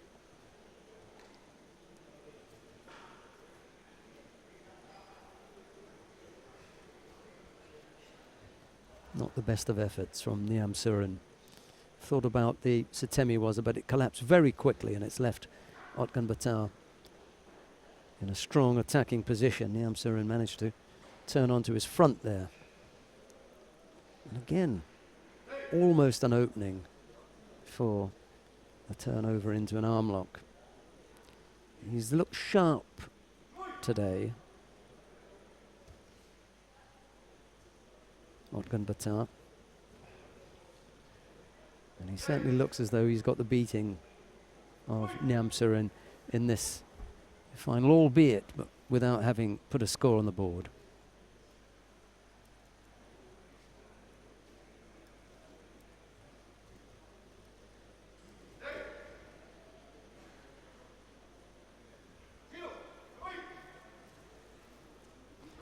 Otkan Batar picked up a single Shido. He looks delighted at that, doesn't he? Tough one, hard fought. But it's the number 1 seed who comes out on top here.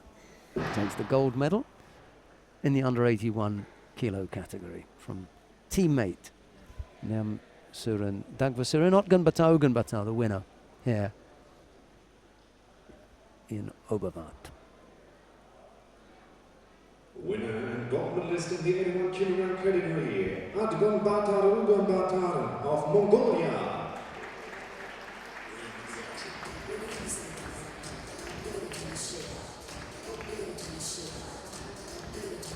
Well, that's the under 81 kilo category done and dusted. We've got 3 more weight categories to bring you here. Celebrations for the Mongolians, to some of their supporters and the rest of the crowd joining in as well.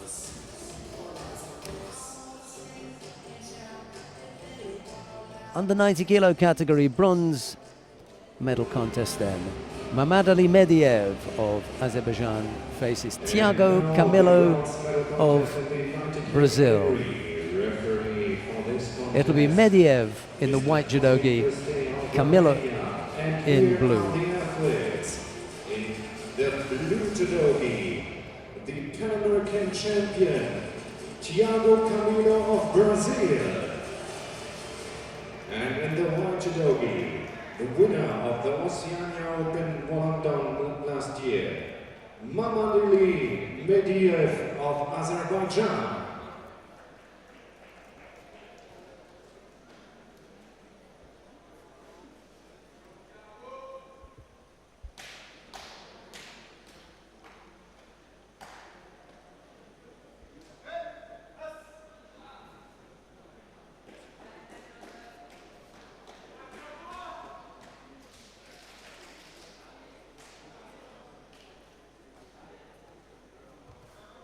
Little Ashy was it to start things off from Camillo as he just unsettles Medvedev for a moment.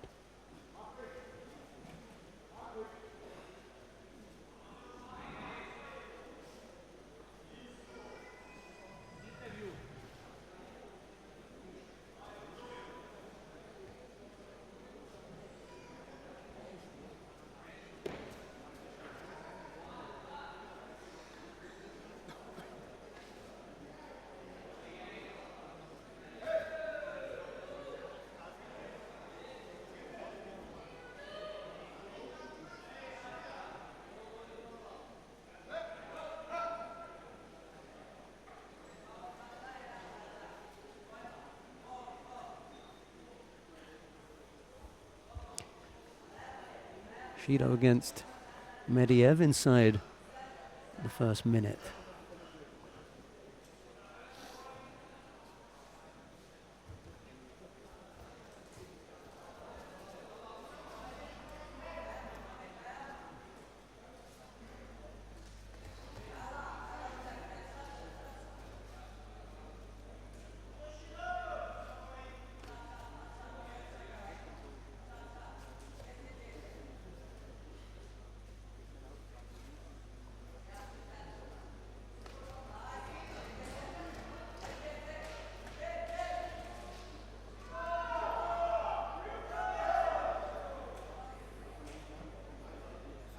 Shouts of Yuko from some of the Azeri supporters there, but he pulled his opponent on top of him. So no Yuko, but he does draw a Shido for passivity. Does Thiago Camillo.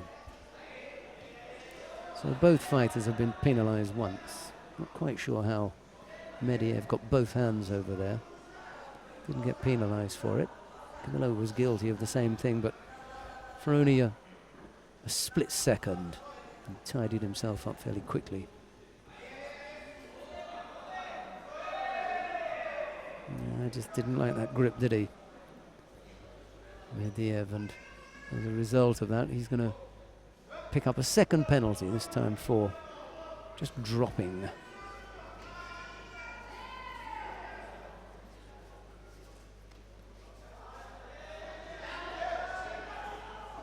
So he's got his hand over the other side again.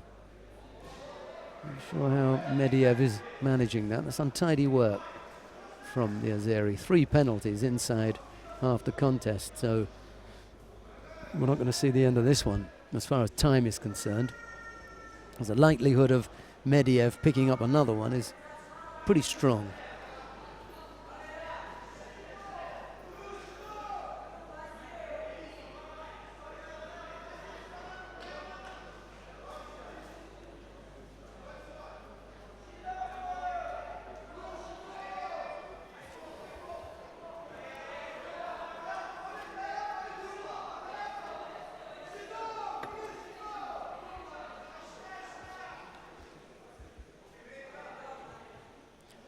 Medvedev was unhappy with the grip that Thiago Camillo had on him.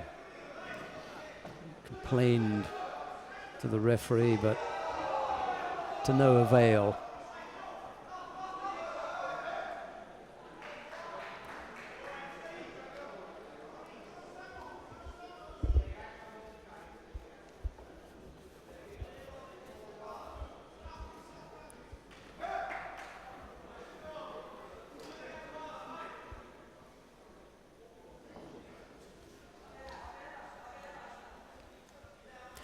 A little over a minute left to go. No score yet, but Camillo has avoided picking up penalties whilst Medvedev has collected them without any trouble at all. 3 so far for Mamadali Medvedev.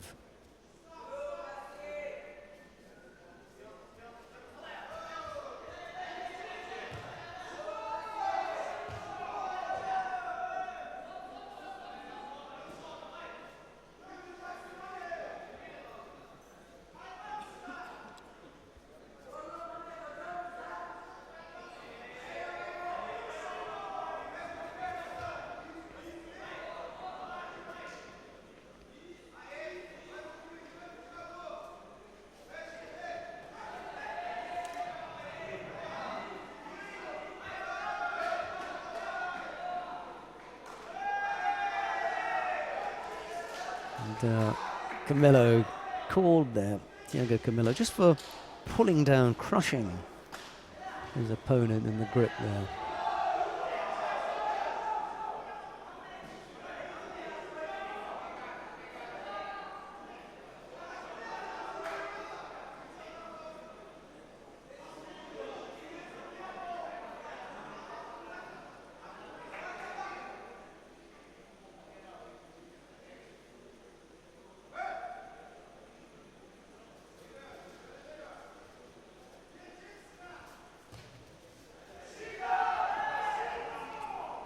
He was lucky to avoid being called there. Well, unfortunately, not the most attractive of fights. 3 penalties picked up by Medvedev, 2 collected by Camillo, and that's enough to keep Camillo from having to go into gold and score another one, and would have had a period of extra time. But Thiago Camillo avoided picking up that 3rd. Medvedev loses out, and it's Thiago Camillo of Brazil who takes the 2nd of the bronze medals. Or was that? 90 kilogram category, Thiago Camillo of Brazil.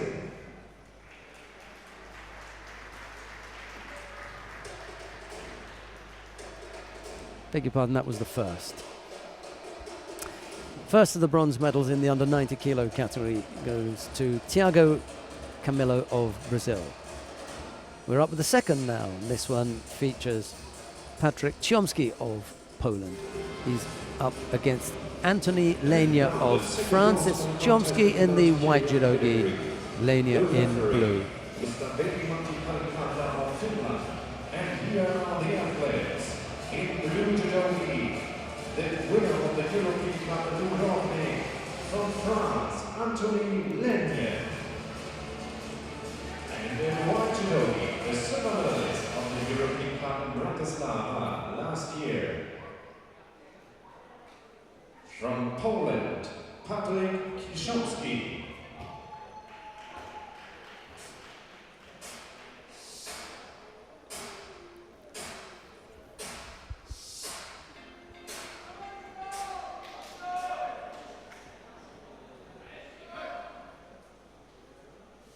Lenia's done well to get this far, the French fighter.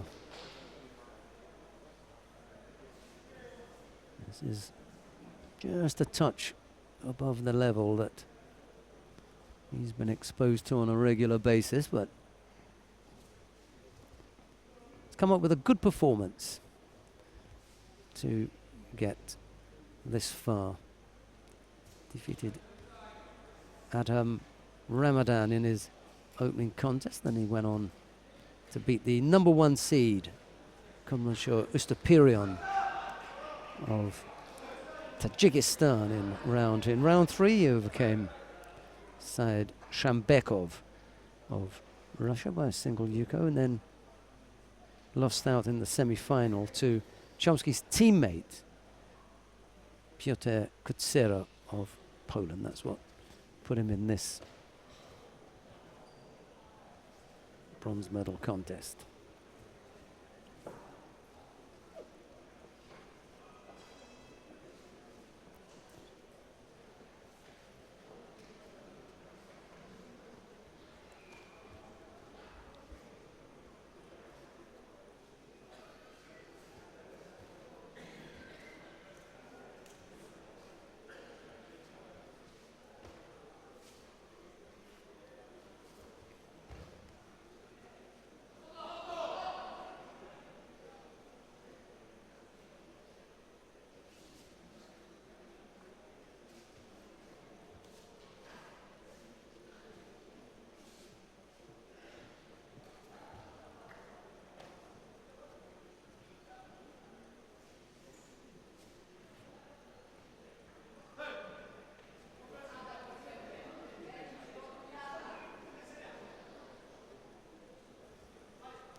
Both fighters picking up penalties for passivity there.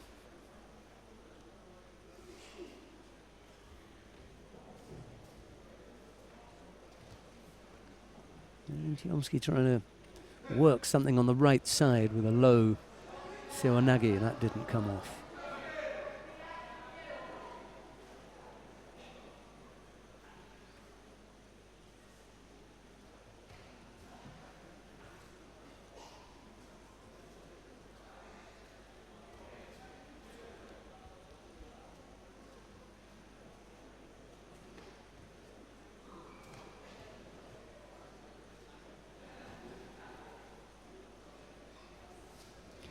Neither fighter are able to free their arms out, get their hands moving and change the grips up a bit, get some movement.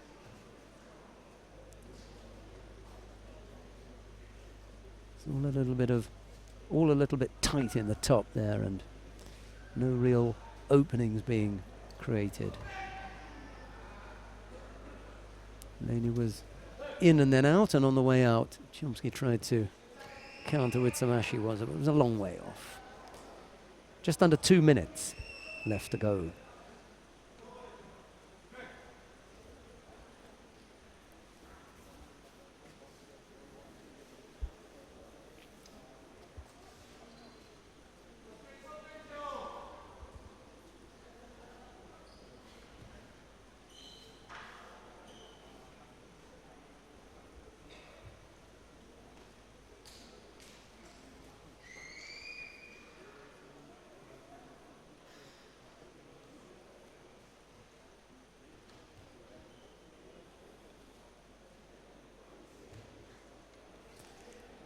No one really prepared to open up here. We had a little bit more action when we had Otgun Batar and Nyamsa in. The two Mongolians gave us a little bit more action than this.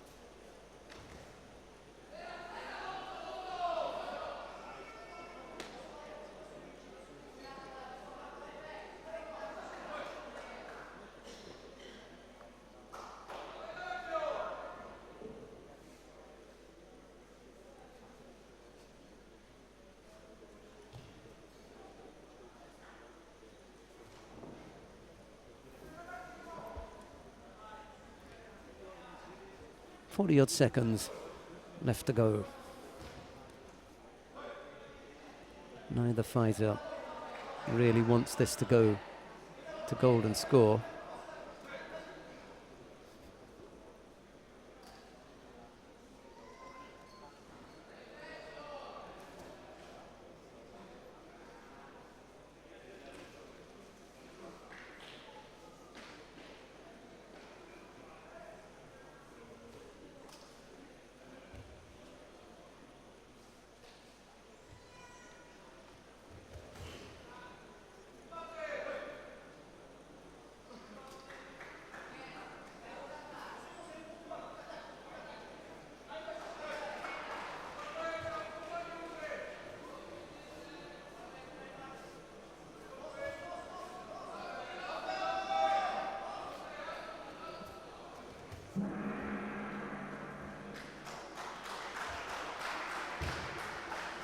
Well, Lania fought hard all day.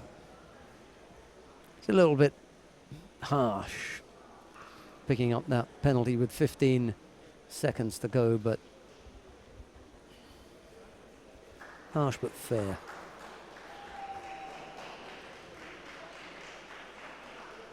Someone had to go, and unfortunately for the Frenchman, it was him.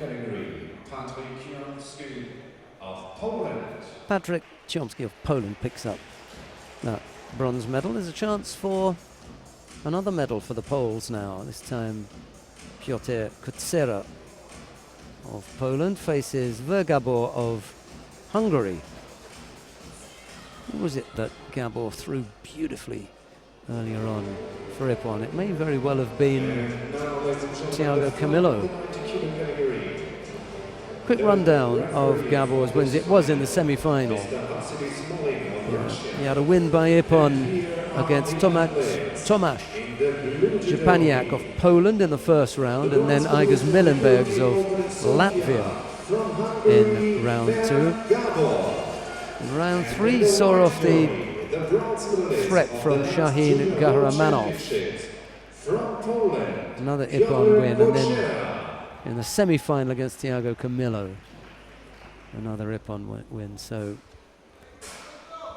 he's been pretty busy as Ver Gabor. Ippon wins against Camillo, Garamanov, Millenbergs, and Zipaniak. He's defeated everybody by Ippon today. He's on fire, the Hungarian. He may prove a little bit too hot to handle for Kutsero. Let's have a look. We're underway. Kutsero in the white judogi, Ver in blue. Little Sumigashi attempt from the Polish fighter there, but the Hungarian manages to block that without any trouble. No harm done there.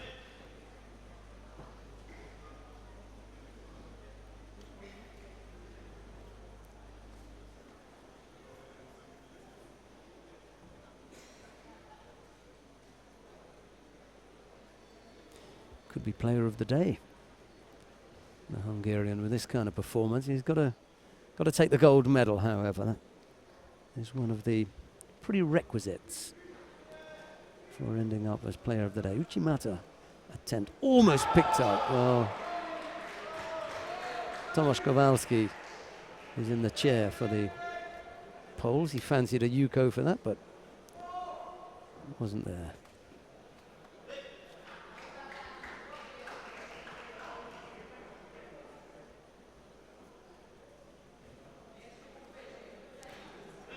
Lands on his elbow there. Could have been painful.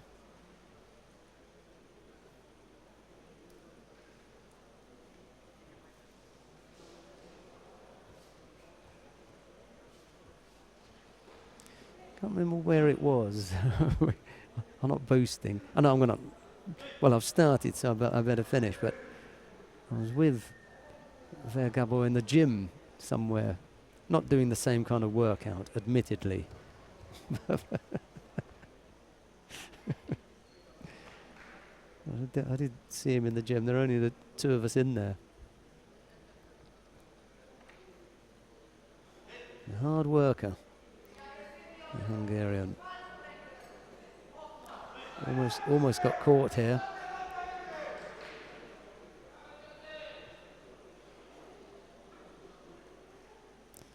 Single Shido against Kutsera now, with 3 minutes left to go.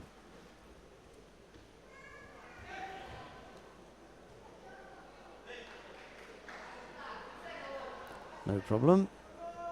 Stuff like that happens.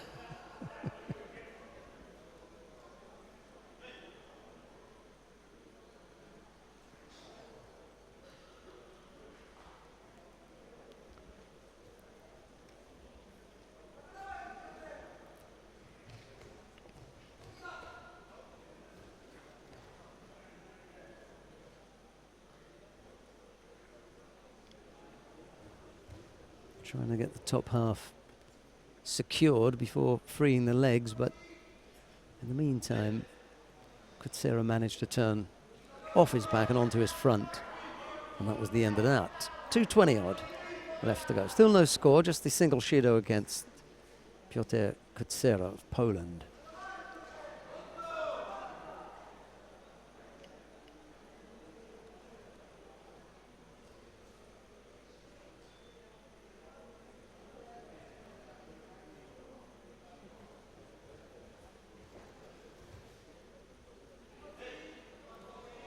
Again, a sign there of the Sumigashi effort, but it never really materialized. And now it's Ver Gabor to pick up a Shido. So nothing in this, with a little less than 2 minutes to go.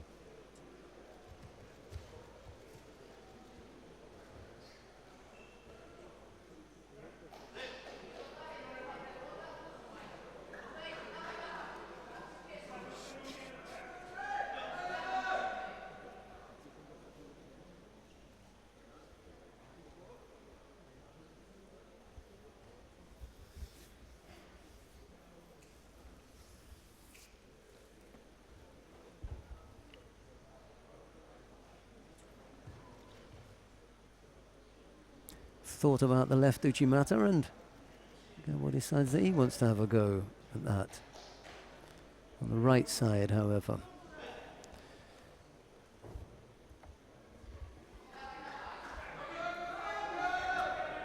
Little over a minute left to go. Very close run thing.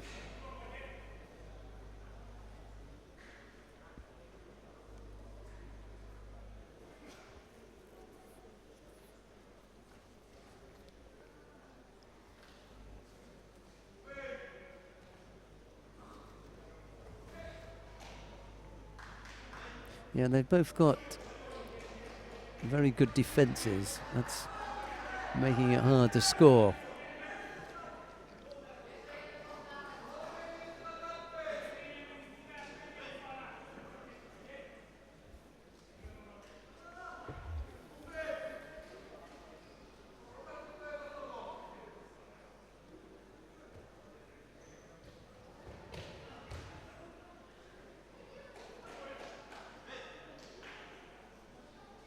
Well, this is it then. Really got to go for it here. Don't want to get caught up in golden score if you can avoid it. Well, Kutsera gets the passivity penalty.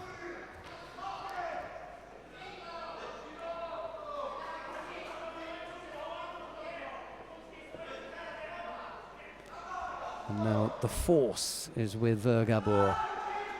Just got to keep himself away from getting scored on. Don't commit any errors and it's yours. Ooh. Couldn't quite turn his opponent there. 8 seconds left to go. There'll be a chance for one more big attack from Kutsera. But it's Gabor who decides that he's going to take a dive. There's no attempt to throw him there, really. In all fairness, there's no attempt to throw him there.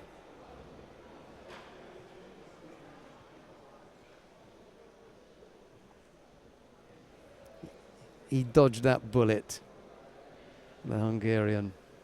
They show that one again at the end.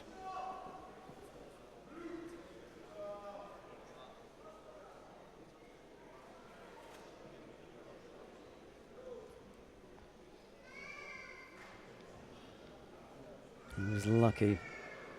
Maybe they're going to say it was after time. But Vasily Smolin wanted to give him the penalty for the drop. Very, very close. But it's Gabor of Hungary who sneaks past his Polish opponent to take the gold medal in the under 90 kilo category. The luck was with him. Right, we come now to the awarding ceremony in the under 81 kilo category. Let's have a look at the lineup of the medal winners here. I think they're all ready to go. Eddie Coaz and his team down there, the presentation team, look all set.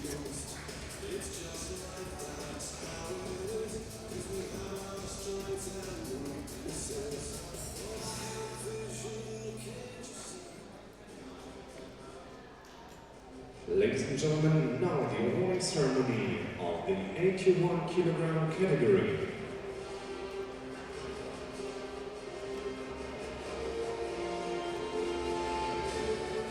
Right, let's have a look at the medal winners then in the under 81 kilo category.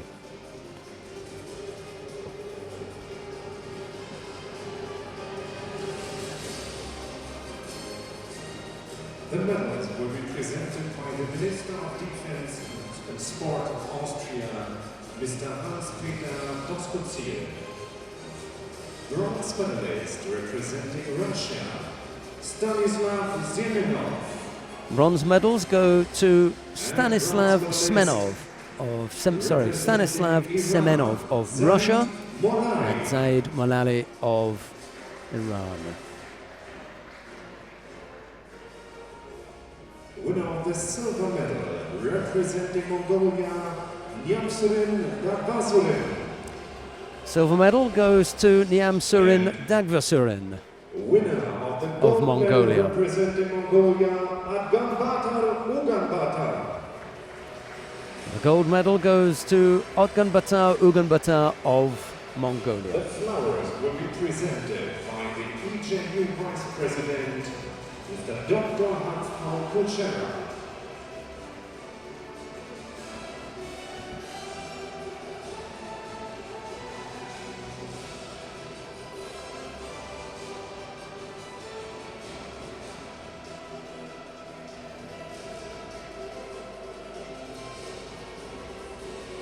Semenov and Mullally Ladies and gentlemen, now please were the stand bronze for medalists, national Nyamsurin anthem the of silver Mongolia. and Otganbatar the gold medal. And now the national anthem of Mongolia.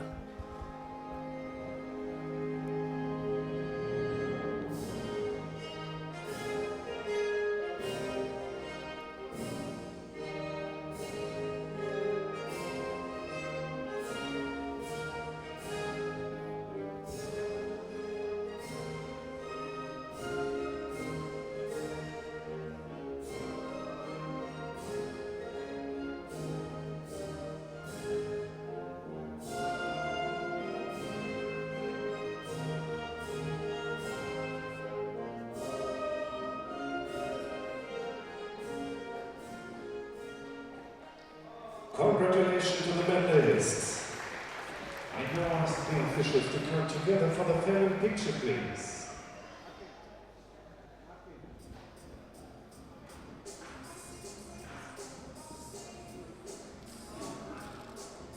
Mongolians have had a busy time of it this weekend, not just here in Oberwart, but in Rome with the women's event as well. We've had a European Open in Rome, where the Mongolians have picked up a few medals. I think I saw Sendayush Naranjagul and Purev Jagul Khlamdet taking medals there. Possibly took some others as well.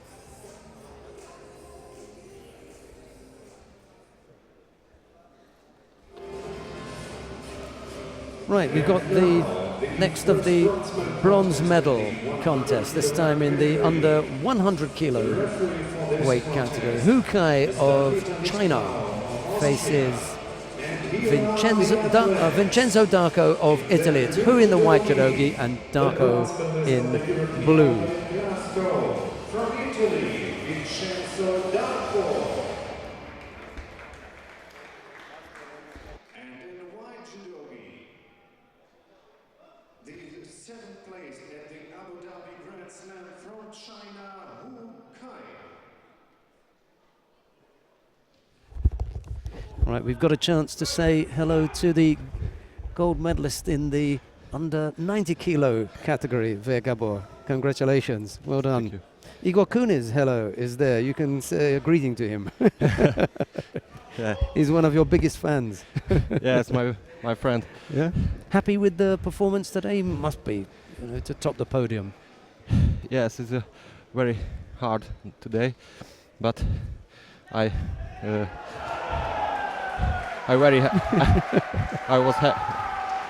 was very happy because And a close contest in the final there, very close. yes, it's very. What do you think about at the end? This is the strong only. Okay, congratulations. We wait to see you on the podium. Congratulations. Thank you very much. There you go. We did that just for you, Igor. Got your buddy on there. All sweaty with the headphones now. Vincenzo Darko putting Hu Kai on his back.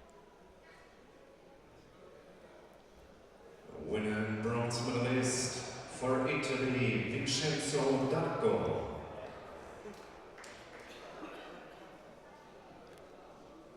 You'll be glad to know that Hu Kai is back up on his feet after that.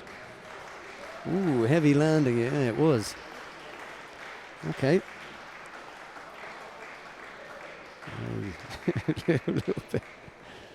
little bit worse for wear. Okay, we've got our doctor here, and the best thing for him to do is to come over and let us have a look at him, just to make sure that he's okay. No doubt the Korean coach is going to tell him that as well. Well, sorry, he's the coach for China. He just happens to come from Korea. Mr. Chung. Right, we've got a second bronze medal coming up. A second bronze medal match coming up. Jalil Shukurov of Azerbaijan faces Jose Armenteros of Cuba. It's Shukurov in the white judogi, Armenteros in blue. And here are the athletes. In the blue judogi, the silver medalist at the 2014 World Championships from Cuba, Jose Armenteros. And in the white judogi, the winner of the European Cup under 21 in Milano from Azerbaijan, Jalil Shukurov.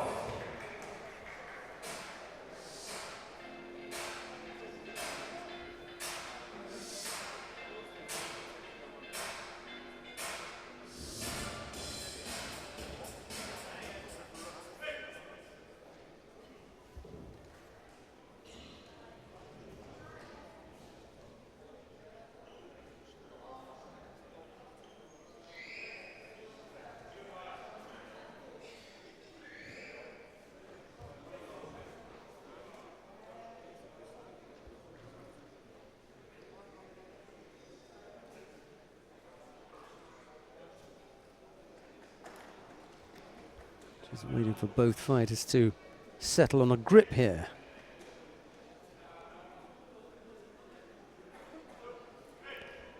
But it's Jose Armenteros who falls foul of the gripping rules, just gripping inside the sleeve there, and the referee picking up on that and issuing the Shido.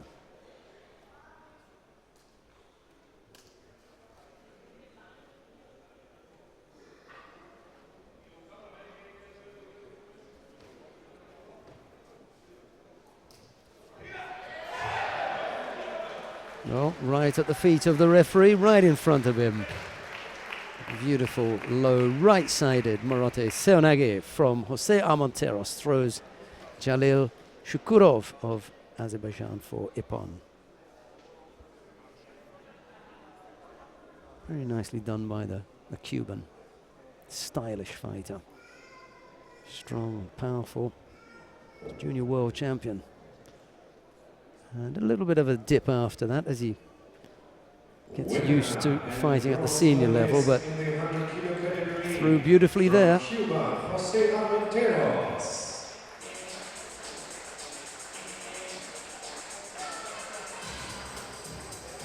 certainly has got the power.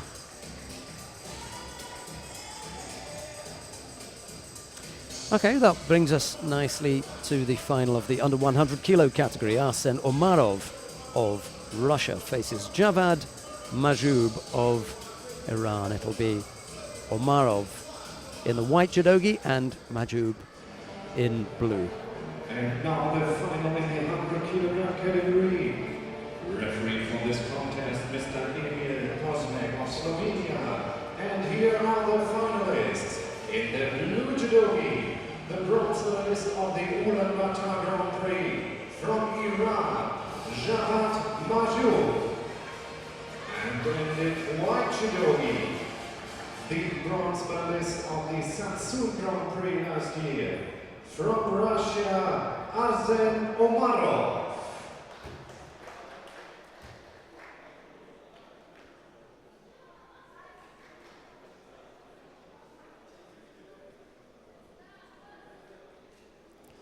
Well, it'll be interesting to see how Omarov copes with Majoub. Malali was really well prepared. The Iranian, good movement, stylish fighter. I wonder if Majoub's going to be in that same kind of quality or class. Very difficult opponent, Malali.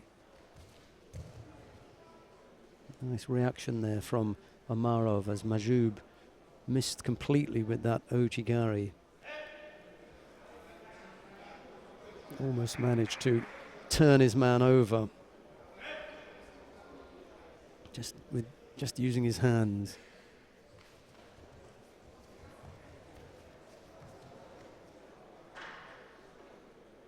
Neither fighter afraid to get involved in close-up work. Could mean that there's a big pickup in store here.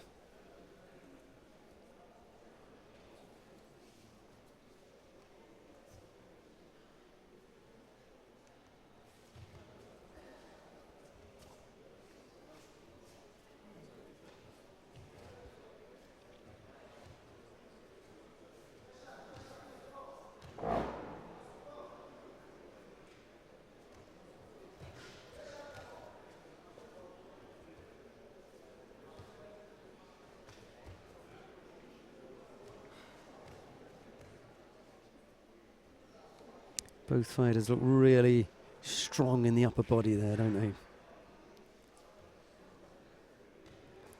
No real freedom to move there with the arms. Stiff and very strong.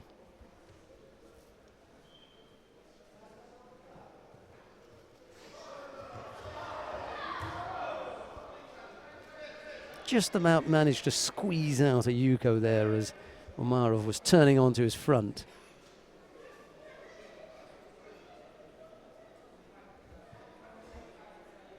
For a second it looked as though he was going to end up flat on his back here with this second effort.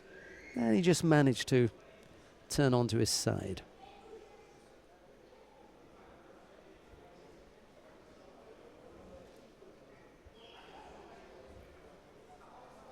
Looked okay. And so it is. Yuko, the score, good score as well.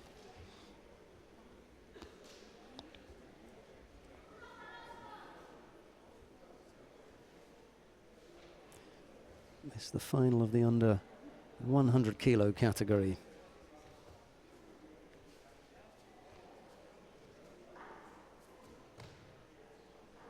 Majub leading with half the contest still to come. Omarov yet to launch. Still finding it difficult against the Iranian.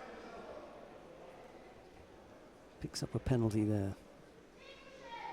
He's a strong man, isn't he? Majub.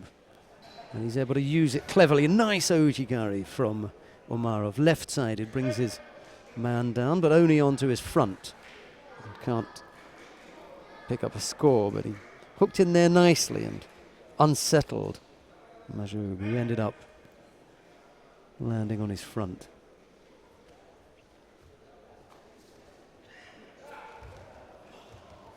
Almost managed to come up with some ashiwaza there. Did Majub. Not quite, however.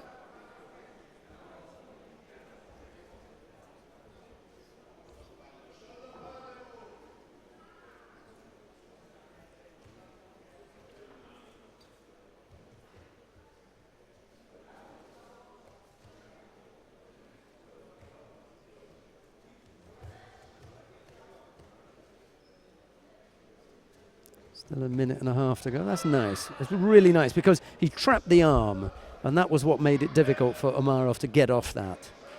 There wasn't anywhere to go. Good attack. He gets hold of the arm well there. Low for that Ippon Seoinage. And he comes up with Wazari. Good score from Javad Majub. Strong fighter. Showing some good movement when he has to. He hasn't got the same kind of fluid movement that Malali showed us, Saeed Malali. But we're talking about 2 weight categories heavier here anyway, so it's not surprising.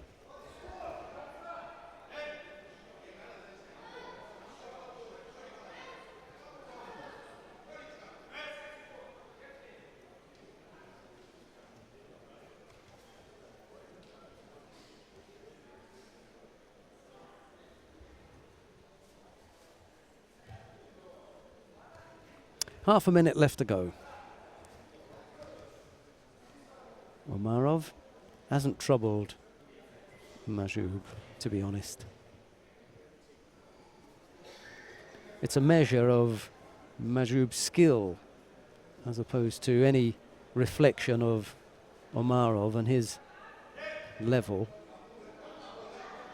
Majoub is just that little bit better. Actually, he's a good deal better than Omarov, sorry to say.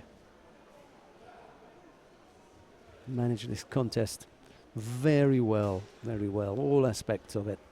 Never really came under threat, and even when Omarov came up with an effort there, he was able to take that over and come up with the Wazari Awazeti pun. And all credit to Omarov for giving it one more go. There were about 4 seconds left to go. He launched at the Iranian, but took it over there. That's 3 seconds. Nicely done. Well done. There you go. You've had a good look at Javad Majoub. There's a couple of Iranians there, well worth looking at, no doubt. They've got a few more in the team, so as we move towards Rio, I'm sure that a few of their fighters are going to prove a threat. Bronze medal goes to... Sorry, that was the gold medal match. My apologies, I was reading the next match coming up. Nicely done from Javad Majoub. Okay, sorry about that. Let's go down to the awarding ceremony area, right in front of us on this occasion. We've got the lineup for the medalists in the under 90 kilo category. Ladies and gentlemen, now the awarding ceremony of men under 90 kilo category.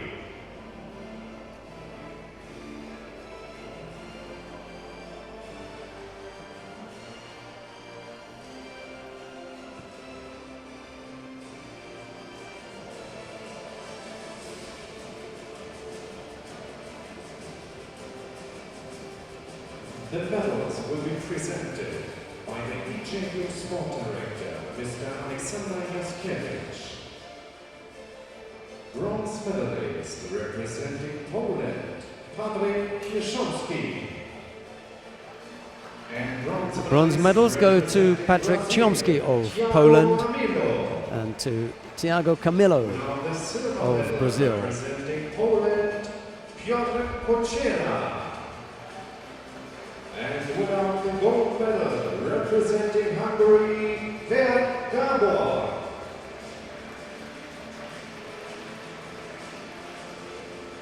The flowers will be presented by the Deputy Mayor of the City of Oberwart, Mr. Dietmar Riesig.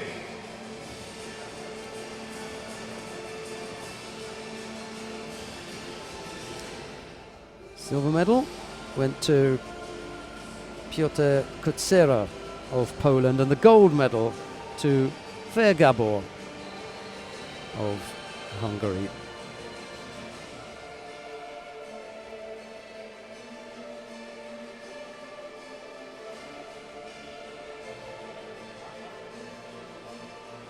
Ladies and gentlemen, now please stand for the national anthem of Hungary. And now the national anthem of Hungary.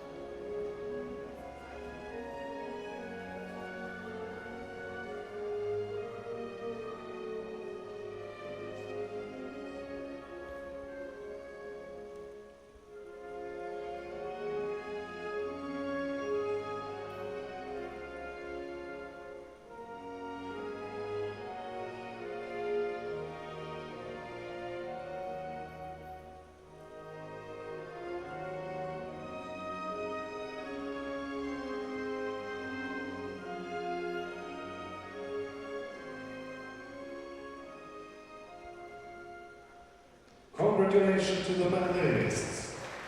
May I ask the officials please to come together for the family picture. For those of you that keep or are remotely interested in who our player of the day may be at the moment. Heading up the list is Ver Gabor of Hungary. He tops the podium right now. And he's also the front runner for player of the day. We've got 3 more contests to bring you. 2 bronze medal matches and then the final.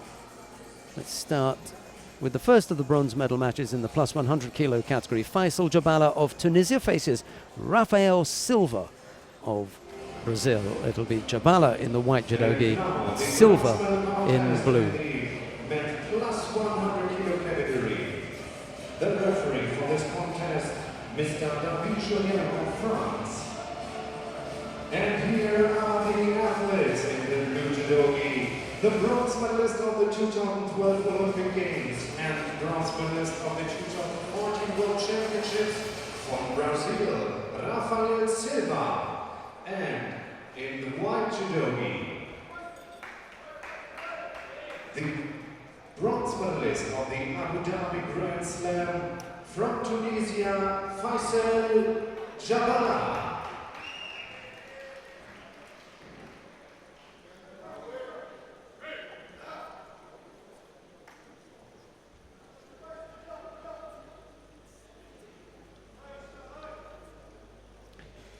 Rafael Silva was the number 2 seed this morning, but he was beaten beautifully.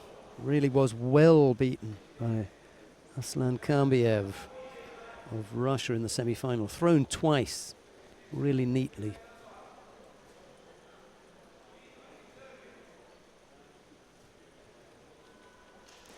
Let's see whether Jabala can upset the big Brazilian.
The Tunisian Faisal Jabala who picks up the penalty for passivity.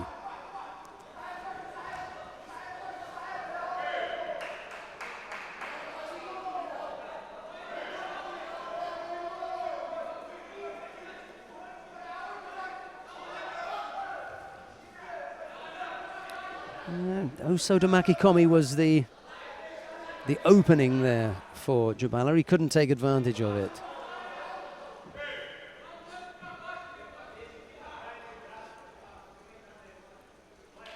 Now it's Silva who picks up the penalty for passivity.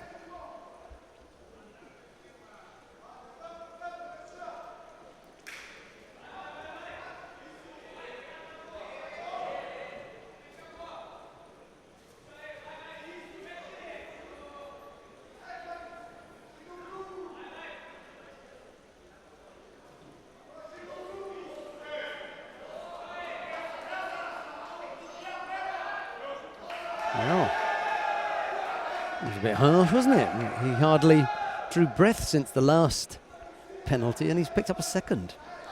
And again, Jabala with the opportunity to go for the Osodomaki Komi. Misses it. He's shaped to go over on that in that direction on 2 occasions now, and on both occasions he's bailed out. Just give it a go. Take a bigger step with the left leg, get closer to your man, and Get in there. Easier said than done.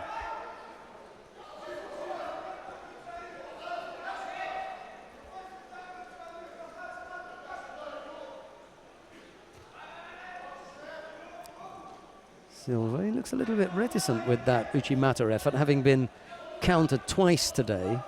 Maybe that's stuck in his mind, and maybe Jabala's waiting for him. Thinks about it again. It's an untidy looking thrust with the right leg though, isn't it? He also thinks about going outside, and nothing happening there. Both fighters penalised. A third penalty picked up by Rafael Silva.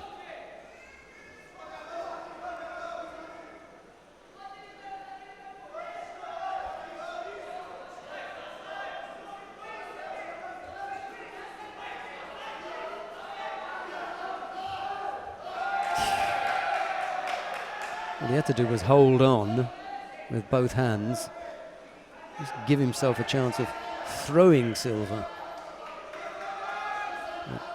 He collapsed there.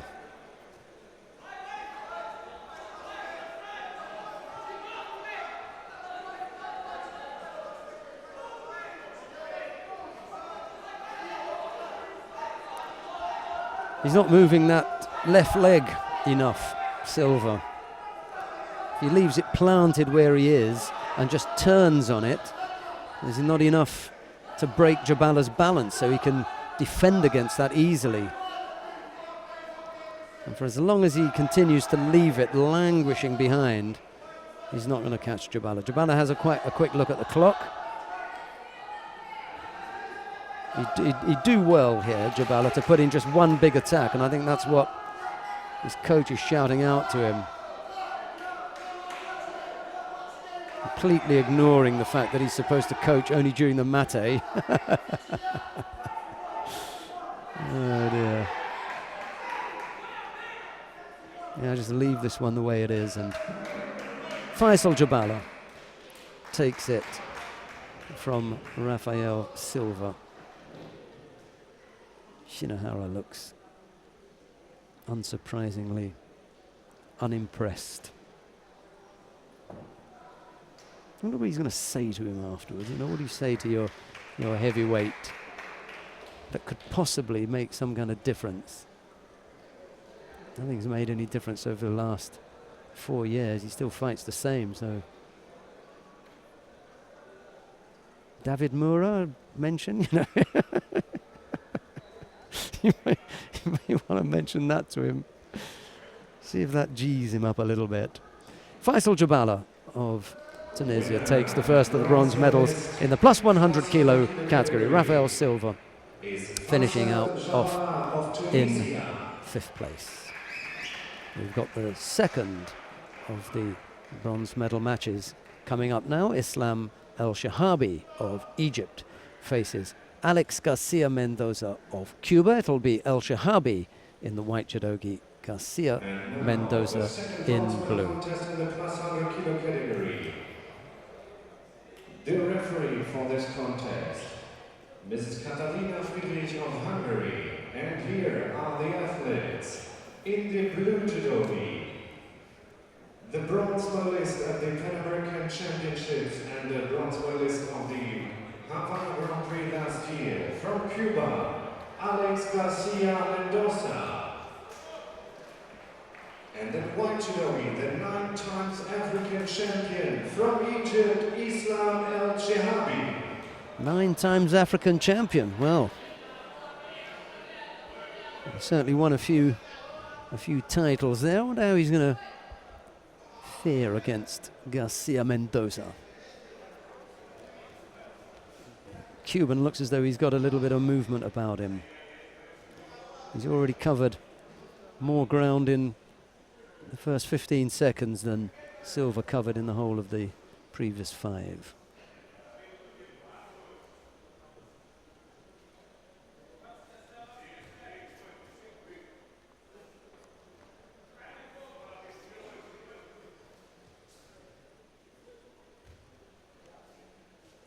You don't want to get involved with that hand-holding business.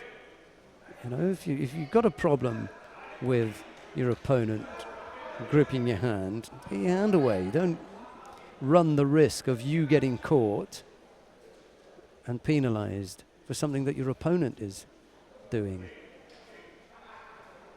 El Shahabi guilty of getting drawn in there.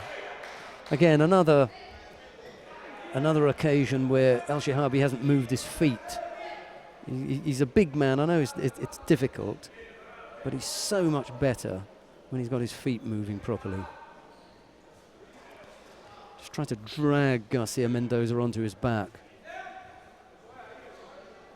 rather than trying to get his feet in the right place.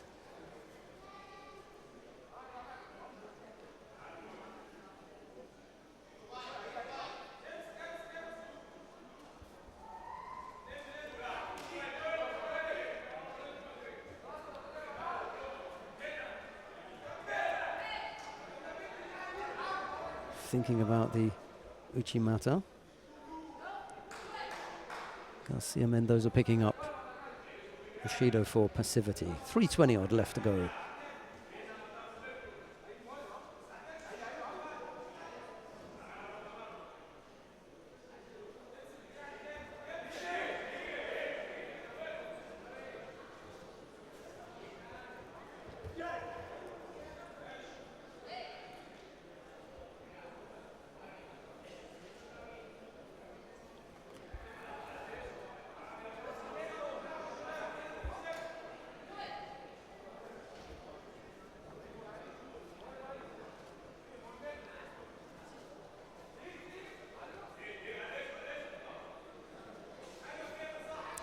It's time for Garcia Mendoza to come up with some attacks here. El Shahabi pressuring his man. That was nicely done. Yeah, enough to come up with a Yuko. Why not?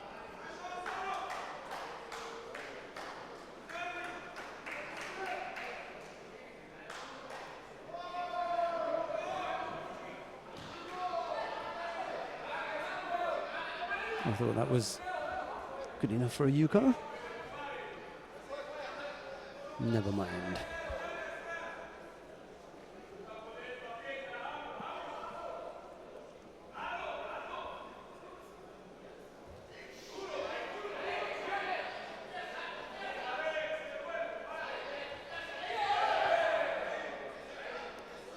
Slightly different gear now from Garcia Mendoza. Yeah.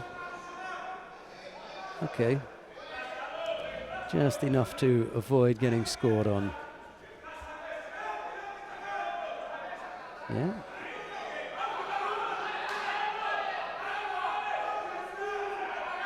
Yeah, El Shahabi, it was in a difficult position there because if he'd left his hand there, then he could have been called.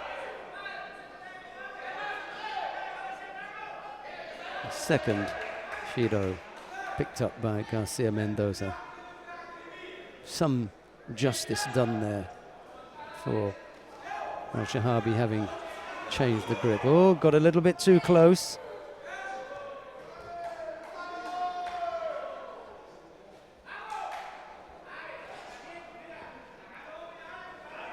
Yeah, that's where El Shahabi is dangerous.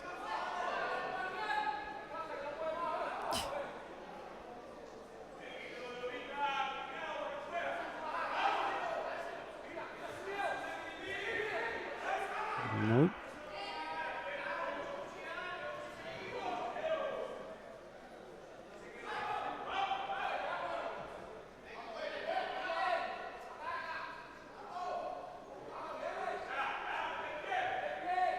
Here comes El Shahabi again. Just threatening with that right arm. Whenever that right arm goes on, he begins to look dangerous.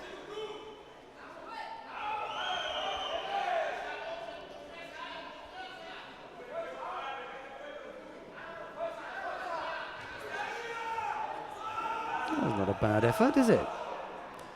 From El Shahabi. Similar to the first attack when he tried to drag his opponent onto him, but there was a little less of a defence from Garcia Mendoza. That's why Al-Shahabi got closer this time. Inside the last minute then, if we're going to see something big from the big Egyptian.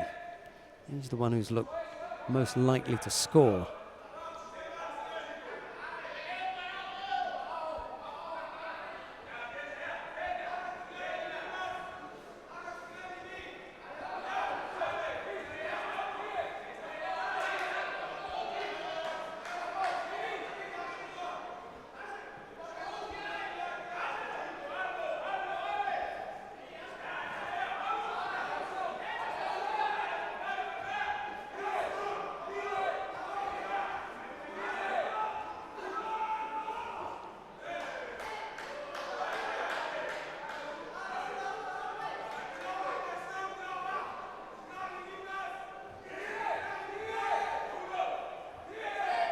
He's going to burn one of the penalties that he's got in the bank, if you like. Al-Shahabi it is,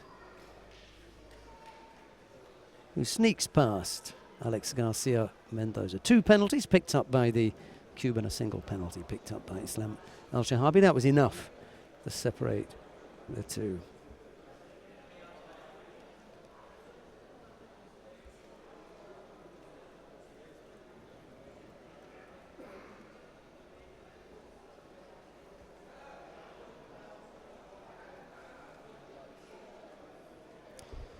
So bronze medal goes to Islam Al-Shahabi.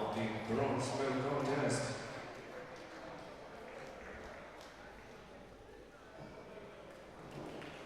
And the bronze medalist Islam Al-Shahabi of Egypt. Right, we've got one more contest to bring you now. It's the final of the plus 100 kilo category. Ushangi Kokauri of Azerbaijan faces Aslan Kambiev of Russia. It'll be Kokauri in the white judogi, Kambiev in blue. And here are the athletes. In the blue judogi, the silver medalist of the Turin Grand Slam 2015 from Russia, Aslan Kambiev. And in the white judogi, the 5th place at the Judo Grand Prix from Azerbaijan, Ushangi Kokauri. Kambiev has really impressed me today. He did such a good job on Rafael Silva. I find it difficult to believe that Kokauri can upset him here. He's thrown everybody for Ippon, as Kambiev. Mediouf, Natia, and Silva. He's 3 for 3. Surely he can do this.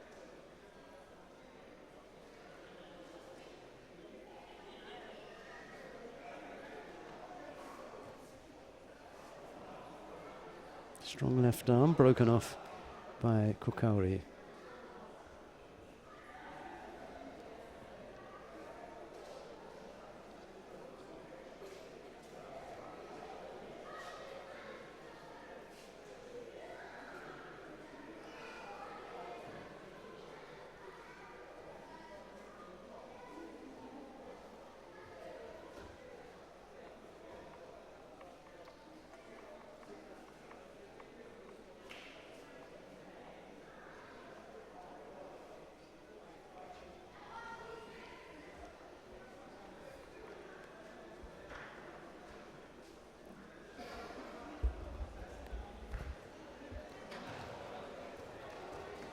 Oh, just couldn't get the leg in the right place there, Kambiev. Kokauri first of all with a chance, and then once he'd missed, Kambiev not able to capitalize on that little slip. And it's the Azeri Ushangi Kokauri who picks up that penalty for passivity.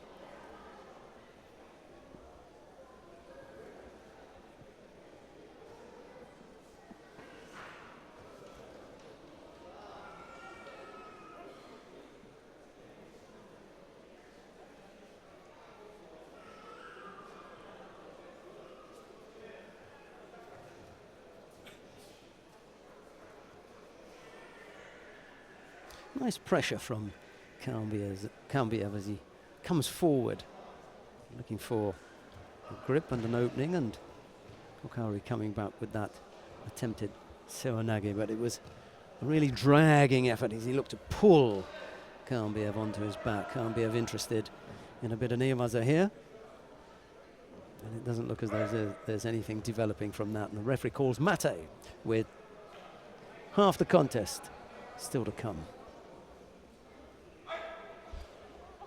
No score yet, just a single Shido against Kokauri.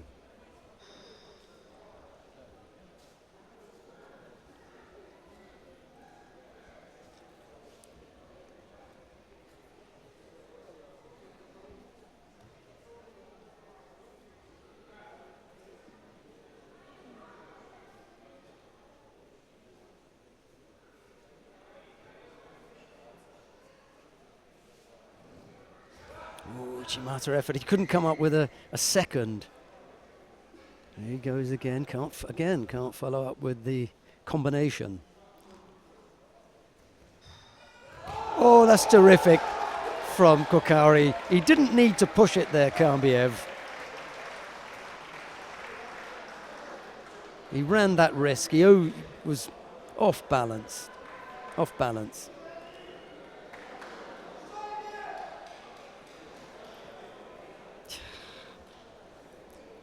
That's poor positioning from the big Russian there.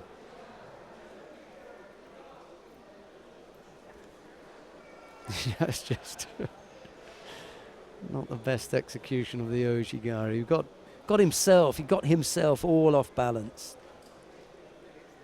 And it was easy for Kokauri once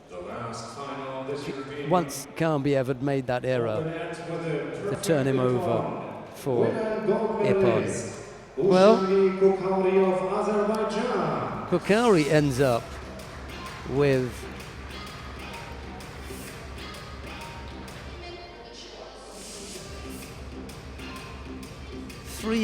four Ippons from 5 fights. That's my man for the day. Ushangi Kokauri, he'll be the player of the day. Throws Kambiev for Ippon in the final. Ushangi Kokauri. 4 Ippons from 5 fights. And he threw Kambiev in the final for Ippon. Player of the day. I mean, Veer Gaboy had a good go, but he just shaded with a Shido and that in the final. Sorry. We go for the big man. Right, we've got the awarding ceremony in the under 100 kilo coming up. The fighters are ready for that. Eddie Coaz and his team down there are ready to go.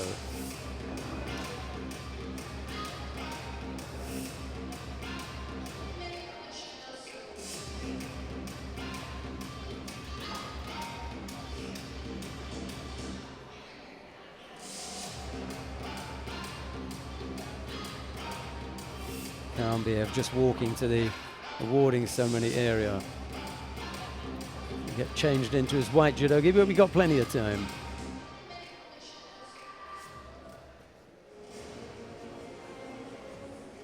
Ladies and gentlemen, now the awarding ceremony of men's under 100 kg category.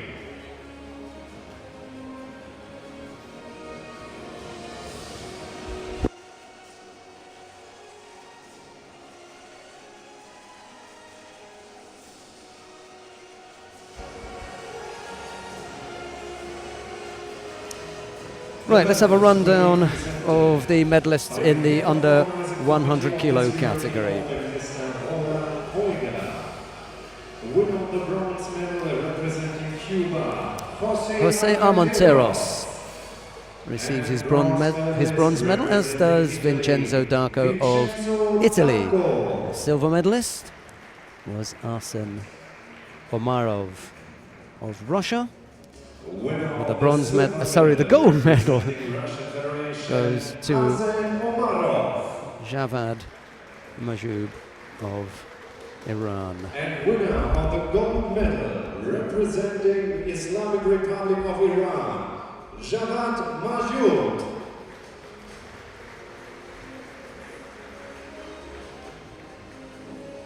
The flowers will be presented by the Mayor of the City of Oberwart, Mr. Georg Rosner.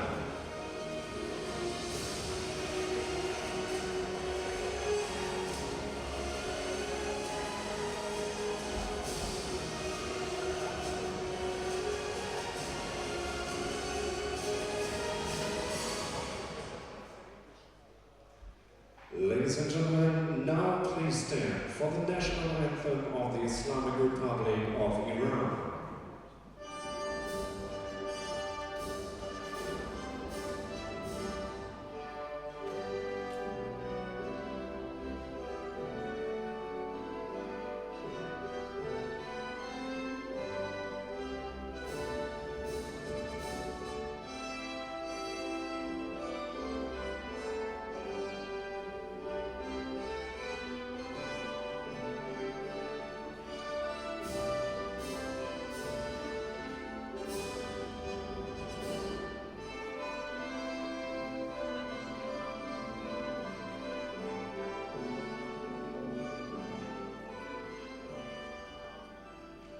Congratulations to all medalists.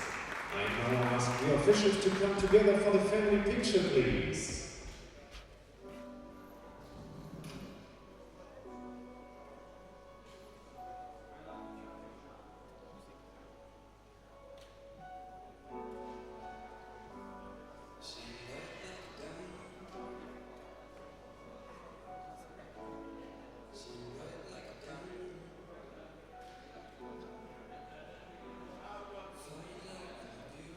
Coming up in a few seconds, the last awarding ceremony of this European Open, the awarding ceremony of the men plus 100 kilograms.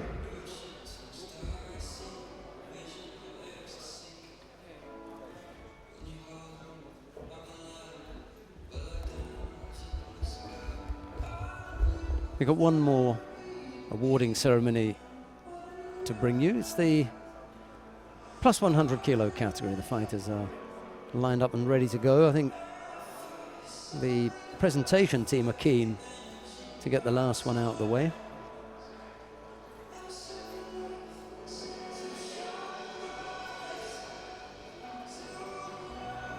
The results of the European Open from Rome for women, they're online if you want to take a look at those.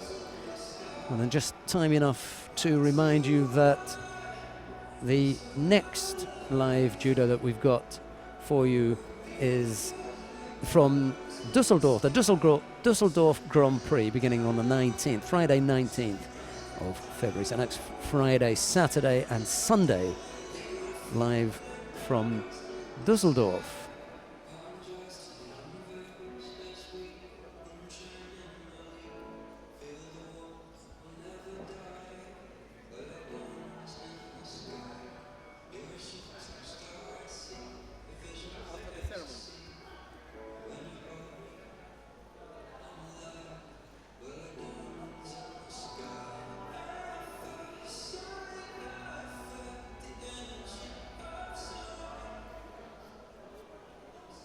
Right, okay, we're ready for the medal ceremony then.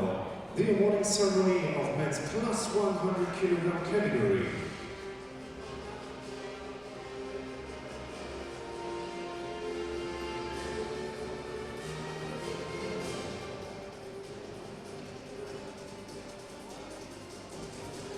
Right, there are the four medalists then, all the big guys. Frank Hochko just pointing out to Ali Gamainer exactly where to stand.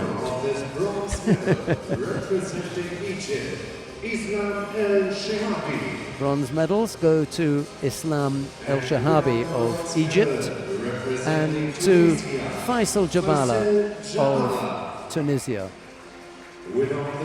Silver medal goes to Aslan Kambiev of Russia.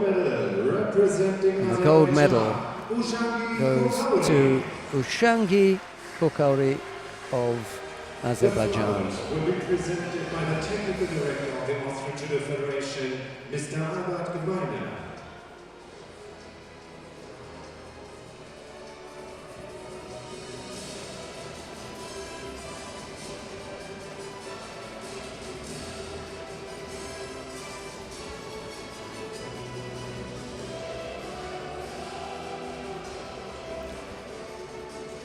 Ladies and gentlemen, Ushangi please Kokauri stand for is the national anthem of EJU Azerbaijan. player of the day, and now the national anthem of Azerbaijan.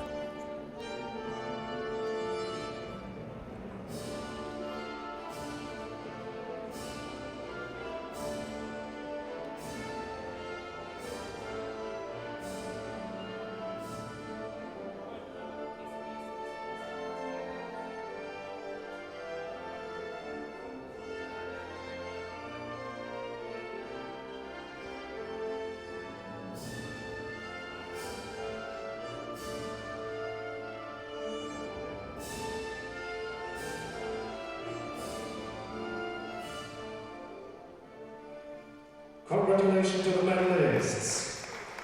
Please come together for the family picture. Al Shahabi Ladies and gentlemen, and Jabala were the bronze medalists. Kambiev took the silver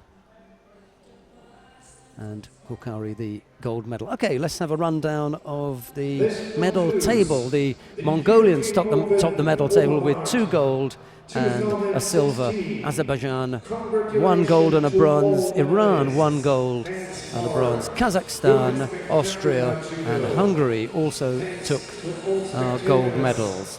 We'll be back with more live judo at the Dusseldorf Grand Prix beginning Friday the 19th of February. So next week we look forward to your company, but from everyone here in the broadcast team in Oberwart in Austria, in particular Sinishev here, thank you very much for your company. It's goodbye from me. See you soon.